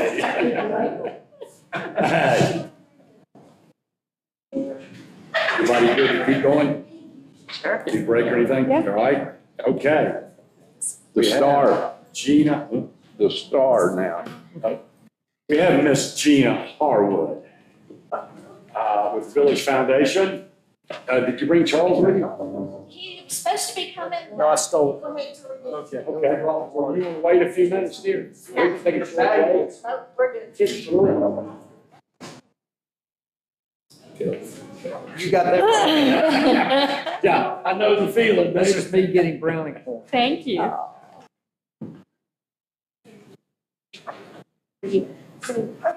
right, done that.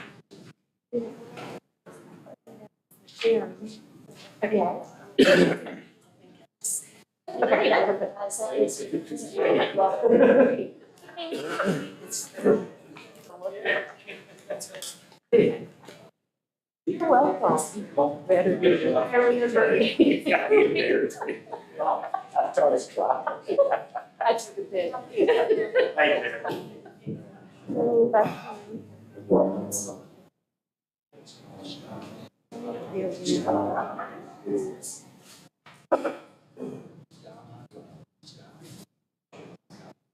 Want to put pavilion showing? Well, I need the whole thing if you can do it. Portrait mode then. But they've got it in their handout, so. Comments.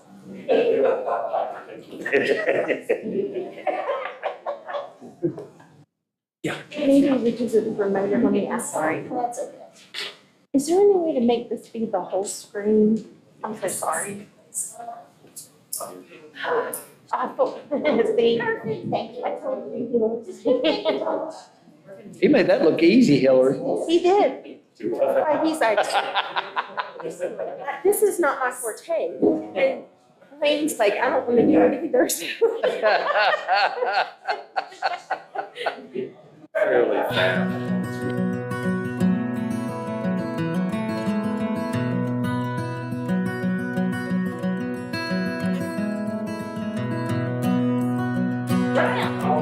But, He wishes he was following you there. Yes, yes. that's all right. Mr. Mayor, council, and Mr. Bailey, thank y'all for allowing us to come today and tell you a little bit about a project that we're excited about. We're still educating people on what the Village Foundation of Beloit Rock does. We work closely with the town to provide funding and do projects that the town would like to do, but may not have the time or the finances to do. So here comes Charles. So I'll wait a minute, he's just back up in case.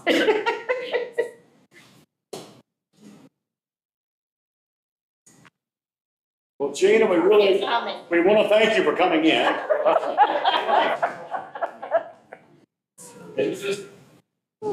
So anyway, today we're just here to give you a bird's eye view of a project we're really excited about and give you a heads up on the history of it, where we stand today and where we hope we're going in the future with this.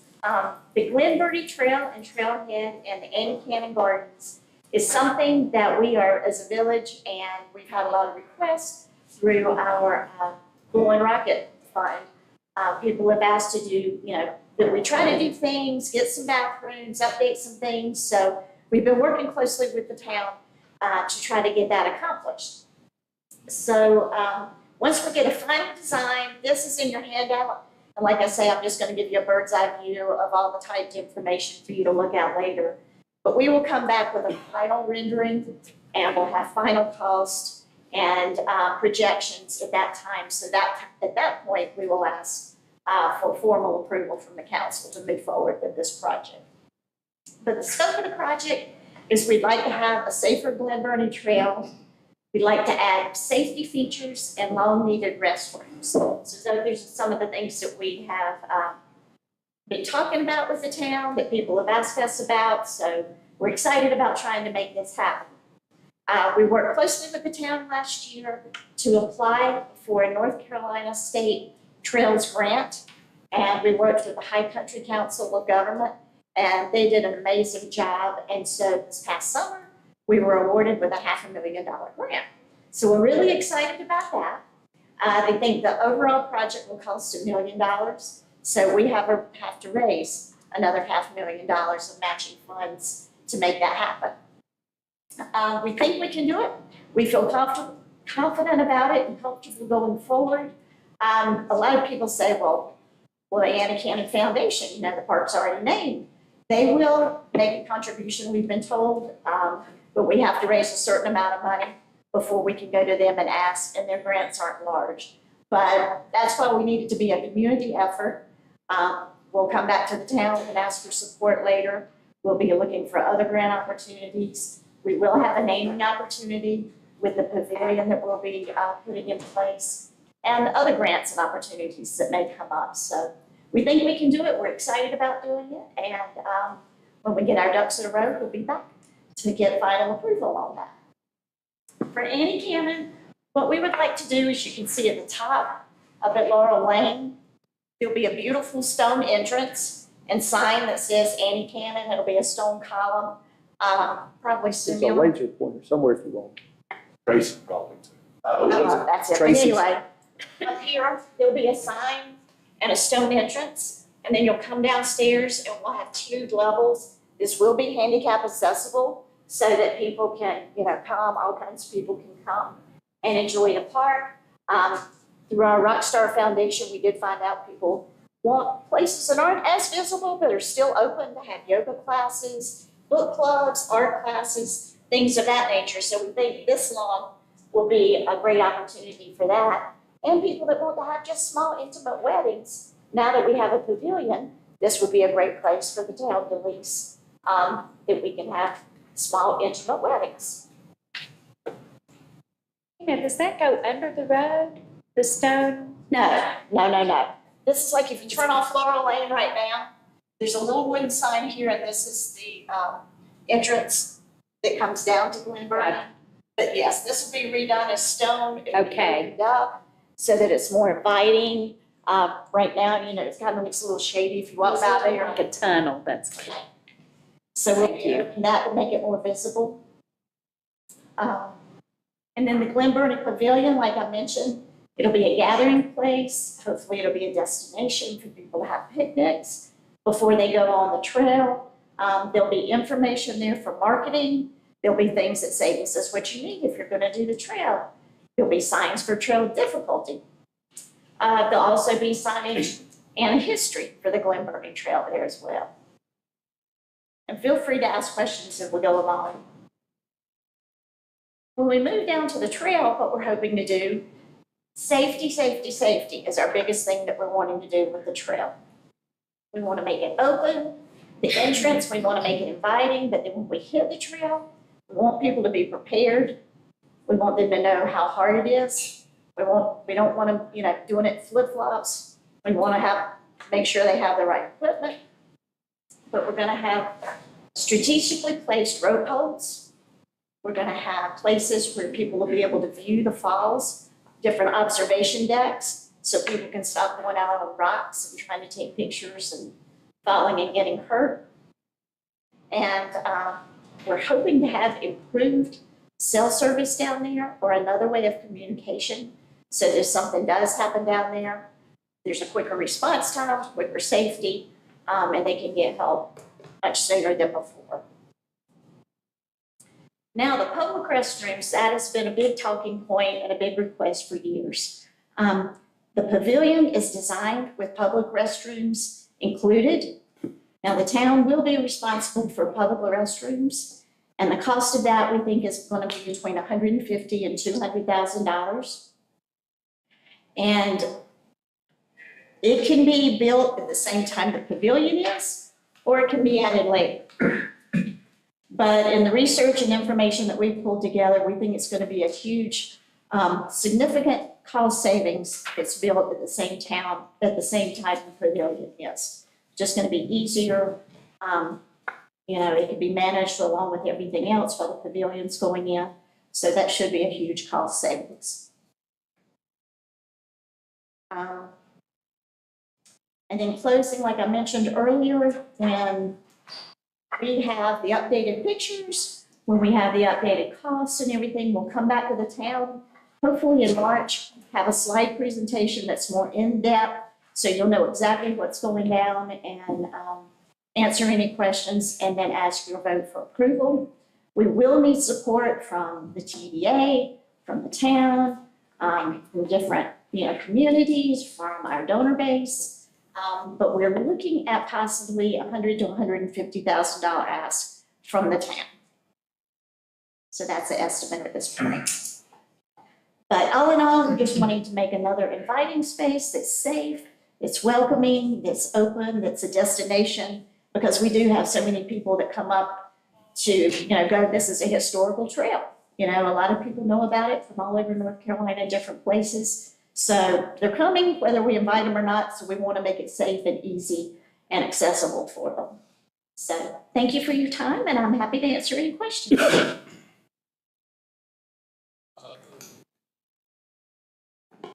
Have you all assessed the danger areas on the trail?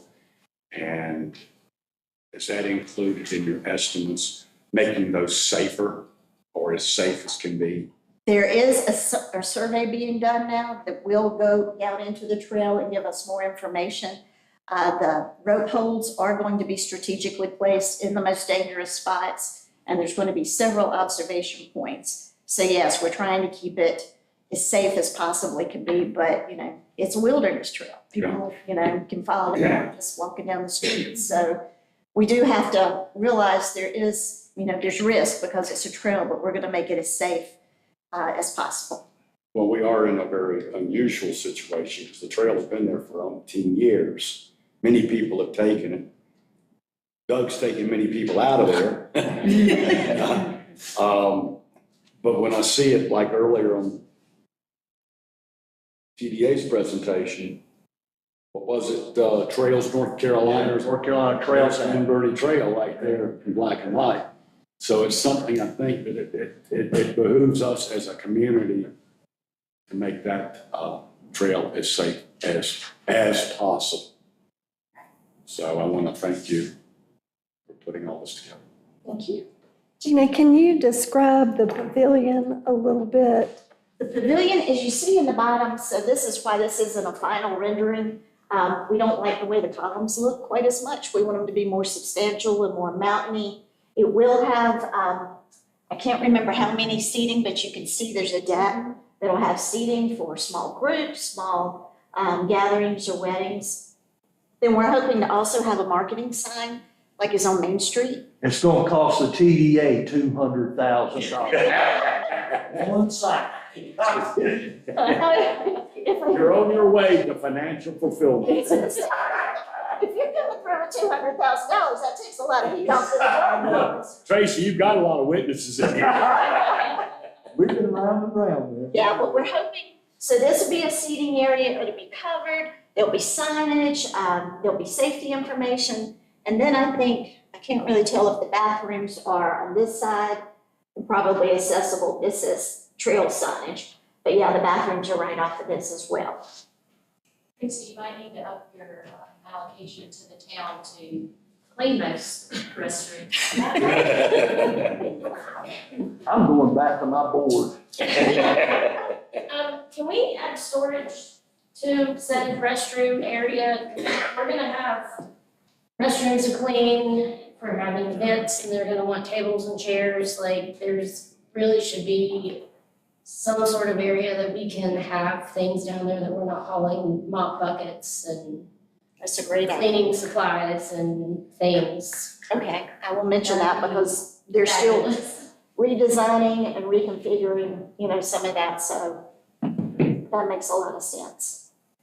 Anything else, Chief? What was the ideas y'all had for boosting sales service down Boosting sales service, that's something that we have discussed, and we wanted to talk to, Lord, all of this Plard now, Planning Land and that committee to find out what's down there, what's bright, yeah, all of that, thank you. What's already there, what we can boost, find out what's available. If we can't do cell service, what other options may be down there. Different like dropping spots and pings and things. So that is something we're still looking into. But hopefully when we come back, and I'm hoping in March or April, we'll have the full slide presentation, surveys, cost estimates, and all that kind of thing. And then I'll have more information. But we're still in the research. Hey, what do y'all think about this? What do you think we can add? Like storage is a great idea. Things we haven't thought of. So we're still in the fact finding gathering portion of it so that we get it right. Because we want it to be something that everybody really enjoys and does what everybody wants it to do. So the pavilion is enclosed except for the deck? It's not completely enclosed, so this is the Okay. bathroom, it's opened all the way because we want it to be safe. Okay. We'll have lighting down there, again, signage, so it's an open facility. I have a question. The town owns Glen Burnie Trail, is that right? What kind of liability do we have now if somebody gets hurt on the trail, or do we? We don't have any more liability than we do in Memorial Park. Right. Or any other place. And from what I've dealt with the Blowing Rock, through attorneys and through our insurance company, we have similar liability there for trails. Okay. And the main thing is signage, and making it as accessibly safe as possible. So it seems to me this would be a really good thing to improve the safety of the trail, right? From a liability standpoint. Being an owner of attraction, I would say yes. Yeah, that's my thought on it. Anything that, we're going to continue getting people down Glen Burnie Trail. Currently, we have budgeted in my budget to have monthly trail maintenance done. We have a company that we hire. And the leftover money after that trail maintenance, we go, like he's already this part of this year has built steps in certain areas, put up fencing along certain areas. We had a huge slide during Helene that we had to redirect the trail because there was no way to really build the trail back where it originally was. We got reimbursed. Yes. So there are improvements made, but it's in very small increments each year through our budget. So, But I'm just saying, it seems like it would behoove the town to improve it. In all honesty, if we're gonna keep the trail open, it's town property, we've got to improve. I agree. Even if you close it, they don't want it, they don't care. Well, that's true. What is, I'm sorry, No, no. what is, and maybe you don't have one, what is the anticipated timeline, or what would be the best case timeline? Two-part question. And then what can the council do or the town do to help facilitate that in the interim? We would love if we get the approval, if we get survey and everything, to move forward and start this summer. We think we could do it in possibly less than a year, we're hoping. I mean, that's a lot to get accomplished, but we think it's possible and it's doable. And to be able to provide $1 million project for our community at, half is what we're having to, raise the funding for. So it's a great return on investment and a great asset to our town. I got a question for Doug Chapman. Please hold on just a moment. When are we planning on starting a lift station down there? Doug? Summer. Summer? Well, contractor may not start till fall, probably in the winter, so they get good. We're doing a lift station down there, Charles, to serve your community. We're thinking of you, Charles.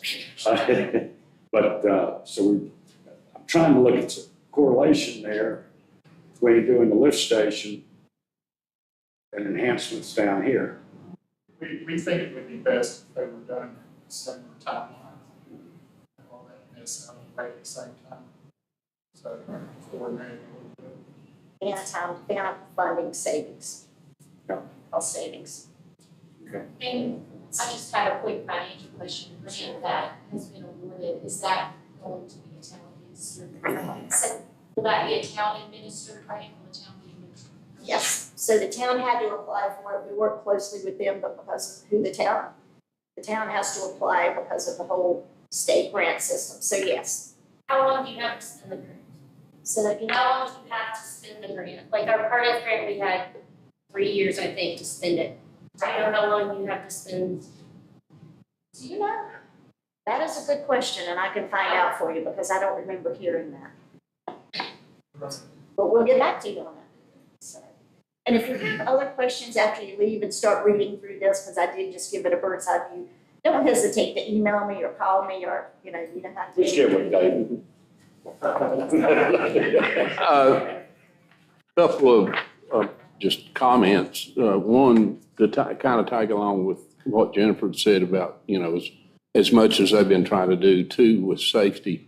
As we make this, or if we was to make this more of a drawing card, then you're really going to have to consider keeping that trail up a little bit better, or probably more better than what we've been keeping it up. Other thing, just looking at it with what all that you're putting down there and the crowds that I can see that would enjoy that, it would be nice if there was some parking. There's what? Some parking there. I mean, because that's the only. Or no park. Or, yeah. That's going to be nice if there was. And I know there's nothing there that there's no way, but it would be nice when you look at probably the people that you're going to think that will be down there enjoying this. It's amazing to me the cars I see parked down there now. And they'll block the whole road just about it, parking both sides of it. We talked about making it handicap parking so that, because we want handicap accessible to be able to enjoy the pavilion and Annie Kenny Gardens and all of that. So if that's a possibility, that might cut down on some of the others that are parking down there when they shouldn't be. You'll have to have one van accessible, which is 16 feet. And how many spaces do you have now? Like all handicap parking there? And I guess if Chief wants to monitor. If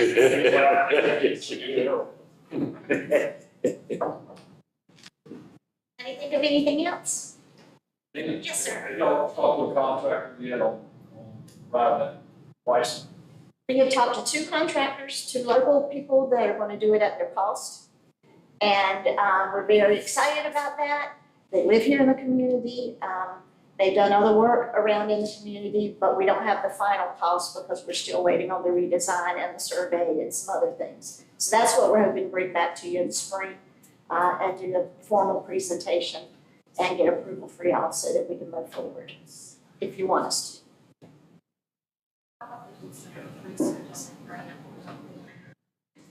I was just saying, I'll have to do some research on that grant. I'm not familiar as far as reporting guidelines, but all it's gonna be expensive. It was a 30, wasn't it a 30% match?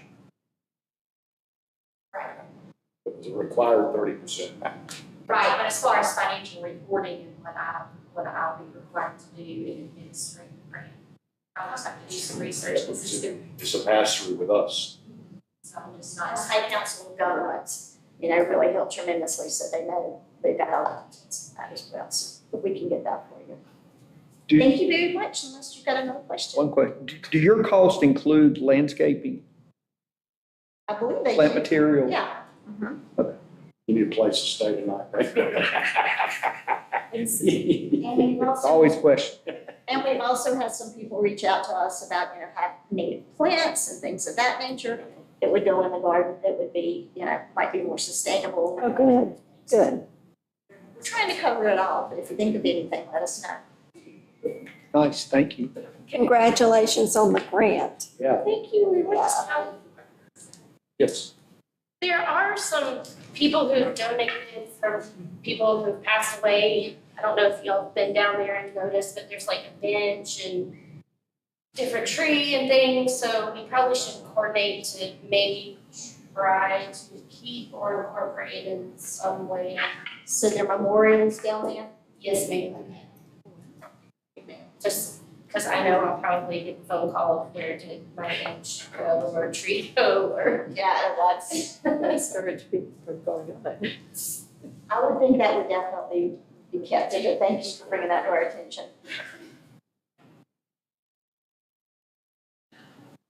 Thank you. Thanks. Thank you, Ms. Harwood. Thank you. Can we take a few minutes while I get set up? 10-minute break. Yes, Okay. good.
little time talking about communication, the importance of it, to get messages that we want, that are necessary to provide to our residents, town staff, visitors, and business owners. Most towns call this a public information officer, but it's also called a communications director. So on this slide, I just go into what is it? It is a link between the town, the community and residents, and the media. The public information officer provides the public with news and information concerning government services, events, and initiatives to promote transparency and public involvement in town decisions. We have a fabulous staff, and our staff has their own silos, each person devoted to what their tasks are. And somehow we get this information out.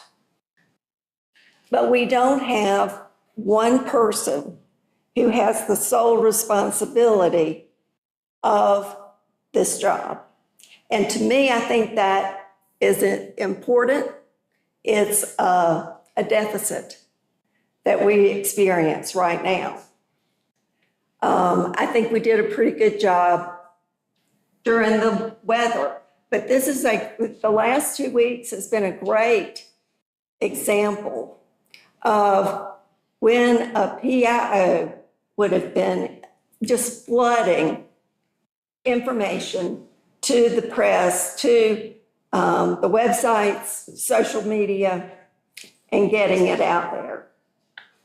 So a PIO bridges the gap between the government, our town government, and its residents, ensuring clear, consistent, and transparent communication across all platforms.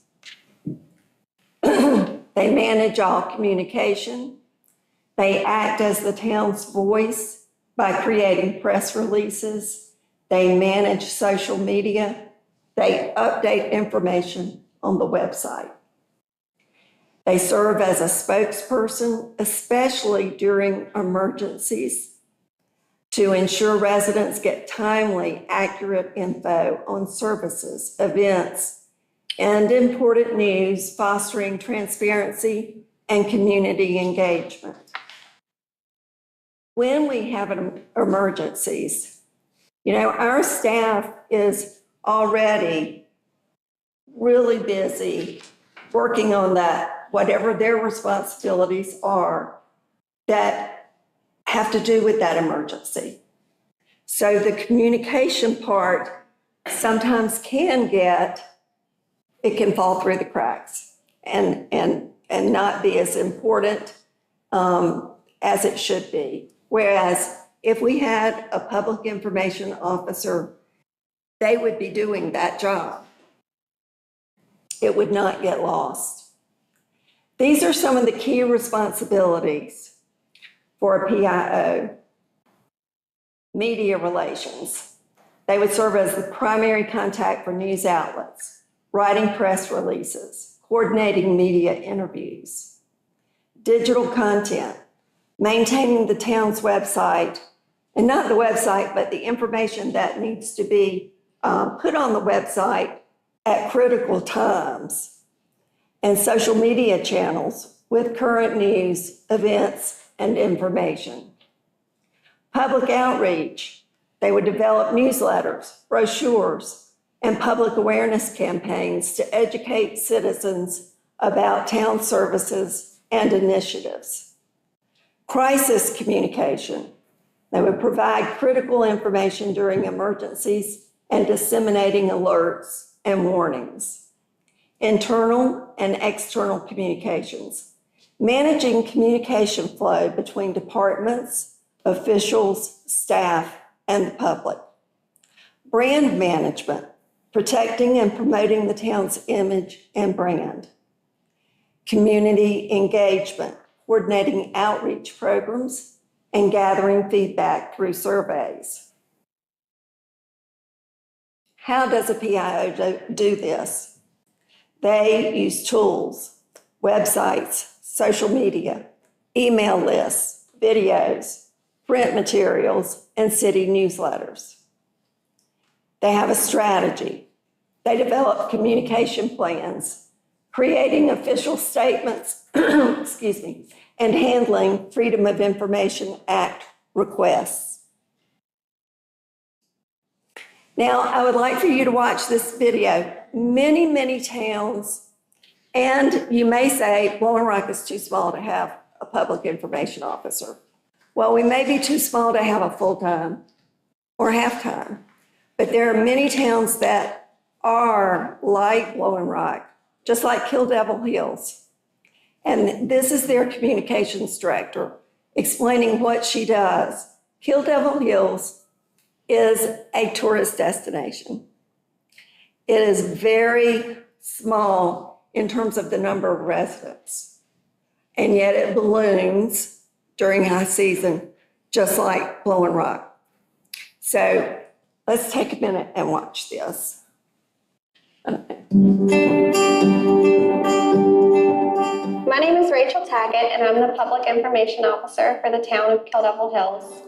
As a PIO, I'm responsible for internal and external communications. So internally with our employees and governing board, and externally with our citizens, the media, the county, and other area PIOs. The PIO is a familiar first line link between the town government and the community. My job is to relay information from the town to the public and vice versa. I typically work Monday through Friday, 8 to 5. My day usually involves a lot of written and verbal communication. I'm constantly writing email updates, replying to emails, creating social media posts and responding to the comments there, writing employee newsletters and press releases. When I'm not writing, I'm usually on the phone answering general calls from the public, information requests from the media, and corresponding with other departments in the town. You may also see me around the town snapping photos, visiting a project site, or alongside our emergency personnel during an event. There are times when my work hours are dramatically different, and that's during emergencies, like an extreme weather event or a widespread pandemic. When emergencies happen, I'm working around the clock, coordinating with others to get accurate information and updates so they can be provided to anyone who may be affected by the situation. That being said, every day is different, and I have to remain ready and prepared to change work priorities in a given second. In this day and age, with so much information that's out there in social media, in the news, or on the internet, or whatever the case may be, who knows what's true, what's not true? It's important for the town to have that public information officer communicate current, accurate, timely, and critical information pertaining to public safety in order to keep our community as safe as possible, especially during times of emergencies when we have hurricanes, tornadoes, weather events. It's good to have someone specifically designated to get the information out to show the town and our community what's going on, how we're preparing, and how we're going to respond to and recover from these type of incidents. Another part of my job is sharing positive, fun, exciting projects and activities that happen here in Kill Devil Hills. We always have a lot going on here in town, and it's important to let our citizens know about it. I use various communication methods to reach our citizens, some of which include the town's website and social media channels. We have a Facebook, Instagram, and YouTube, our email updates, press releases, radio PSAs, the government access channel, the town's emergency alerts and beach safety alerts system, and even simpler methods like signs at the park or at the beach accesses. A big component of my job is to build and grow networks with other employees, the public, and the media. Whether it's coordinating and attending a town-wide event like Santa at Town Hall, stopping by the dog park to engage with its visitors, or answering our business community's needs by delivering resource materials, I do my best to establish a channel of personal communication and be a recognizable face and voice of knowledge and authority that people can rely on. I frequently work to improve my professional development by completing both online and in-person FEMA trainings, attending communication courses for the UNC Chapel Hill School of Government, and networking with other PIOs both in the area and across the country. Continuing my education helps me to provide the highest level of service to our community. To stay informed with the latest news in Kill Devil Hills, visit our website, kdhnc.com. There you can sign up to receive regular email updates and also for emergency alerts. Also, check out our Facebook page, which is facebook.com/Town of KDH, our Instagram page, or you can visit our YouTube channel, Town of KDH.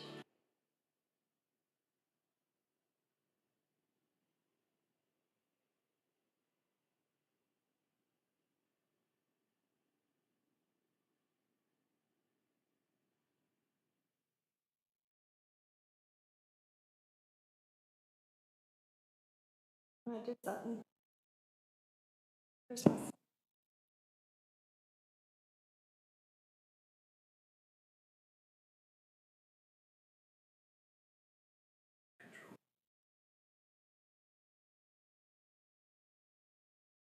So I have also created a handout you can take with you and get more information on. PIO. These are just some more details. I won't go into those. Just more specifics about what a PIO does. Now, what are the skills and qualifications? If we were looking at someone, what would we want them to have? Typically, they have a bachelor's degree in communications, journalism, or public relations, combined with strong writing, public speaking, and media relations skills, and experience in a fast-paced communication role, especially within government or public safety, to manage complex information and crises effectively. So their key qualifications would include excellent strategic communication, crisis management, and the ability to adapt to new trends and technologies. And here is a more detailed list of experience and skills that a good communications director would have. Backgrounds in government would be super if they had that, or journalism and PR. What does Bull and Rock need? This position, in my mind, is critical for our town to communicate the information that our residents and visitors should have. As our resident population grows, more and more avenues are available for organizations and associations to send out information about the town. But I think Bull and Rock needs to send out the information that we feel needs to be sent, that needs to be communicated, and not rely on others to communicate that stuff. I mean, and it's simple things too, like letting people know that Wallingford is going to be closed. It's closed again this week. It's going to be, we anticipate it being open, at this time. Lanes are going to be closed because we're putting Christmas lights up. Just, it can be big stuff and it can be small stuff. But I think that our community really deserves to have that information in several different places. Not everybody's on social media, so maybe we send out newsletters. I know we do information on the on the water bills, but we can also have other places as well. So what does Bull and Rock need? That's what I'm putting before you today. What do we need? Do we need a dedicated person who has a set amount of time allocated to this role? If so, do we need quarter time, half time, 3/4, or full time? And how do we, I don't know how we gauge that, but Lane has a lot of experience in other towns where they've had communications directors. On your handout, I didn't put it on the slides, but on your handout, I have on page 6, towns in North Carolina with populations under 8,000 with public information officers. So I thought that was a place to start because those are considered small towns, not as small as Boiling Rock, but Beaufort, Brevard, Duck. Duck has 700 to 750 full-time residents. And then in the summer, it swells to over 20,000. How do they handle that? They have a public information officer. Edenton, Franklinton, 2,500 population. Now their PIO is for their whole county. Holly Ridge, Kill Devil Hills, Manteo has 1,600 full-time residents. So that's very, very similar to Boiling Rock. They have a public information officer. Mars Hill, Oak Island has a full-time public information. Pittsburgh,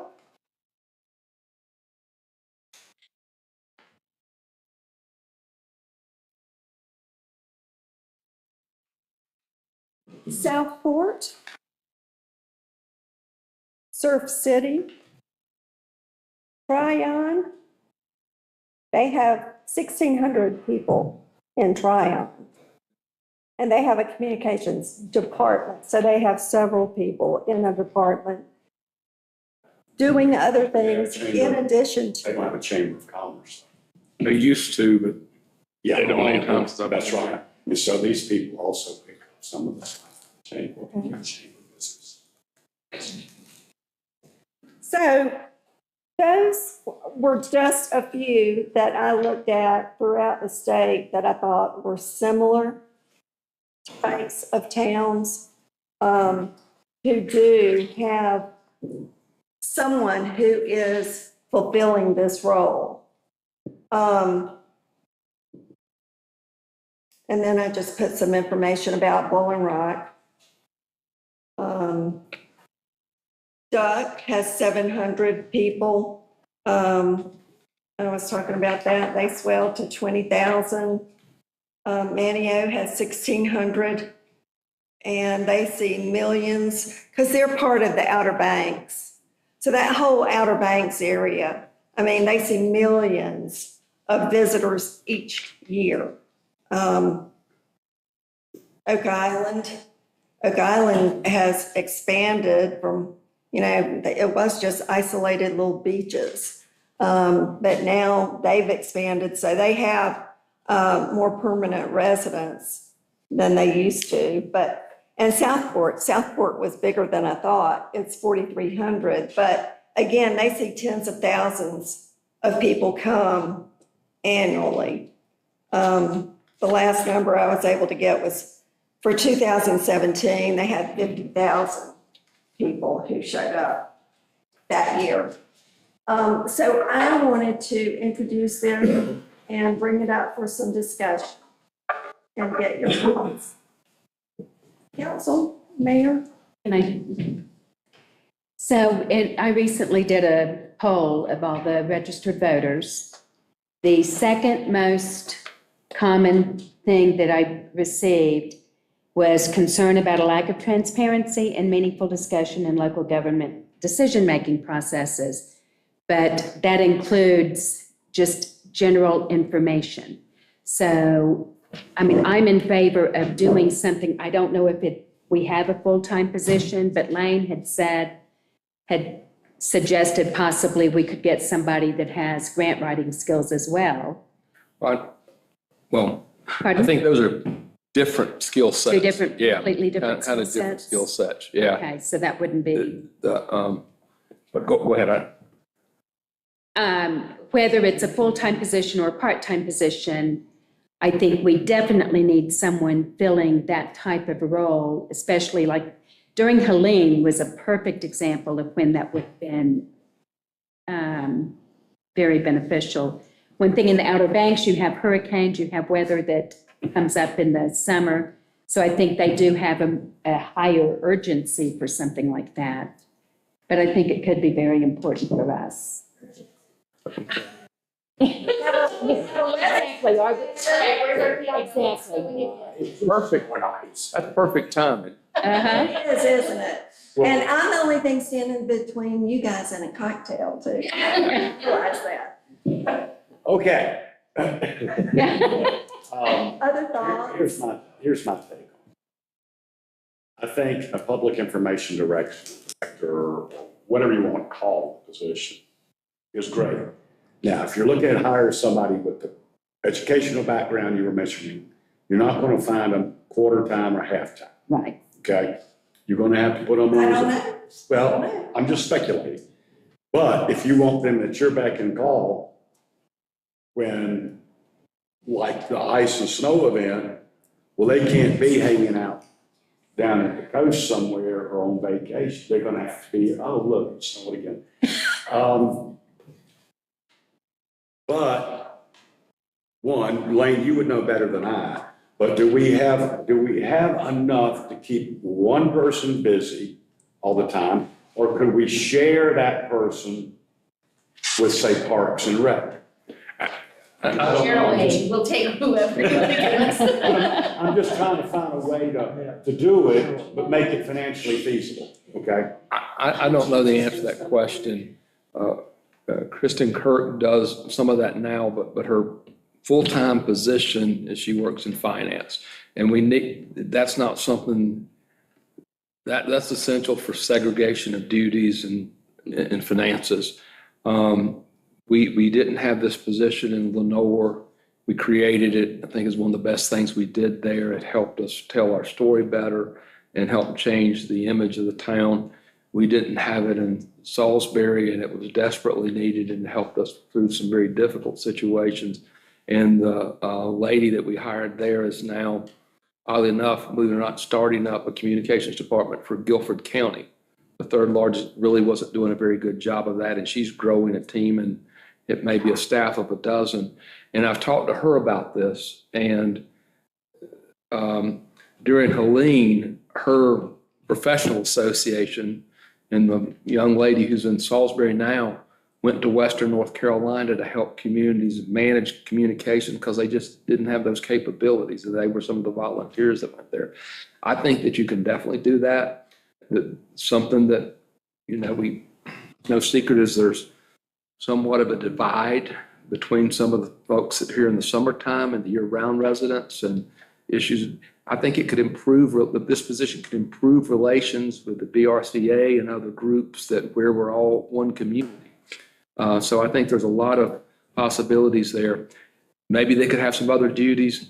I think you'd be looking at getting some young person, maybe from ASU who has a background in public relations who wants to stay up here, or you get someone at the other end of the spectrum, someone who is retired into this area and did that in the past. And I still want to work. I still want to contribute to the town. And this would be a fun thing to do and rewarding.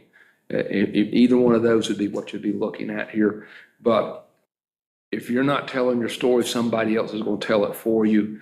And it may not be what you want told. This weekend, we had a fire. Folks were upset. They said some things on social media that I saw that just weren't accurate. I wouldn't say it was misinformation. They were just upset. Having someone like that can help out the situation. There'd be a great services to your department heads. And something that I saw in Salisbury is that the department head saw what our communications director was doing and her capabilities. They started using her more. At first, they didn't really understand the position, but they saw how she helped manage the press, helped coach them with interviews, and she became very, very busy then. And they will have a very odd work schedule. Most of the time, hopefully, it's 9 to 5, but if there's an event, they get pulled away. Sometimes there's things that are going to happen over the weekend, Winterfest, stuff like that. They'll be talking about that on the weekends, but emergencies, their schedule's crazy. So I think it's something worth looking at. I don't fully know how much time we, how to do that, but I think it's worth further consideration. I don't disagree with you, because I think it's particularly now, even more now than years ago. We do have so many more visitors, but we also have the social media, which we didn't have years ago, which you get a lot of conflicting stories. Mm-hmm. My only thoughts are, I'm in favor of it, but one, how do we pay for it? Two, who do we hire for it? Like you said, it could be a retiree, it could be.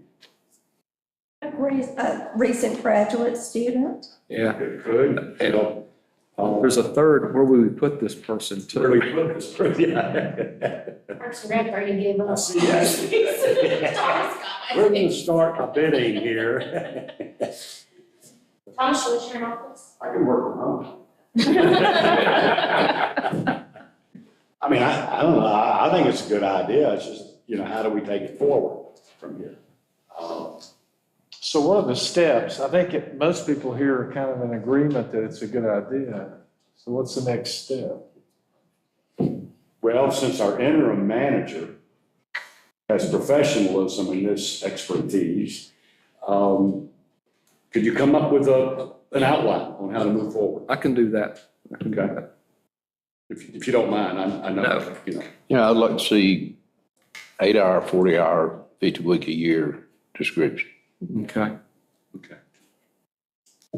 Y'all okay with that? Yeah. Thank you, Kat. Yeah, she took us down to the wire, guys. I can't believe it's snowing. It's snowing hard. Yeah. I just got my driveway cleared, man. Come on. Well, is there anything else that, would like to discuss before the day is late? I talked to Matt before he left. We'll have people coming in late tonight to hit the roads and everything. We also talked about this facility, and they're going to hit the steep areas, and they may make sure the parking lot and everything is well here in the morning. If something crazy happens and it's not, we'll adjust, but we're planning on being back here in the morning, and we will be where? Story Street at? 9th Story Street at 6. Okay, so you've got 2 hours to get ready for that. Thank you. All right, got a motion to adjourn. Thank you. Good job. Motion. My pleasure. Second. Pleasure. Second. That's a wet, right? Yeah. Yeah.